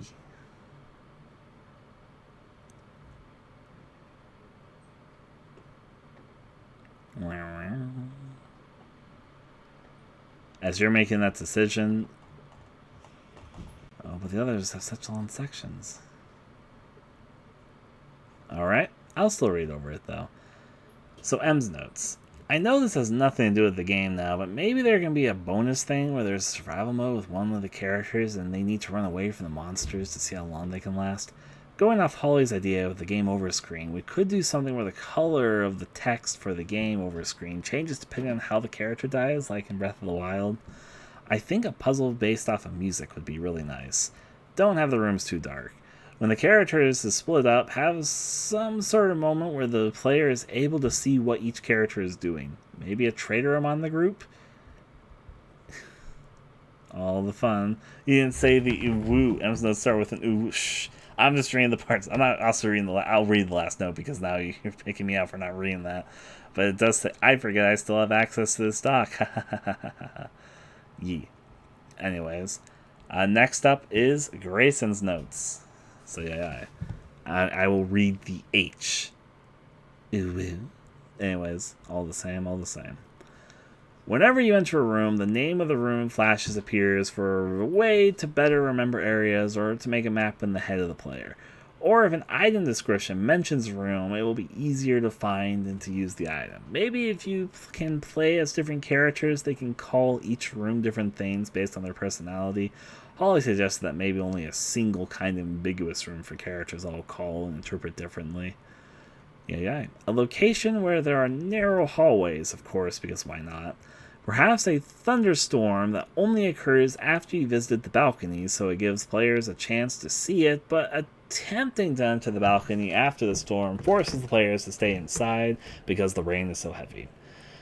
When a character dies, the monster could take an aspect of the character like how the original Oni monster does. Allow rooms where it is easy to avoid the monster, but not allow every room to be like that. Voice acting. This was a joke when I wrote it down, but I actually thought about it for a while, and I think there could be some voice acting, but not all of the lines scripted should be voiced. Reasons I think that is because of mic quality and because of all the effort it would take for every single line to be voiced. I would love to do voice acting, don't get me wrong, and if this is what heavy lifting can be considered, then count me in. But I'm thinking about different factors here. What I think could work is they recorded minimal lines and use them in specific events like noises to simulate some sort of emotion or something to indicate someone is doing something. Along with this, maybe the monster can use the voices to trick the player into going somewhere, doing something that's sort of a trap. You didn't even see Scream 3 yet. Sorry, teasing. Oh yeah, I'm the creator of Among Us, don't you know? Maybe in different areas or after certain events, looking in your inventory, viewing the pause menu theme will give you a brief note on the character's thoughts, which changes as you play. Going off of that, there could be a mechanic where something could trigger intrusive thoughts.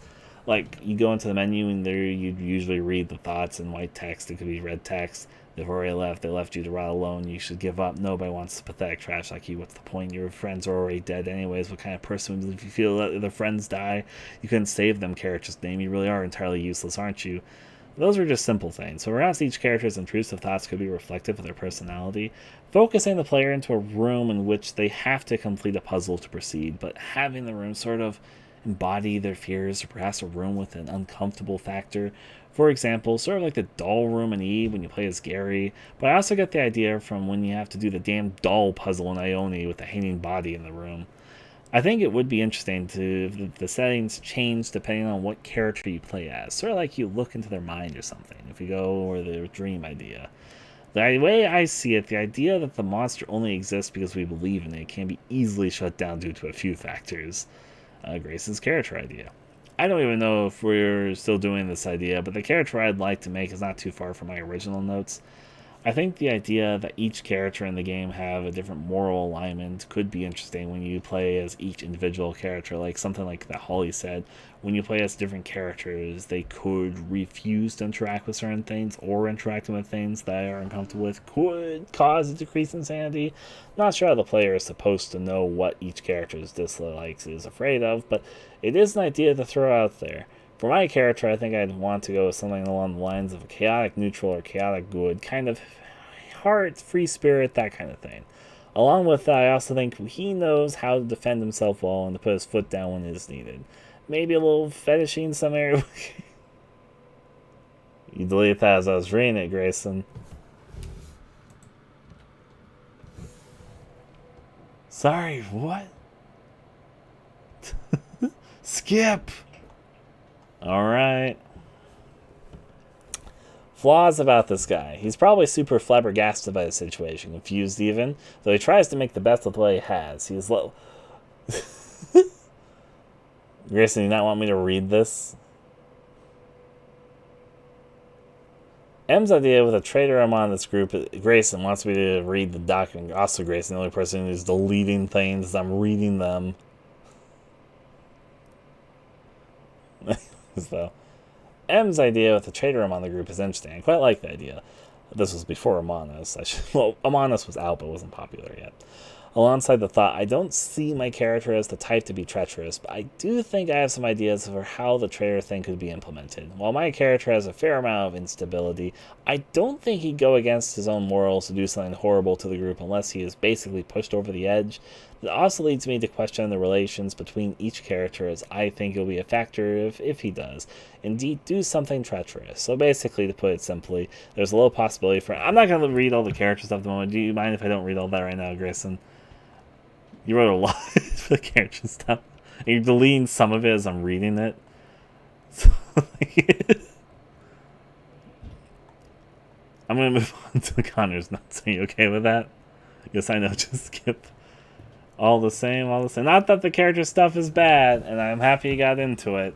But, you know, at the moment, that's not what we're really focused on. When we get to the talking about the characters, we can touch base on that. At the moment, though, we're right now mainly talking. I'm just reading the notes on the game stuff. Let's see what Connor wrote. Connor, no, yes. Hey, Ryan, how's the stream? I wonder who added that. Wait, Connor, your notes aren't next. You put that under Grayson. So Holly's notes are actually the next one. I'm sorry, Holly. I didn't mean to skip over you. We'll get to Connor's notes after this. We'll read Holly's notes right now. It would be lame if there was only a game over screen when you get got. I agree with you, Holly. Different characters could have different uses, like in Sweet Home. I want to do Hollow Bliss is kind of the idea, but I don't think I'm going to do it for this project because I feel like that might be a little bit ambitious on top of everything else for this month and a half project. However, though, that mechanic will exist in Hollow Bliss, which is more Sweet Home inspired. That makes sense? Also, I know that you love Sweet Home. I love Sweet Home too. We can be Sweet Home family. Holly fun. The solutions to puzzles could be different each time, using a variable to determine how to play through, We could do random puzzles, but I want to either do random puzzles or do puzzle difficulties. We talked about this one earlier. Which one do you people think they prefer? Puzzle randomness or puzzle difficulty? Theoretically, you could do both, but that would make each puzzle kind of like a... It would make each puzzle probably take a few days to design, and since, you know, even though we don't have the strictest of time limits, I did fucking swear an oath I'd be done with this game before the fucking Steam winter sale started. So yeah. If we want to do like randomized puzzle solutions, or if we want to do puzzle difficulty.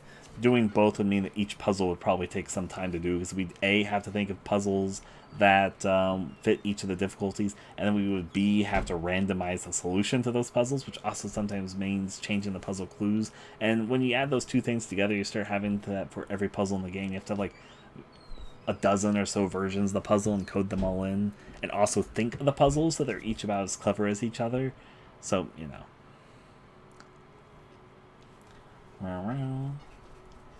It just makes it more... I'm fine with having a puzzle difficulty option or having the solution be randomized, but I don't want to do both. If this was like a huge project, I wouldn't mind doing both, but for the time limit for this, I would rather do one or the other, because both of those are still work that would take some time for each puzzle, but if doing both increases the workload by like 4 or 6 times, so you know. Is what it is, what it is. Guide, easy, medium, and hard. Those are interesting ways to word it.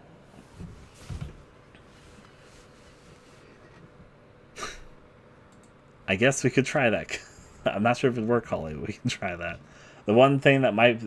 I might not add that, because people are going to, of course, do Let's Plays of the game on hard difficulty. And, you know, there's not really a way to avoid people looking up a video walkthrough if they want to figure out something. I'm not going to write the note there, but... I might add to the people, hey, if you want the real experience, don't look up a fucking walkthrough. Maybe I'll add that sort of note. I don't want to dissuade them doing Let's Plays, so, you know. Connor is really cool. I see that, Connor. You are really cool, though.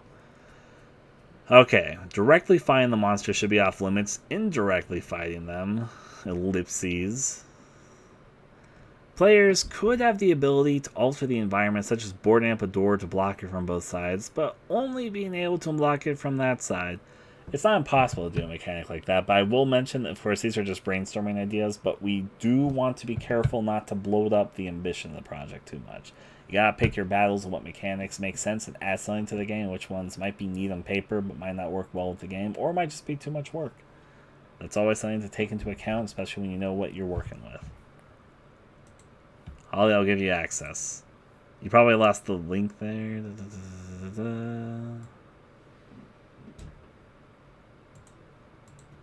Okay. Holly, I'll send it your way.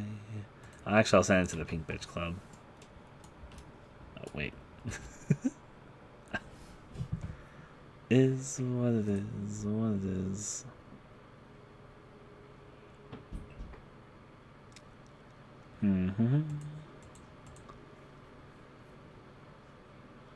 Now then, let's do this. Directly fighting the monster should be off limits. Yeah, players could have the ability to alter the environment, such as boarding up a door to block it from both sides, but only being able to unblock it from that side. Well, I know, it was unintentional. I just sometimes say things without thinking. I'm sorry. Player could have the ability to alter the environment, such as, yeah, we read that. Maybe there could be a portable radio, and if you put a battery in, you get a hint. I almost thought you were going to like suggest a Silent Hill thing, where like the static would go on when the monster was getting closer.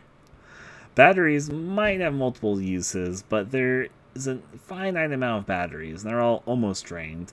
They shouldn't need to be used, though. They just make things much more convenient, like the adrenalines of Red Haze. Maybe if you have limited saves, batteries could be used with a save device. A bit early to start considering this, but maybe a joke ending where we summon Captain Planet. We get sued if we did actual Captain Planet, but I think you mean like a character architecture. In a seemingly cheesy Saturday SATM style. Combination of moves that saves our sorry asses with the power of friendship. Or just all the way on the silly scale, the monsters team up and do the exact thing. Character dying should hurt all living characters' SP by a fair amount. One possible sanity effect could be seeing a dead character in the middle of the room, back to the camera talking to them, when garner an ellipses. Sanity effects could be treated as normal, or just flat out ignored by the characters, even though to the character. These are obviously very strange. I want to show in some way the characters losing their grip on what's real. Another sanity effect should be picking up useless red herring items and don't have a purpose other than to trick the player into thinking they are useful. That's sort of a poke of other games having the character pick up seemingly useless junk that ends up being crucial, maybe even going as far as to be part of a red herring puzzle. Maybe in some cases using these items would hurt you, using the wrong item or a puzzle trap puzzle. Characters have a certain amount of HP, which could be lost from minor scrapes, but being caught as a fatal event would kill your character regardless. All the characters could live, but could also die.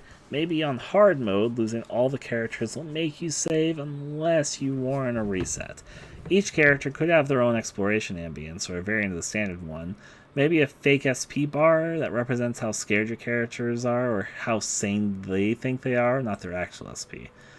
For me personally, notes that have things that people wouldn't write, "Oh no, I hear something coming," takes me out of the experience. It's fun, but breaks immersion for me.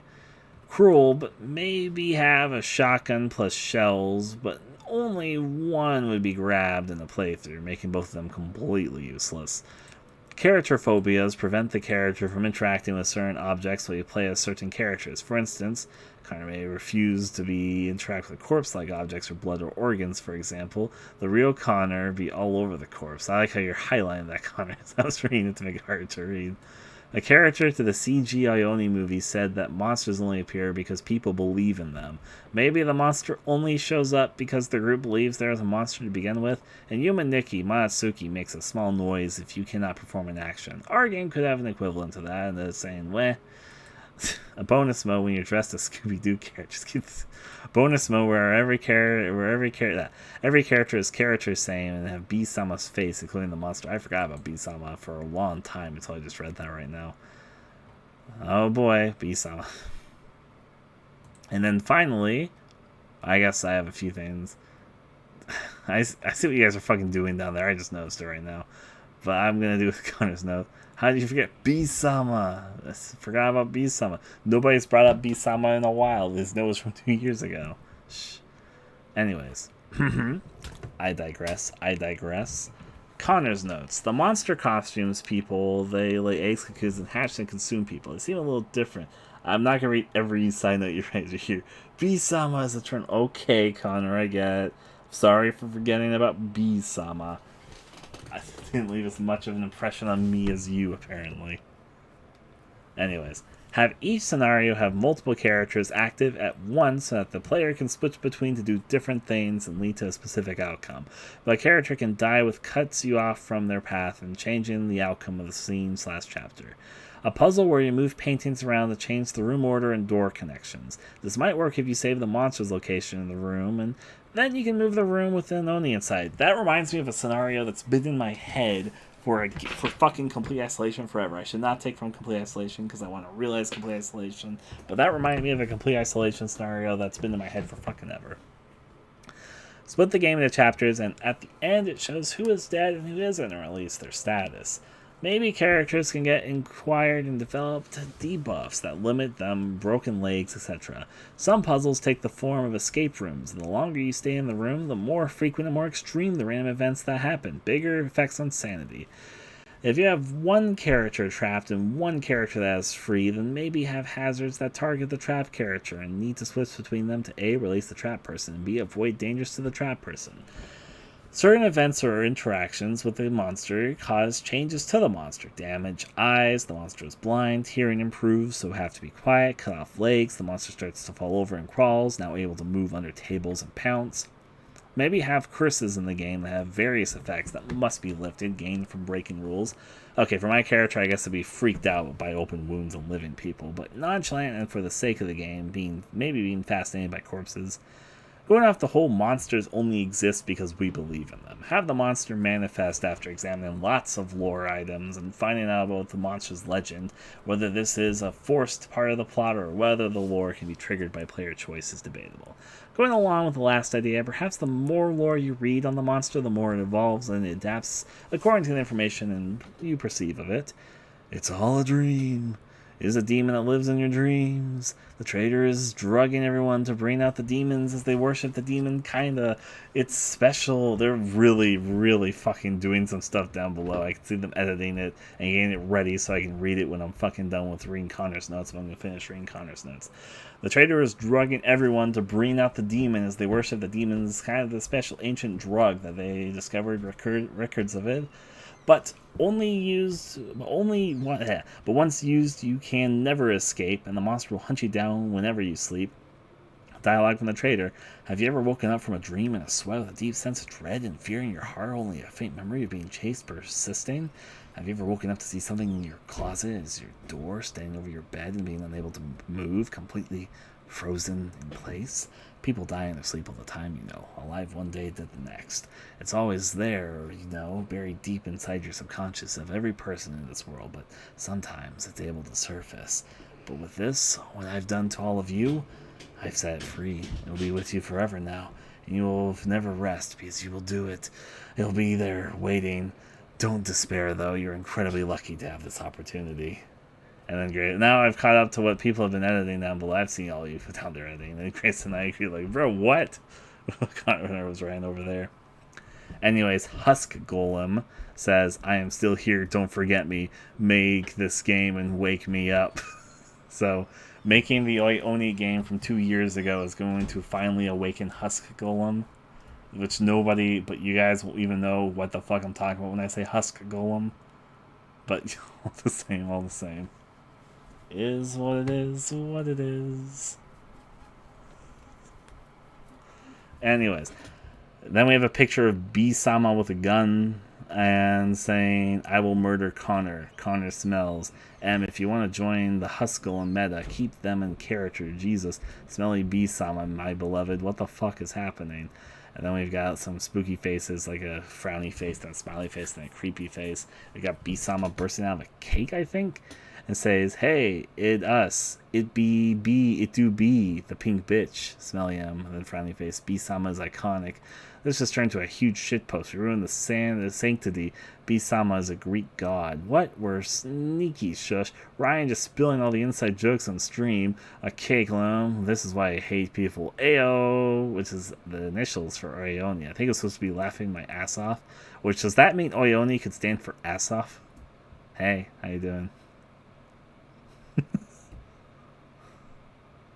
What's you guys are all right? Hey. No. I'm gonna look away from the document. Happy you guys are having fun, though.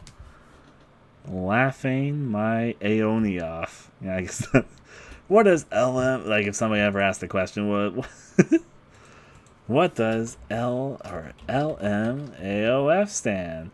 Or LMFO stand? It'd be like, laughing my Aoni off. Alright, I'm done. I'm closing the document. Bye-bye. I read the document. I'm not gonna stay strictly, like, set to those what we wrote there, but I didn't mind reading that. It was a nice refresher on what we wrote 2 years ago when we watched all that stuff in succession together. I thought it was interesting. Oh, it's part of the fun. Alright. Well, that's read. I guess back to the text document, because I can show that there again. Hello, text document. So, I had a game show game show set, I guess would be the setting. Okay. So, I don't think we're going to choose the saying tonight, but I do think we can come up with some possibilities that I can sleep on and wake up and we discuss it tomorrow when we do the stream. So yeah. For now, we can discuss what we want this to be. Currently, the only two ideas have been written down by Connor, because he suggested the sinking cruise ship, and he suggested the game show set. I don't dislike either of those settings, but I'm going to think a little bit. I also have to think about whatever setting we choose, we're going to have to sprite for. Though I do definitely have people who are willing to help with the sprite stuff. Catacombs? I don't hate catacombs. I'll write down catacombs. Another one from Connor. Sprites are easy. Alright. I'm thinking, let's see, settings that I think could be interesting. And right now we're not deciding, just brainstorming, putting some down the list. An abandoned Coke factory. You mean like a soda, or do you mean like a drug dealing thing? Post digestive system after he divorces. Get the fuck out of here, Connor. Hey.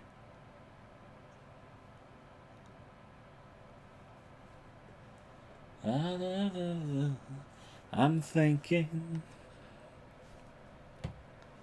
Okay, the soda. Can I just write an abandoned factory as opposed to an abandoned soda specific factory? I'm trying to think how the soda theme would tie into this at all currently. If I just write abandoned factory, we can choose what was the factory for later. Abandoned factory.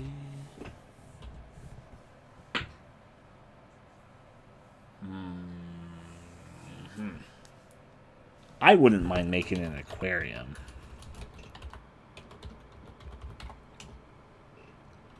A toy factory. That goes back to Hopeful Homes with Handy. Happy Homes with Handy. Yeah, you were thinking of Handy too when you brought up the toy factory. It came to my mind, I will say that. Collapsed building complex, sure. Collapsed building complex. I'm going to add something which I think would be interesting. An abandoned mall. I don't want a mall. I want an abandoned mall. Those are cool. Came to your mind too, Connor. The soda mascot tax. Also, a soda factory would allow for weird, distorted, colorful images. Okay, I'll add the note. You made a good argument for Grace in there, Holly.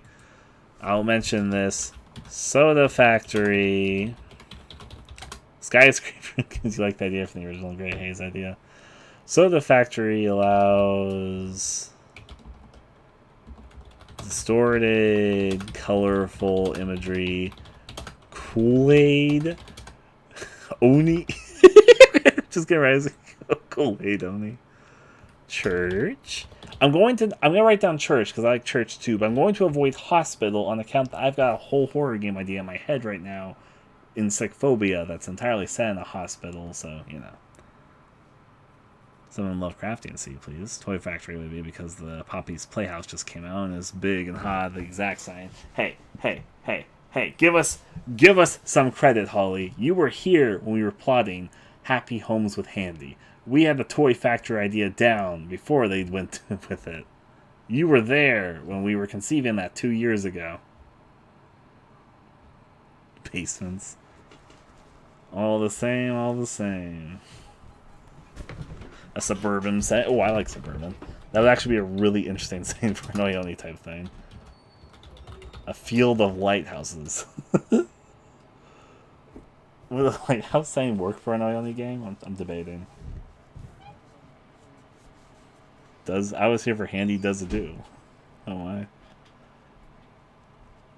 Oh yeah, let me write down skyscraper. I almost forgot to. Yeah, but I don't really care if people do. I've had whatever taken from whatever the case, but still though. I don't think so, but yes, put down lighthouse. I know you like lighthouses, but I'm not sure if a lighthouse is the best setting for an Oyoni-inspired game. One day I would like to make a lighthouse horror game outside of your personal love for lighthouses. I've always loved lighthouses. But yeah, they won't know we did it first. I know, Holly, I know.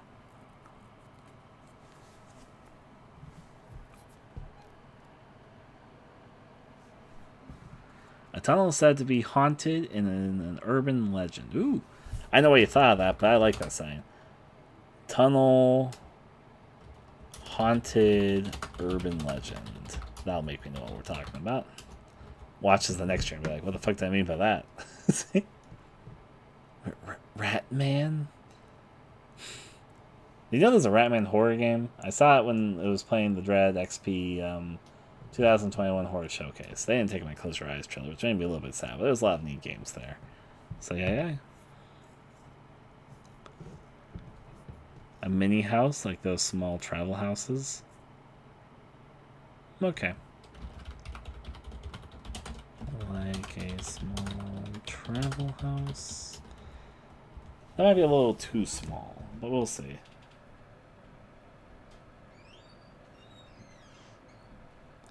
I'm thinking I wouldn't mind saying a fucking Ione game like a national park. Kind of like national parks. Give me a second.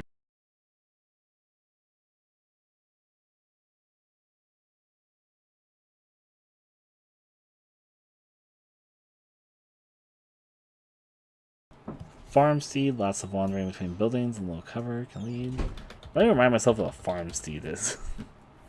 Like, I know the word, but I currently don't have anything in my head to go with that image. Farmstead.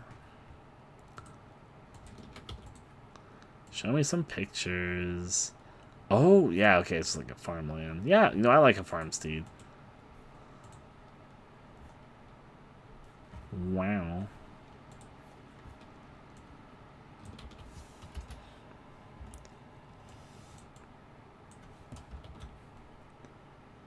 Plus, you can play Noise of the Monster as the building you're in. That's true.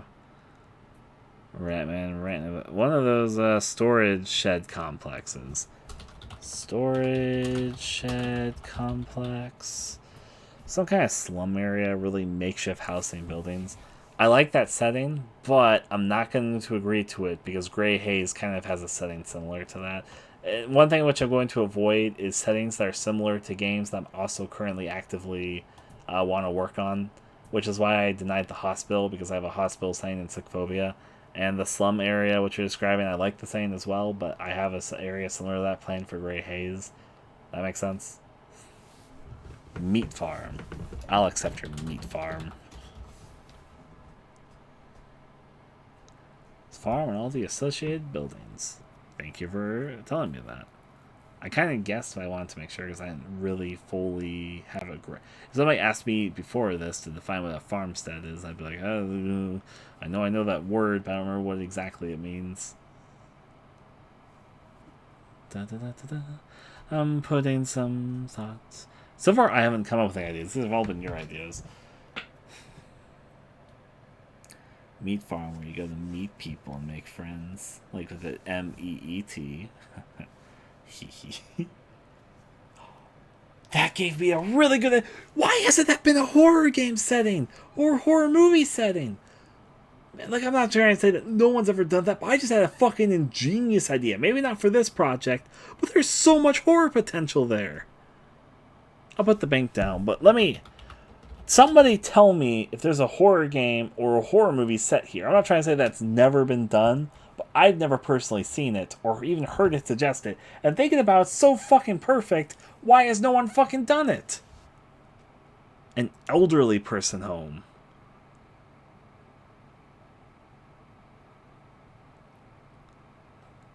Like, there's so much you could do there. There's so much horror you could explore there. I've never personally seen it. Maybe I'm not trying to say it does not exist. So I've literally never seen that in all my years of horror consumption. I played a point-and-click horror comedy game in one, but yeah. Again, I'm not trying to say it doesn't exist, but that's like super underexplored, isn't it?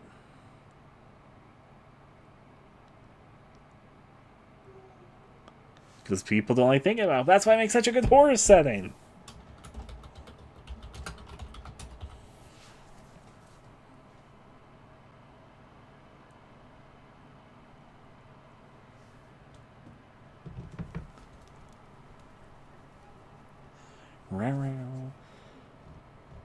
Not a scene bank. One of the creepiest houses of the X-Files set an elderly person home. It has been a while since I've seen the X-Files, so definitely. Abandoned gold mining town. I like abandoned gold mining town. I am still going to make my argument that I think the elderly home is a very underexplored horror setting currently. And Gold Mine Town. Crumbling Dust, they don't want to think about. Yeah, I getcha. Actually, a funeral home wouldn't be a terrible idea. That one is a little more explored than elderly home, but a funeral home does exist. Ah, my mom works at one of those. My mom used to work at one when she was much younger, so yeah. How about a reality TV show? I think that goes under the game show set, unless you're like me and something different than what I have here. Game show set, really shitty reality TV show.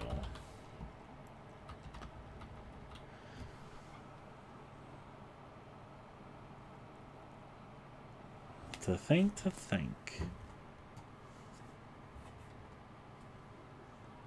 I like water treatment plants. Water treatment plant.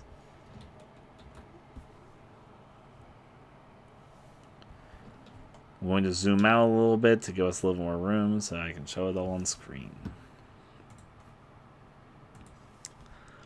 Game show I was thinking of a challenge kind of course, but here I'm thinking of where they like hook guys and girls up and lock them in a house together. I see. That does make some sense. I'm going to keep them together because I think we can go back and forth. I'll make a little bit of a clarification though. Game show, like a challenge course, reality TV show, like locked house.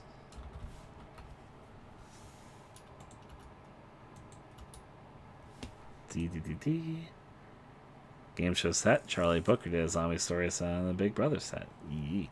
There have been a few horror things that have definitely had these things. For the record, we're not looking for the most original horror saying ever set. We're just thinking that we're set an Oni inspired game. And just coming up, we're not going to decide tonight. We're brainstorming ideas out tonight and sleep on it. Then tomorrow we pick, as well as do the monster design. I agree with that, though. Remember, Connor, I think we had this discussion last stream. We can rediscuss this. I mean, I could change my mind if somebody wants to make a point. In fact, let's discuss this right now. Oh, film studio is not a bad one. Let me write that down, though. If you guys want to keep on saying places, you think Sob opposite? Laughing with my Oni off. Saw trap. What do you mean by saw but opposite? So Connor was saying that they do love the romance / sexual and combination horror a fair bit. You know, I do too. I fucking love romance horror and sexual horror and etc. However, though, I do like saying projects that are set for different age groups. Yesterday we made the argument that we should go for like a PG-13 T horror. Maybe, though, we debate that a little bit, because I think this way to do sort of bizarre horror without leaning too much into, like, some violence, some gore, maybe, but maybe avoid the blood and gore, if possible, and go for other things, and to limit it to more suggestive than sexual, given, you know, I don't have shame, I do have shame, but I like to try and aim things at different groups. The problem with having an overly sexual horror game is that sort of limits who might play it. It does attract some audiences, definitely, but also sort of pushes some audiences away. It also limits how much like streaming audiences or people that want to share the game may be able to share it. So I guess, but the contestants watching Horace Jigsaw burst in all the puzzles and stuff for himself. I see. That's a little funny actually, but maybe not for this project. But I don't dislike the idea. Maybe a small like town area with a brick sidewalks and a town center and small stores. So like a town block. Town center block. More seriously, watching a monster break out of a redundant containment is a trope I enjoy. Yee. I getcha. Bowling alley. I mean, I don't hate it. You know that we had a bowling... So this is a true story. Target is taking the bowling alleys away from the city that I live in. there were two big bowling alley buildings that were here for a very long time, and within the last few years, last 2 or 3 years, Target bought both of those bowling alleys and turned them into Targets. Not the worst thing in the world. It's just kind of funny that they simultaneously bought two bowling alleys and turned them into Targets, in my opinion. Do you remember that VHS story you liked about the guy interviewing a cult leader? Something like that. Something like a religious center. A religious center. How about an amusement park? Sure. Amusement park. We're putting in the maybes. I'm going to add the soda factory thing to the abandoned factory. Yep. No, not the bowling alleys. Yeah. I don't think any of these ideas are okay, some of them are ideas I've had in the past, but for the specific list, I've mainly been taking other people's ideas and suggestions. Let me think a little more seriously on my side.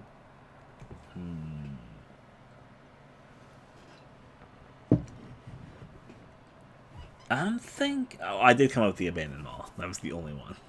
Oh, and the aquarium. Okay, I did do a few of these, actually. Right. But outside of those two, I think those are my only two things I add to the list. I'm gonna give it a serious thought. The elderly home. Oh yeah, the elderly home. That is the third one I suggested. You're right. I did forget I put that there. See, I put 3 on this list. Okay. Oh, and funeral home. Funeral home was me too. Okay, I did a few more. I was underselling what I was doing. A former cult compound could be creepy and covering all sorts of nastiness. As opposed to a modern religious facility. In fact, let me make a little thing to this. Possibly an abandoned one with history. One plot for the LA home could be a nurse or nurses noticing that patients are going missing, but administration either doesn't know this or doesn't care. After discovering a monster feasting on the elderly. Imagine the possibilities. Wow. I'm going to limit us to about how much we can fit on this page. Let me not do what I just did, and instead see where I can make this text document cut off for us. You guys are going to see the screen get bigger for seconds because I'm reorganizing this so I can take advantage of the space. I will we're done when I say we're done. No, but I'm going to make us go to here. Can I fit one more on there? Maybe. Let me do that. Sinking cruise ship. And then is that on the screen? Yep, so that's how much I'm going to make us fill. And then after this, I think they'll consider that max capacity. Though we're not deciding the same tonight. We're only brainstorming a few to go over tomorrow. Okay, like a House of Mirrors puzzle. Okay, I'm going to take what you said and do like a stylized fun house. House of Mirrors, colorful, zany, could be game showy. Combine a few ideas. That one's a little bit redundant as maybe the game show one when I added that last note, but yeah. A prison? Sure. A school? Some type of school. A wax museum? Wax museum is cool. Wax museum.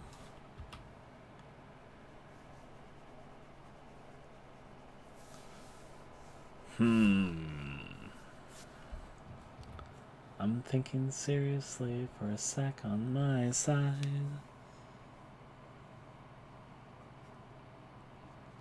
Grayson, I know you're making a joke, but oh no, there's a lot of wax museum.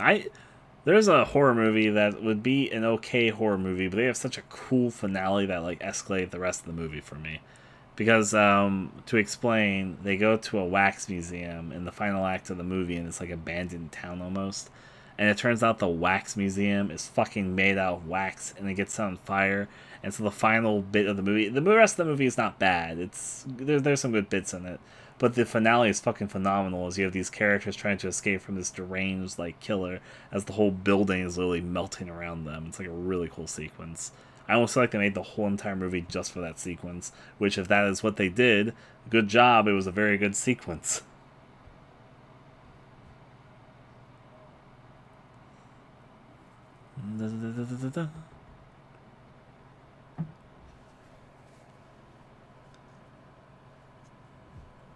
It is what it is, what it is.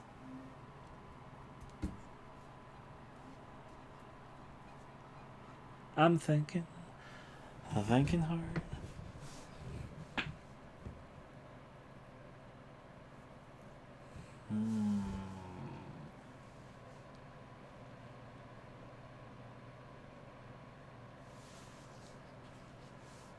I'm not gonna put my house in the game, Connor, but thank you much for the suggestion, I guess.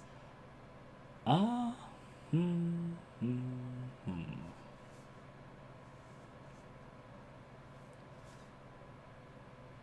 thinking. There's a thing, a zoo. I don't think I'd want to, like, okay, I know this is gonna sound a little bit convoluted. Aquariums kind of have like the same aesthetic through the entire aquarium. There might be like some differences, but they have a pretty similar aesthetic. Zoos, my problem with a zoo setting is I would say a zoo has like a lot of different aesthetics because there's a lot of different types of animals that it's displaying.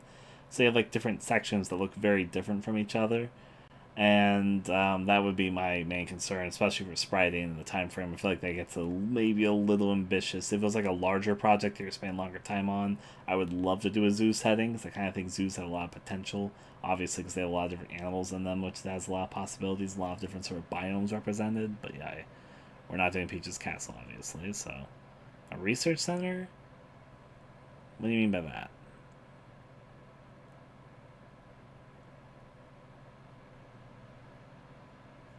All the same, I'm thinking.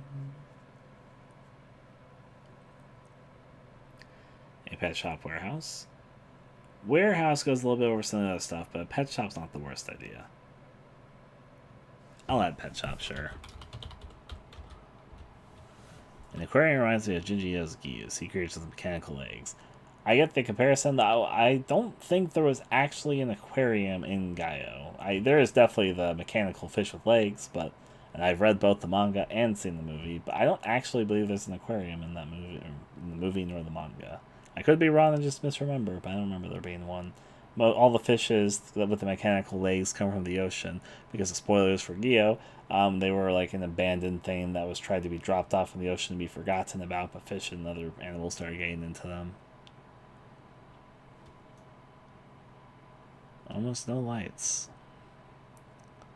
Additions on the aquarium thing. Geo is very nice.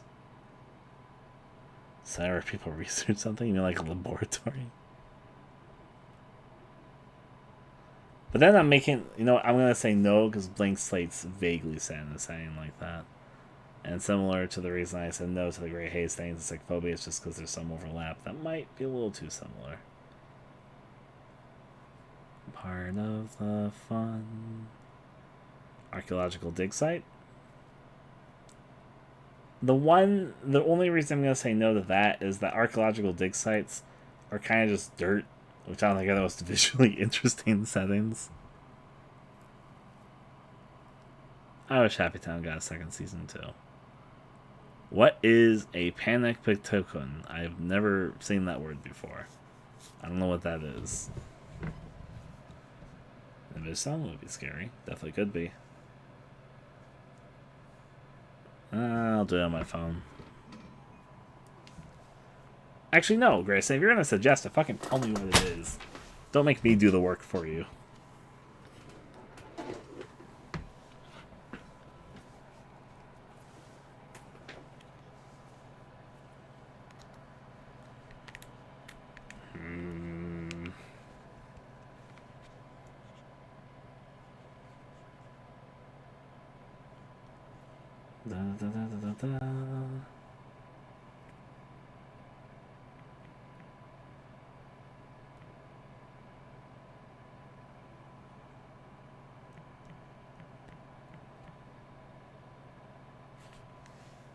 Okay, I see.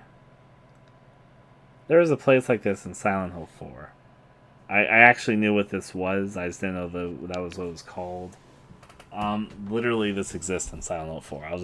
I'm literally just gonna say the Silent Hill 4 water prison, and I'll know what that is better than if I wrote down the word that you just wrote.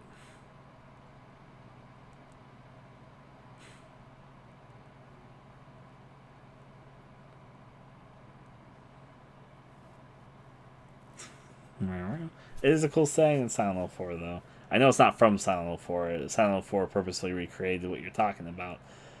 Let me just show what the Silent Hill 4 water. That'll be easier if I just literally show this setting. 4 water prison. Water prison world. We can talk about the symbolism. This episode, Abby. See, Bentham was the inventor of a type of ethics called utilitarianism, a really stupid school of ethics that I hated studying. A room of 10 people, and there's no right and wrong. Happiness is ethical. Get the shit out of guy number 10, Decon. This is the water prison from Silent Hill 4.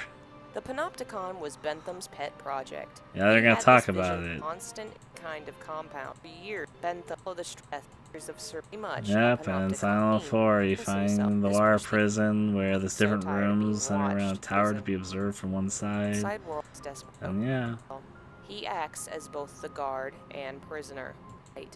Brings to mind drink. Water is a symbol of life, of constantly moving and does so to keeping them trapped on eat. Sex, eating them seems another. Anyways, now you know. I'm gonna write down. I will recognize what I meant more if I write to the Silent Hill 4 water prison as opposed to what the actual term is called. I do have 2 chats. We're talking in both the YouTube and the Twitch chat. It's true.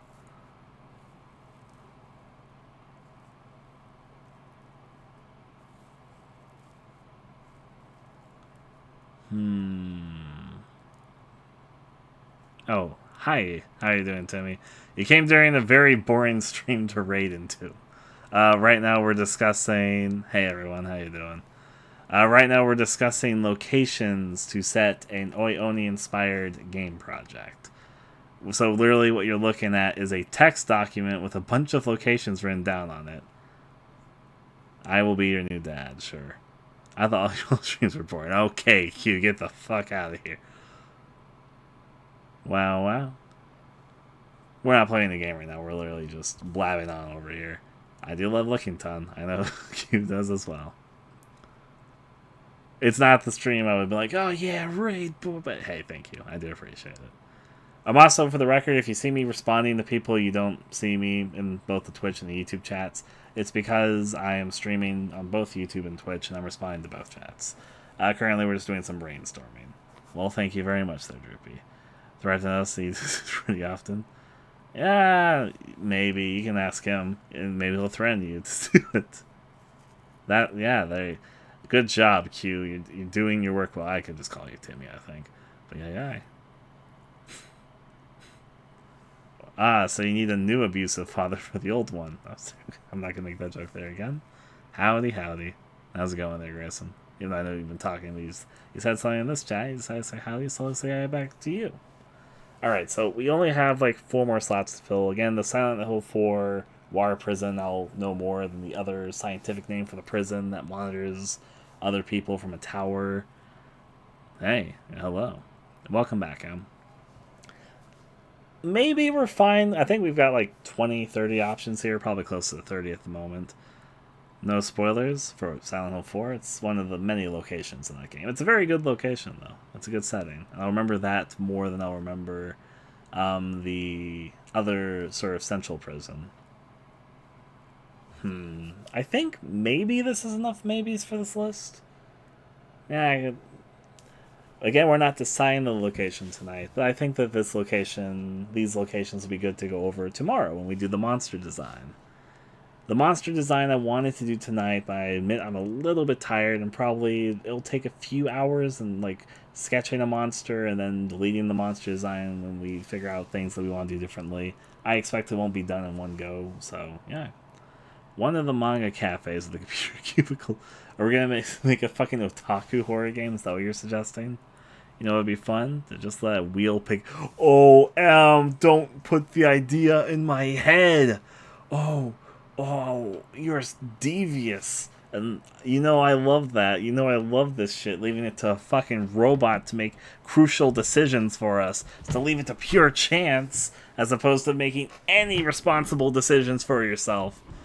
You know I love it. I'm here for it. Can we make an office drama? Maybe. We could make an office a setting. Yeah, you little cutie.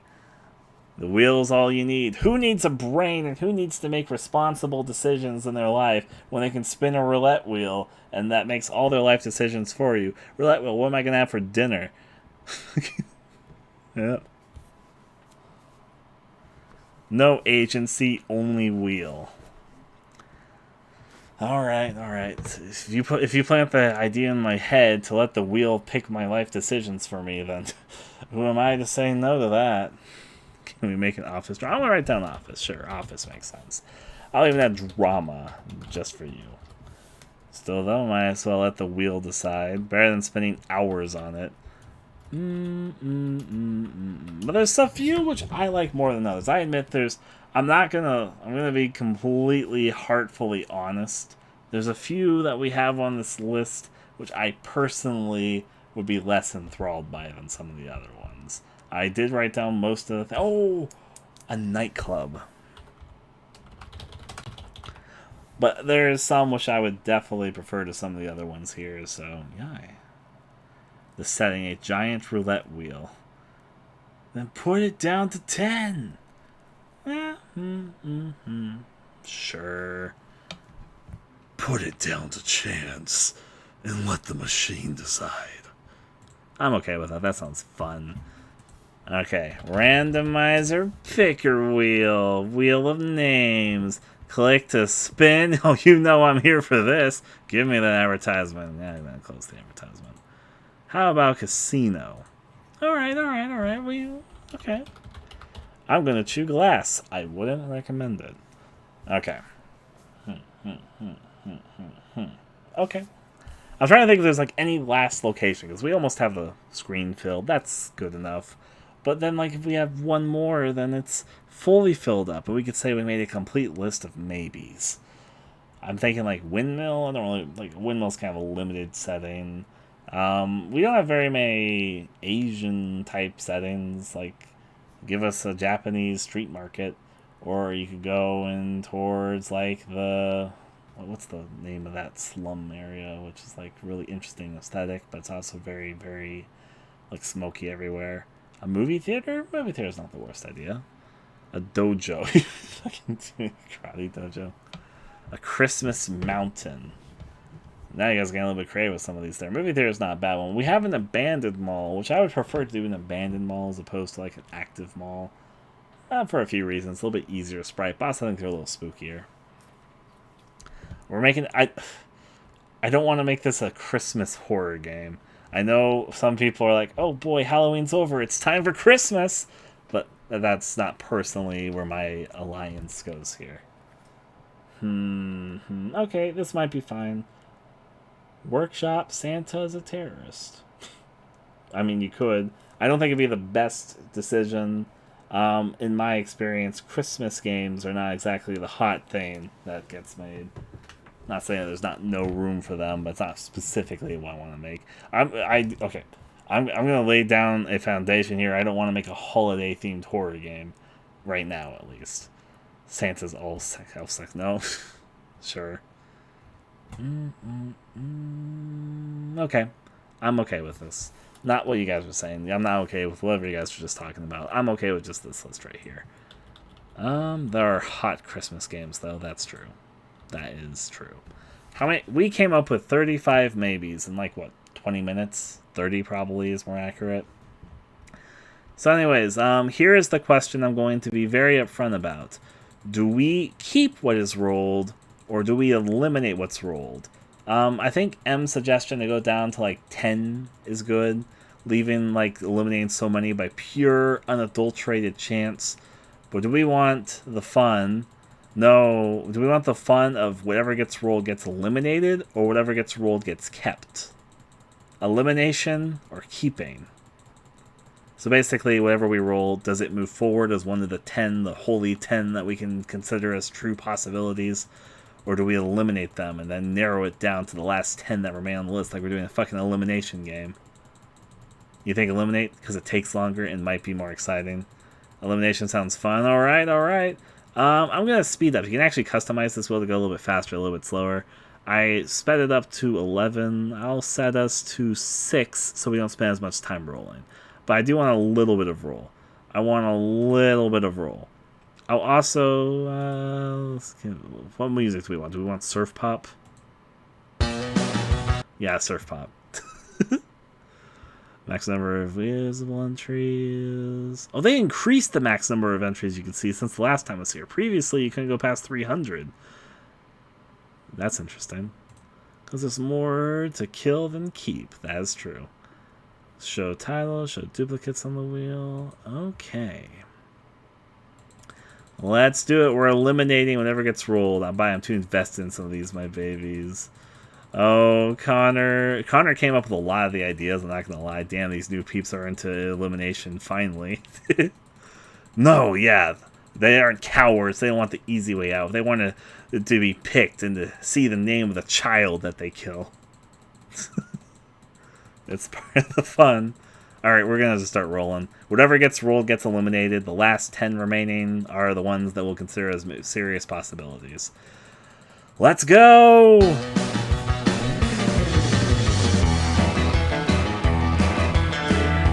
Water treatment plant.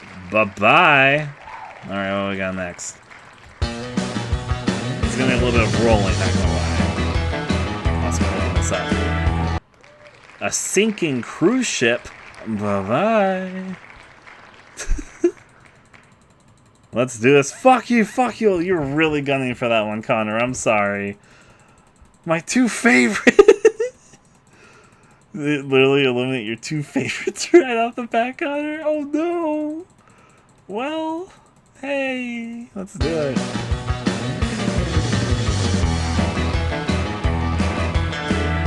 A wax museum. Oh, buy a wax museum. I like that one. I liked the wax museum too. Connor, it's after your blood right now.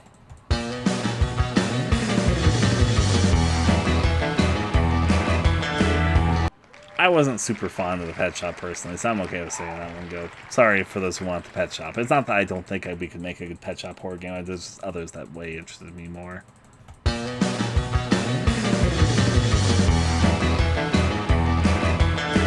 A collapsed building complex? Bye-bye. I like that one, actually. Alright, we got 20 more to eliminate.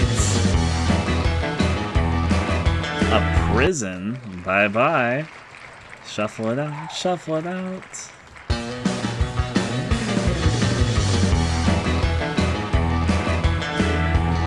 A film studio? Bye-bye to you, buddy. Next up.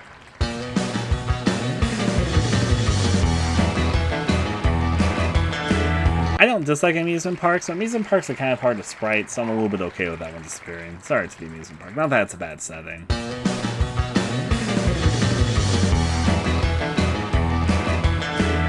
And the bowling alley gets cast aside. Strike. Next.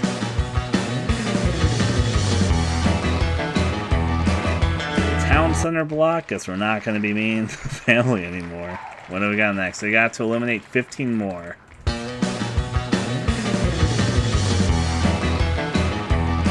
A meat farm. I guess we're not saying a meat farm. Next up. A bank. Sure. Bye-bye, bank. Well, actually, I was wanting to see if you leave everything a chance. Once you get to 10 and once, then you should only be the only one you pick.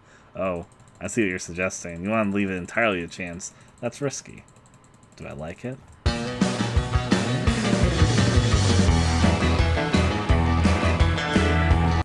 Catacombs gets eliminated. Almost went over to the next one, but yeah. We got 12 more to eliminate to get down to 10.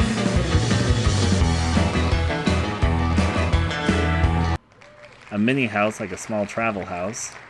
That one felt a little bit small scale to me, so there was another one. That was one of the ones that you came up with. Next up.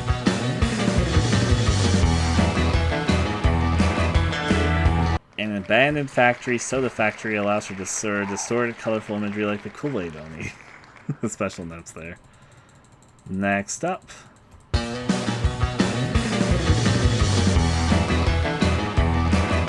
I thought there was possibility in a national park idea, but I guess that's to go. 9 more, then we're down to 10. I'm okay with the funeral home going away. It's not that's a bad sign, it could definitely be done, but yeah. Next up, to roll up. Oh, I like the aquarium. I was kind of secretly rooting for this one among a few others, but hey, it's gone. It's all fair in the game of the wheel.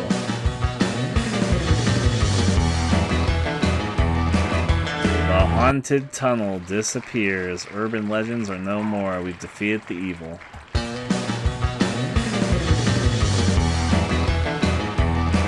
Skyscraper gets to go away. Bye-bye, Skyscraper.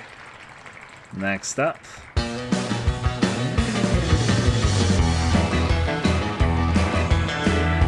The game show reality, shitty reality TV show one.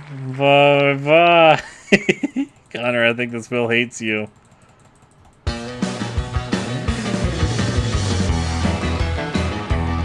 Alright. The Office drama. Alright, we got 3 more to eliminate.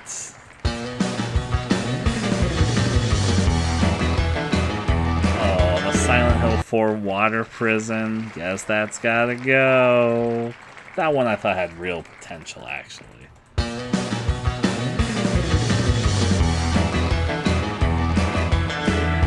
The storage shed complex, sure. Only 1 more to eliminate. Let's do it.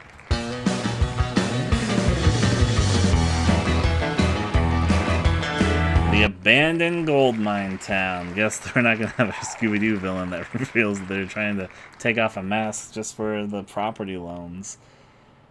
Alright, so what we have left after all that elimination, we've got the religious center, possibly an abandoned one with history, some type of school, a farmstead, an abandoned mall, a suburban setting, a nightclub, an elderly home, a church, a stylized fun house, a house of mirrors, colorful, zany, could be game showy, and a casino. That's what we have left. That's what the wheel left us with after a lot of elimination. Even though there's some which I really liked, which were eliminated, there are ones in the remaining 10 that I like. Yeah, it's not a terrible selection. It did take some pretty interesting ones, but I would say that there is stuff that's left over which I think are interesting. So, you know. Now, here's the question. M is suggesting, as the temptress she is, that we maybe roll all the way down to just to the last one, let it be completely machine roulette wheel decided. Treat it like it's the magic conch of our century. We listen to whatever it tells us to do. Pick the one you like the most, or random it up. Well, both of them are tantalizing options. Okay. I am going to be completely honest. I would not dislike doing any of the leftover ones, if I'm going to be honest.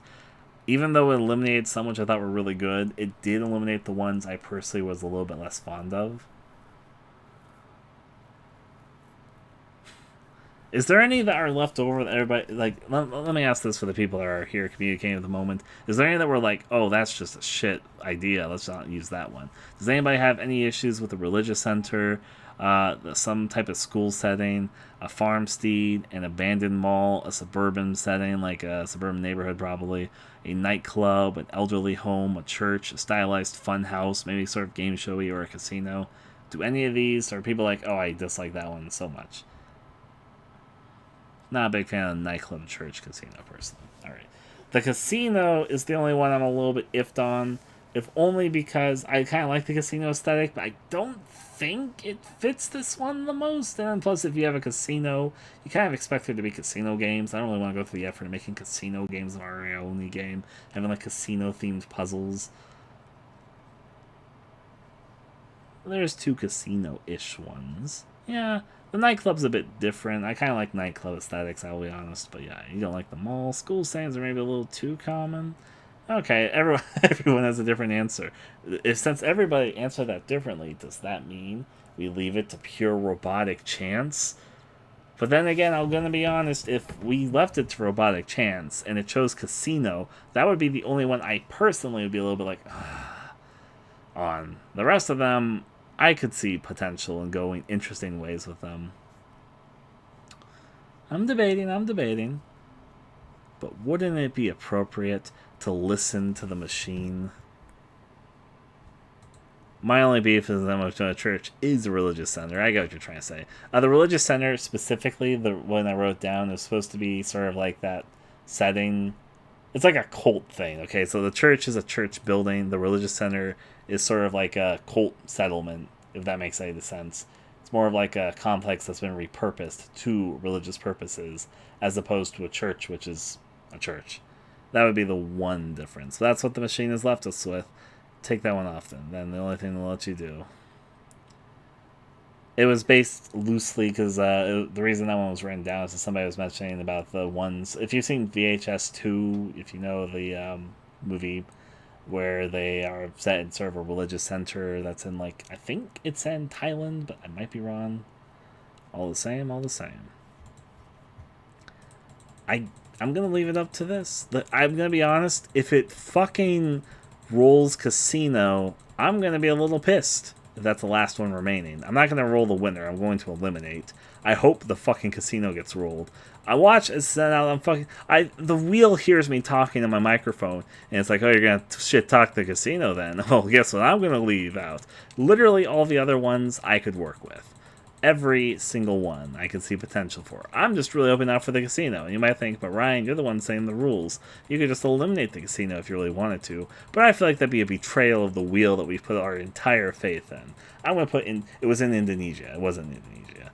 You are correct.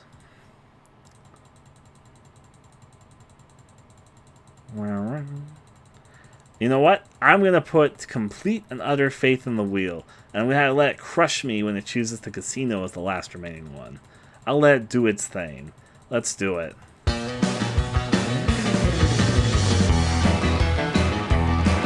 Religious center goes down the drain.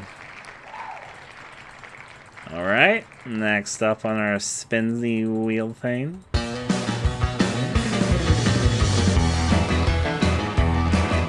Nightclub's being taken out to town. So that's we're back out, you could say. What we got after that? Oh, I really like the farm steed. That was one of the ones I was kind of really rooting for. But the wheel has spoken. Well, we got 6 more to eliminate.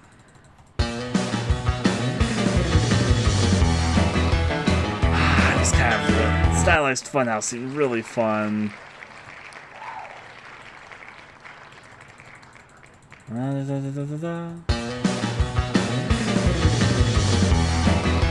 abandoned mall gets eliminated. There that goes. Farmstead was good, and so was the Fun House. There's a horror movie that's like really obscure that nobody but me has seen. That's set in like this Japanese game show that's stylized like a fun house, and it was a really cool movie. It's not a good movie, but it's a really cool movie. And I like the setting of the movie, and it would have made such a good Oyoni-inspired game setup. But now that's not. Alright, rolling the wheel. Some type of school gets eliminated. Well, there's only 4 left. We all see the destruction. The casino's still there. I know what the wheel wants to do. I know what it wants from me. I don't want it to want it from me, but I see what it wants. So we're gonna roll. Oh, I like the elderly home. Okay, elderly home. There's only 3 left now. We've eliminated quite a few here. Gonna roll again, I guess. Let's do it.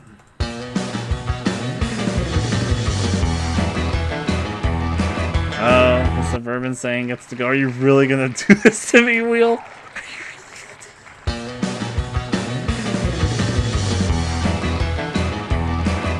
No. I knew it was coming.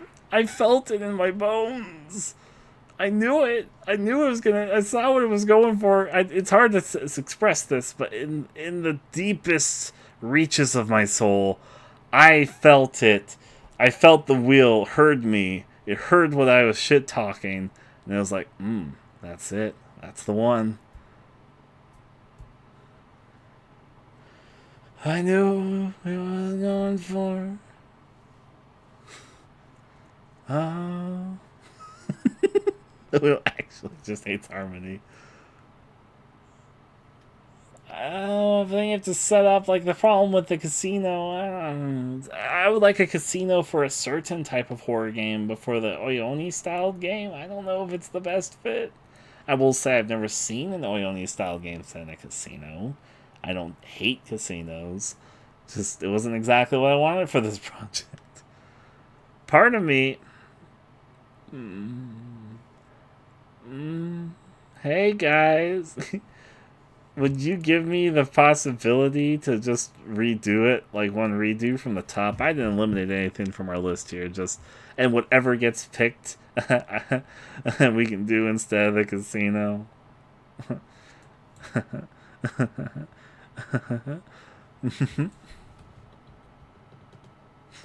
Still though, fun. Oh yes, what a fun joke.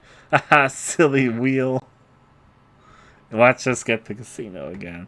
If it gets the casino again, I know what the wheel wants. I'm not going to eliminate the casino. It did win this round. I remember. Pick my favorite. But then that doesn't leave it to chance. Is that how life works? I am the wheel, M. Okay. Should I actually... Okay, I'm going to leave it not to me to decide if it's up to me. Would you guys prefer I just eliminate to the few which I'm really fond of personally and then let the wheel decide from it? Or do we like true, I guess, hierarchy and just let the robot choose from everything again? If it picks the casino again, the casino will win because it's what the wheel wants.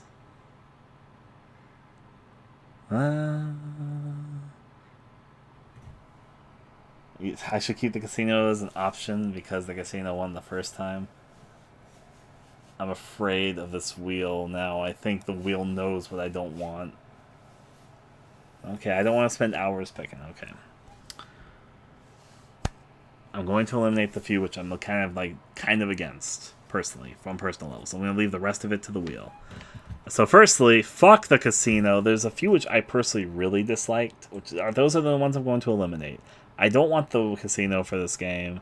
I'm not really interested in the town center block. Like, it's not that there's not potential for another horror game that'd be a fucking amazing setting, but I'm not really sure I want this for this.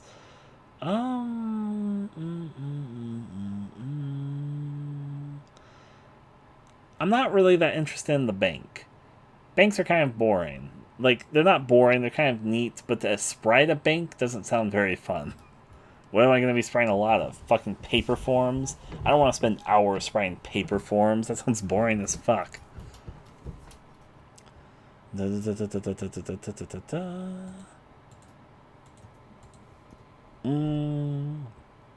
Skyscraper could make sense in some contexts, but I'm kind of whatever on it. Like, is it a hotel? Is it just an office building? If we have a setting that makes sense to be a skyscraper, I'll fucking do it. I am the Tempest tonight, apparently, so. It's in cruise ship, game show, catacombs, abandoned factory, aquarium, collapsing building complex, abandoned mall, church, suburban stain, tunnel urban. I'm not really fond of the mini house. I feel like it's a little bit maybe too small for a setting for what it's supposed to be. What do you mean all your ideas, Grayson? I'm keeping a lot of your ideas. Pharmacy, storage shed. Where's the pet shop? I remember there's a pet shop on here. I don't really like the pet shop. Oh, there it is. I see it. Granted, the bank was a joke. Okay, I eliminated everything I was personally very much against. The rest of them, I'm okay with leaving the chance. How many did I eliminate? I think I eliminated like 7. I eliminated 6. Okay. I'll leave the rest of it to chance, whatever the wheel wants. What listen to you about what?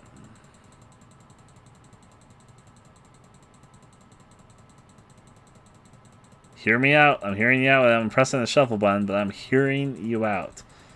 Talk to me. What is up? As you hear me just mashing my mouse button right now. I'm not gonna stop mashing, but I'll listen.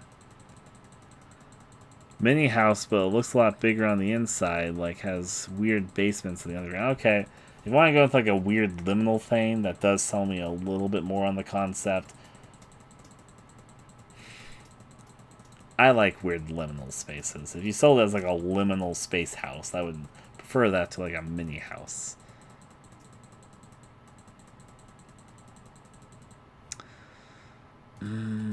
Sure, you convinced me. Liminal mini house. I'll give you that one. So I only really eliminated 5 because you resold your concept with better packaging. I thought, ooh, the new packaging looks so pretty. Okay, I'm gonna start rolling. There's 30 options. I'm a fucking psycho, and I'm going to make us roll all 29 times to leave it to 1. And this time, I admit, I kind of saw the wheel betraying me with the casino there because I was very unfond of the casino idea. I was hoping for literally anything else. And but now, with the 5, I kind of really disliked eliminated of the 35. I will now leave it entirely to the wheel. Whatever the wheel chooses, whatever is left at the end of this, I solemnly swear right now, cross my heart, hope to die, that whatever is picked, we're doing. We all okay with that? Anyone have any disagreements to that before I start spinning that wheel? That this vow that you've all heard and been witness to this fine evening will be what we carry forth and take with us to our decision. I know there's like a little bit of delay, so you're gonna take a second to respond to what I just said. Anyone have any thing they really want to eliminate? I'll listen. I'll hear you out. I took a few out. I'm willing to negotiate. Okay, no one? Speak now or forever hold your peace. Let's fucking do this, I guess. Okay, y'all just egging me to go on. Let's do it.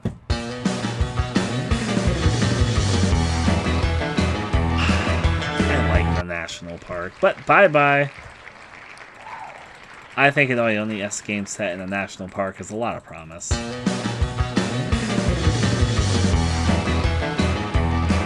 Abandoned gold mine town. Bye-bye, Prospector. Let's do this.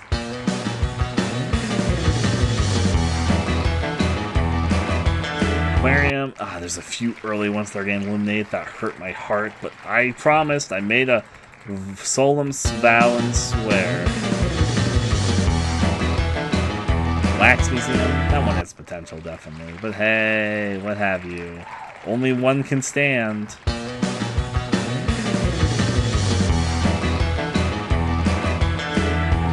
Barely edged over to the abandoned factory with the Kool-Aid Man.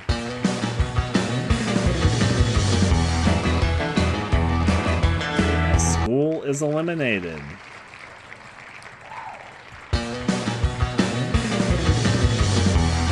Wow. I'm okay with the amusement park getting eliminated. My point about it being a little bit hard to sprite is still true for like a month and a half.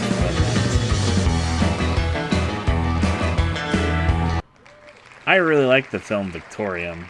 That's all I want to say about this one.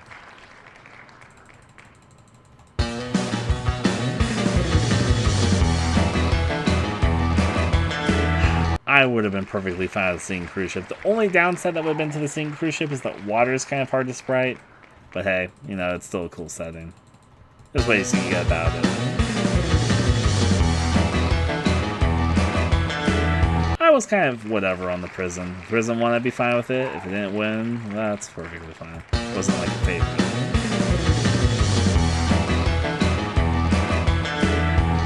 No Ione in this house of God. I'm fucking full of them tonight. Let's do it.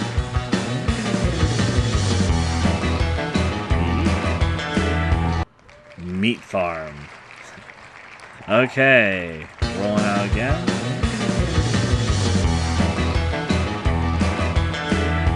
I kind of like the aesthetic of our treatment plants, but sure. They're a little bit hard to catch. They have, like, they do, like, this cool neon light thing.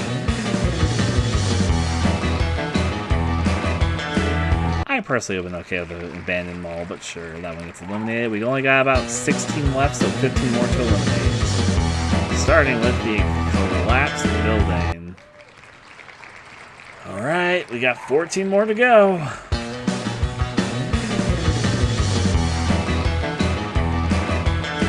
And the nightclub's out. Alright. We'll say what the last 10 are before we eliminate those, by the way. Just a little bit of a catch up on what we have left. The haunted tunnel shall go. So saith the wheel. Next up. Silent for Waterworld. Not today, rip off Silent Hill.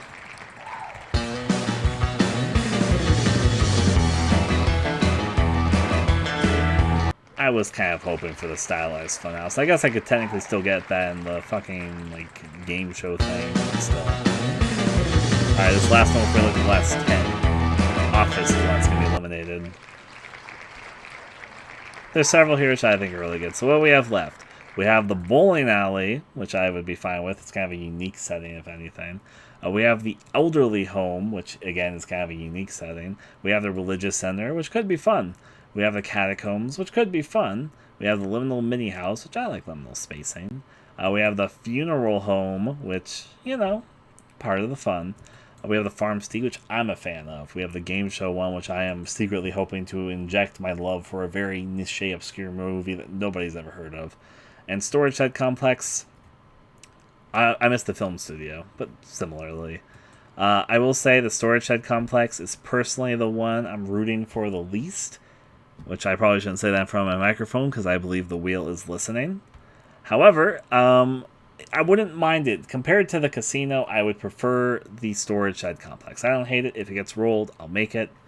But if I had to say which one I am the most against, it would be that one. And I shouldn't be saying this out loud because I know the wheel hears me. I know you do. Stop listening. Let's roll.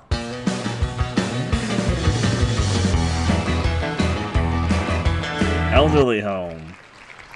Alright. Next up.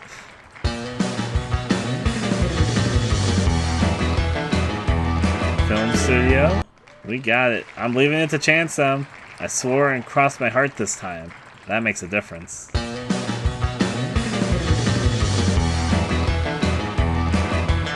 Catacombs won't happen for now. That works out fine for me. Next up.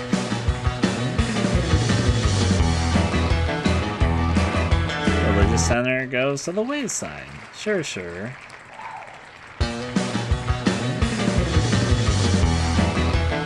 Aww. That's fine.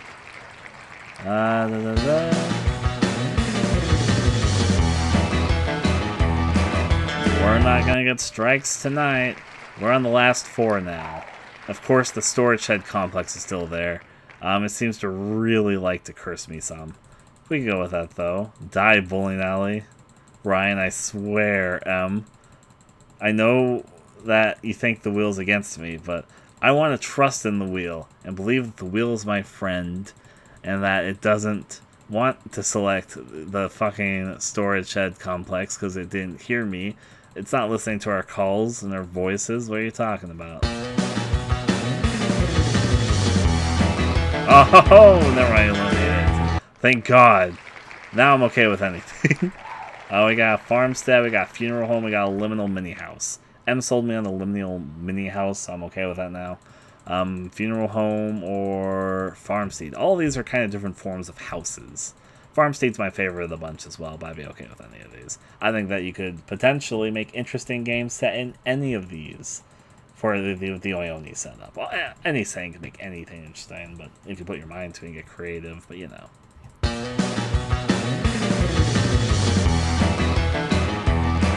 Bye-bye, Farm Steve. You shouldn't have said anything, Connor. It heard you.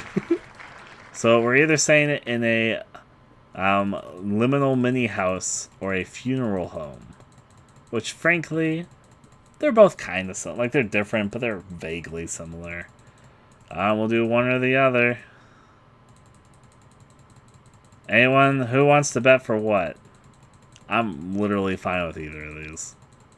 They're not my top choices, but they're not even close to the bottom of my choices. I am perfectly, splendidly fine. Not to mention I can get creative with both of them and probably make them more appealing than... I can see ways to make them both pretty appealing. Let's see what we get.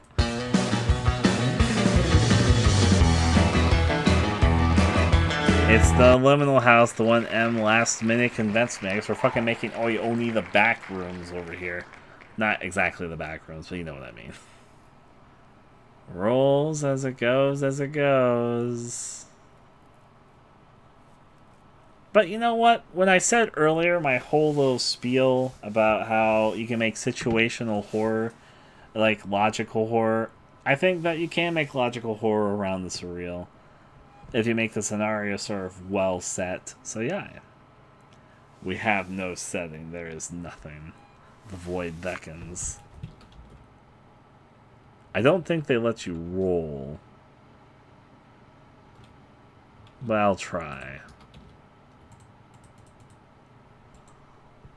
Okay, yep, that about does it. But if you're not, I'm going to do it, Em. I swore my heart and hope to die. I don't want to die. The wheel picked the liminal house. I think liminal house has potential. I really do. I'll make a few mental notes for myself. House looks bigger or smaller on the outside. Weird, surreal space inside. Do the idea in a logical horror sense. Make it like Cube, or like Backrooms, or like some strange space that has logic to it. Hello there, Bad Plans. How you doing? Anything else I can add to this? No, I think it's fine. Just for the notes that we're gonna have tonight before tomorrow. Take on it. Whoa, how did the sinking cruise ship get inside this tiny house?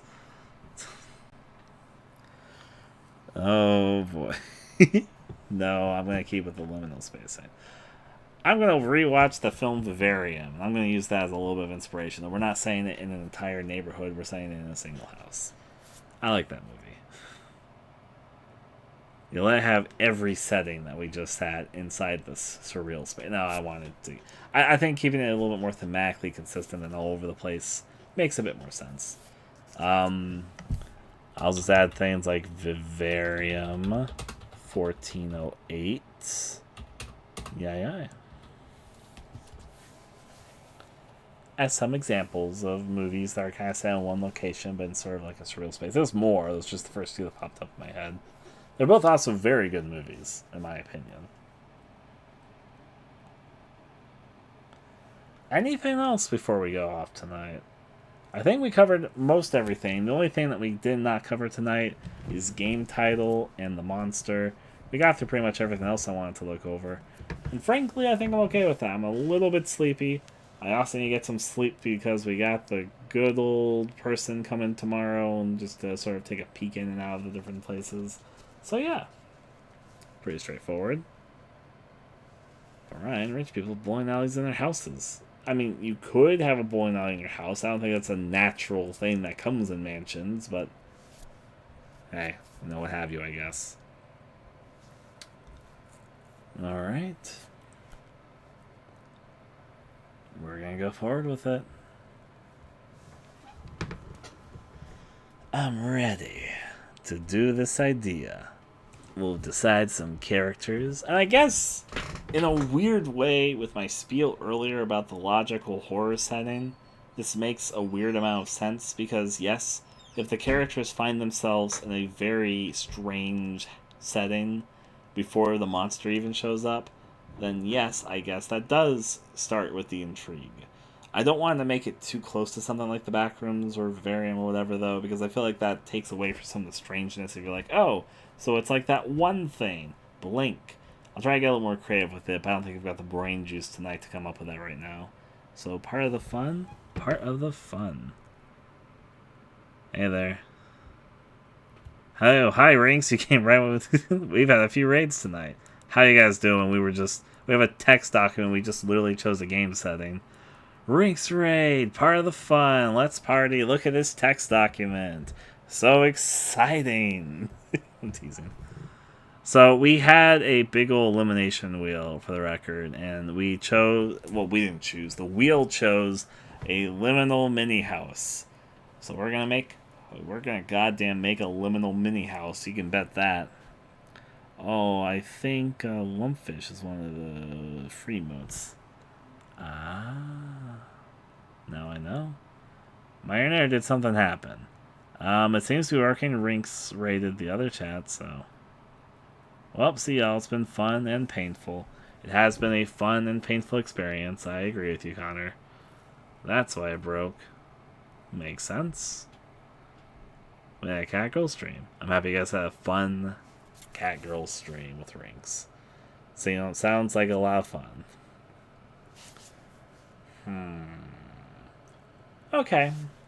Is there anything else we should pick tonight? Oh, wait, there is something I can ask. There is 2 questions. So we're going to save the monster design for tomorrow. Biblically accurate cat girl. Oh, dear. That sounds like some fun, out-of-context fun. But anyways. We have 2 things. Tomorrow we're going to save the monster design and the name of the game and some other aspects. We'll definitely have to tackle that tomorrow. We're making, for those who are curious, I have made a solemn swear that I'm going to make an Oni-inspired game and release it before the Steam Winter Sale starts, which is in December at some point. With that, though, we are just starting the development of it. We watched several Ioni-esque videos earlier. We talked about what I call logical horror versus what I call emotional horror, and why I want to do a logical horror scenario. I won't go over all that right now because it's a little bit of a tangent, but I gave a pretty good explanation earlier. Then, with that, we came up and brainstormed a lot of different settings. Then we went to this wheel, and the wheel killed all of our hopes and dreams. And then we redid it because nobody liked the final selection, which was originally a casino. And we did it from the top, just eliminated a few of the options, and it chose a liminal mini house, which is sort of like a small-looking house on the outside, but you enter inside, it's like this strange, surreal, distorting space, which I guess is the setting of our Ioni-inspired game. One sec.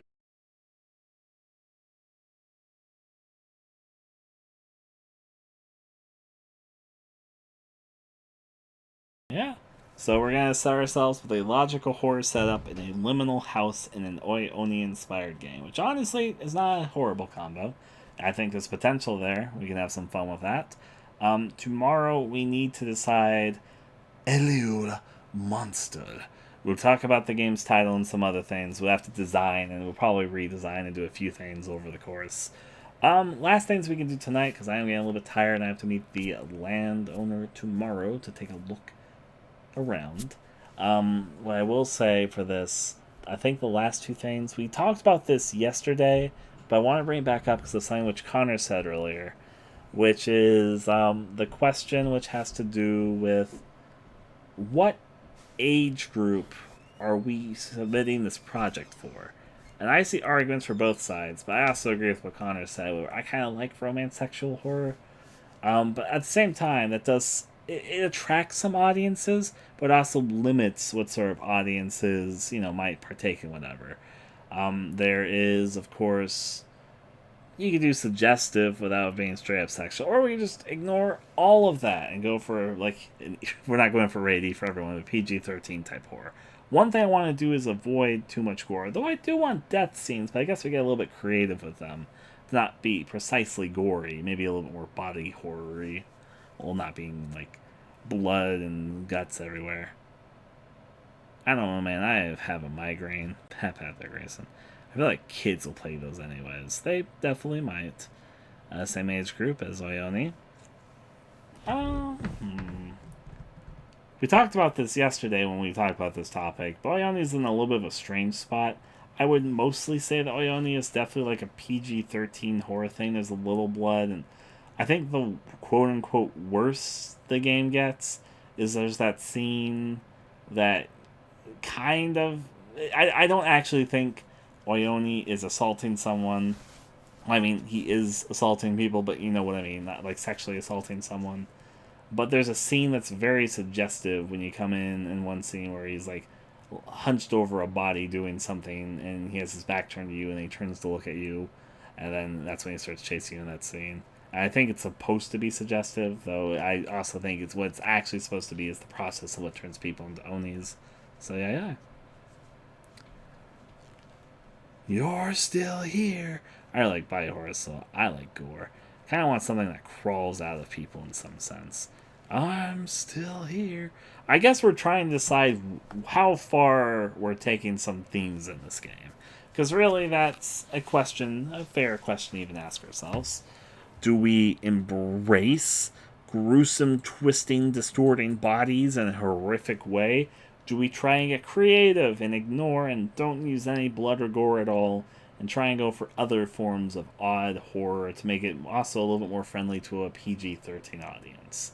Do we try and embrace sexual horror? Do we do things that sort of lean into the fact that these characters are isolated alone in this impossible space and they only have each other, and it might lead to sort of insanity and other things that go on? And there's also maybe some Cube influence I'm thinking of right now where that's sort of leaning to. There's this really fascinating scene involving something like this in the second Cube film, which was called Cube Squared. I won't spoil it though.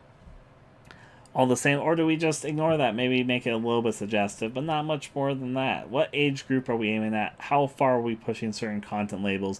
Are we going to work creatively within a field that limits ourselves away from certain things that can be fun in horror? Or do we decide to go a little bit further in, but also might make this game a little bit less streamable for peoples, and probably less okay for the kiddie audiences?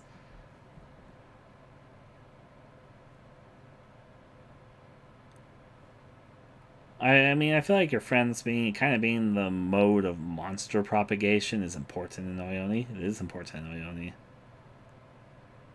I think it might lead to fun results too. Here's the thing, I'm not against either possibility. I think both have a lot of interesting possibilities, is how I'd word it.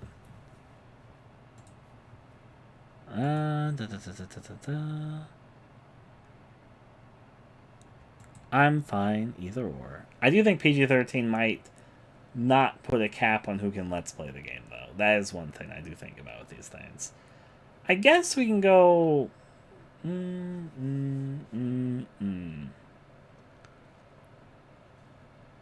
Sometimes the stuff you create for yourself ends up being the best kinds of passion projects. That is very true. This is a little bit for myself, but I don't mind. We're doing it on stream, as evident that I'm streaming this. I don't mind having some output from the outside on this particular project. I'm working on some other things in the background outside of this.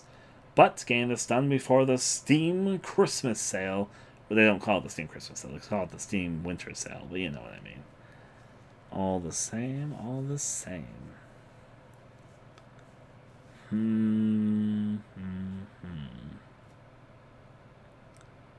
Okay. I think with all my heart will fly with dragons. I'm not going to recite fucking Dragon Tales again. Since I remembered that, it came back to my subconscious and it's been sort of planted there and pops up occasionally. Which was on a stream like a couple days ago. I think I'm going to say the PG-13 fun. I think we can have some fun, getting creative in some other ways, but yeah. Do what sparks joy in your heart or intrigue. To get a little bit twisty-turvy. Should be part of the fun. Okay, so that was the first question. I wanted to debate on that that front for a second. I guess the other question, in fact, I'll make that note for myself right now. We can challenge this later in the design phase if we feel like it, but maybe try sticking to PG-13.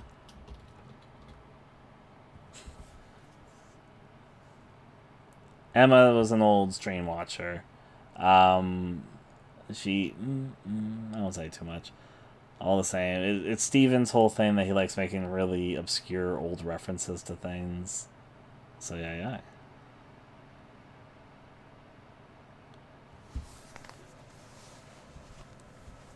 Da. I'm thinking.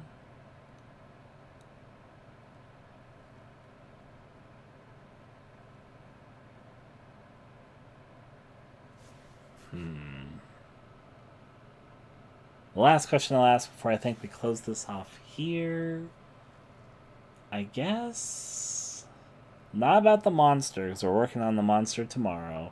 Not about the name, because we're saving the name for tomorrow. We're not going to talk about the characters yet. I have ideas for the character stuff. Okay, yeah, this is the question I'm going to ask. It is slightly related to the characters, but not the characters themselves, more a mechanical thing involving the characters. Should we try and get creative with death in the game, or should we keep it nice and simple? And let me explain what I mean by both of these. The original Ione is nice and simple. You die, you reload your save point, and you continue from the save point. Easy peasy. Everybody understands how it works. It takes away maybe some things, but it also takes away from frustration, so that's good. Easy peasy lemon squeezy. However, the follow-up to that, and the thing which I can say forth, is we're going to have multiple playable characters. Do we maybe experiment with them all being playable in their own ways, and if a character gets killed, they're dead for the playthrough? I don't want to do like a permadeath forever thing, but maybe for the run, and doing some auto-saving so it can't be a cheesed-on system.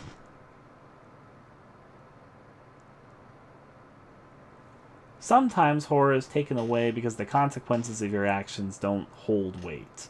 There's a whole long discussion about the weight of things in horror games, in that, hey, you know, if you can just restart, if it's a game about death or about dying or not being caught, it sort of takes it away if there's like no penalty for death.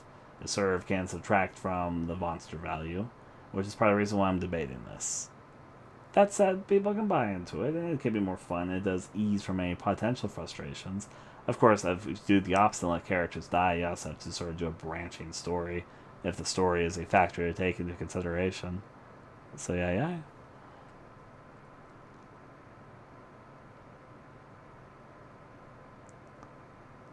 I like if the character dies standing up on a ship. Really going for a ship idea. And that's fair. It's these things. It's a tough topic. Things to be discussed. This is a puzzle chaser game, essentially. At the heart of things, that's what it is.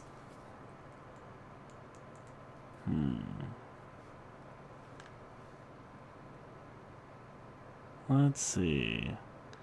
Multiple playable characters, both creeping and Hollow Bliss's turf, kind of feature creep. I mean, that'd be like saying that having one character is creeping up on some other game working on it only has one character. I don't fully agree with that. If it was doing like the same mechanical things that are similar to Sweet Home, then maybe, but yeah. But I kind of get what you're saying with that too.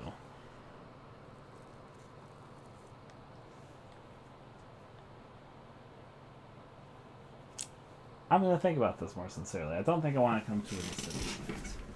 I feel like it'd be a lot easier. It would probably save a lot of time and a lot of frustration later on just to say, hey, keep it easy. Don't make it so that, you know, making these decisions have any sort of big impact on you. However, if I can be completely honest, I would somewhat appreciate it not being too easy. It does stay in people's minds rent-free. That's fair. Depends on the monster works. I don't know, Undertale scared me when I reloaded and then we got roasted for reloading to do a different solution. That's fair. You want to go for a sort of a horror meta aspect. In fact, thank you for saying that. I'm going to add this. Maybe not permadeath for this game. Though maybe so. But maybe some other system if characters cut. Alright, changing comfies. There's one last thing I'm going to do before we call the stream a night. So I'm going to stop probably talking with the stream. You guys are going to probably stare at this kind of just boring image for a bit. I am going to be going to sleep soon, but there's one thing I want to do now, which I think might be easier to get done now than later. I am going to do a small OST test. I basically got the soundtrack for this game completed, partially because I had the idea for an Ione-inspired project previously. I need to eliminate some songs, so this is probably more music than will actually appear in the game. Some of it I'll probably pocket around for another project later. Some of it I made just today. Most of it I made in the past. A couple of the songs are unoriginal, but that's okay.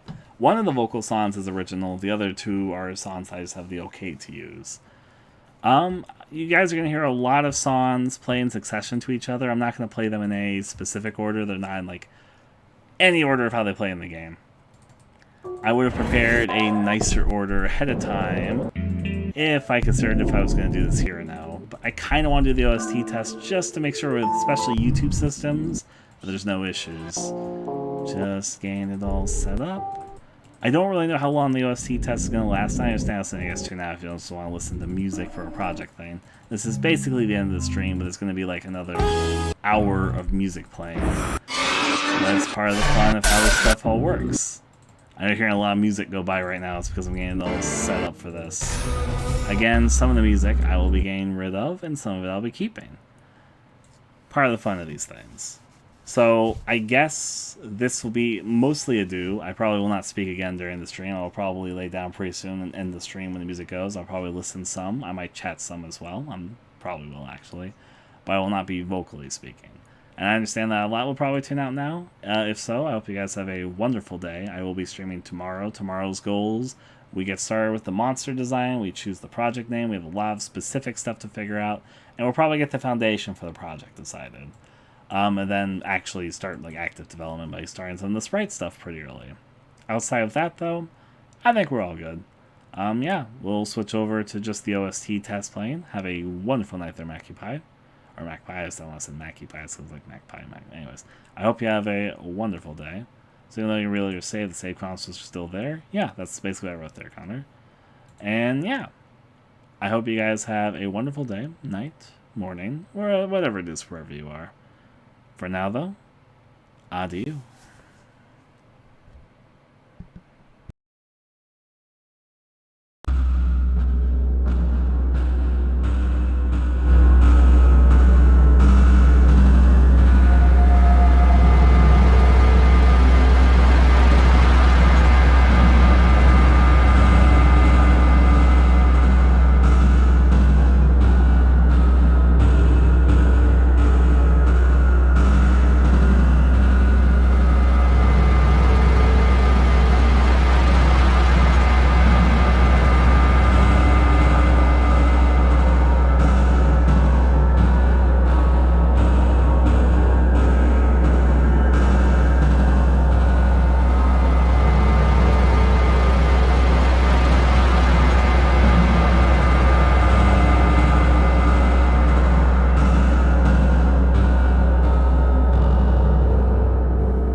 It has been done.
Misleading, 'cause I felt I'd been mistreated.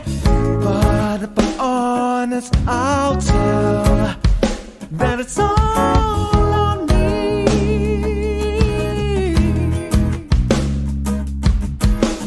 But in the night, you'll see, yeah, that it's real to me, that it's all so good to see. So good to see. In the way that you feel, you can tell that it's real. Life shaped before our eyes.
I can see no shadow, 'cause there is no sun.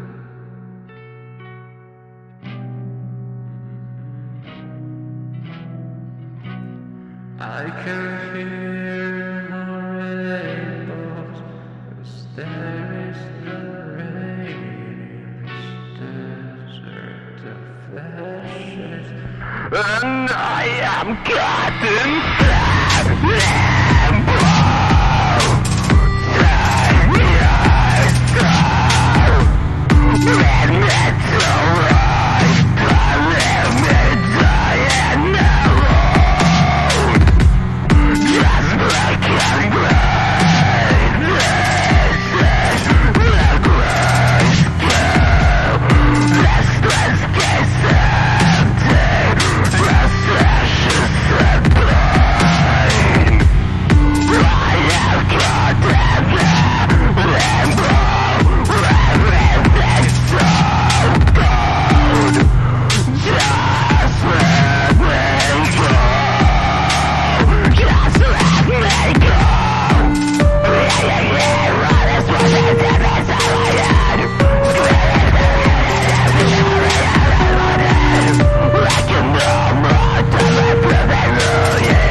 if I could find a way out, I would run away. If I could find a way out, I would run away.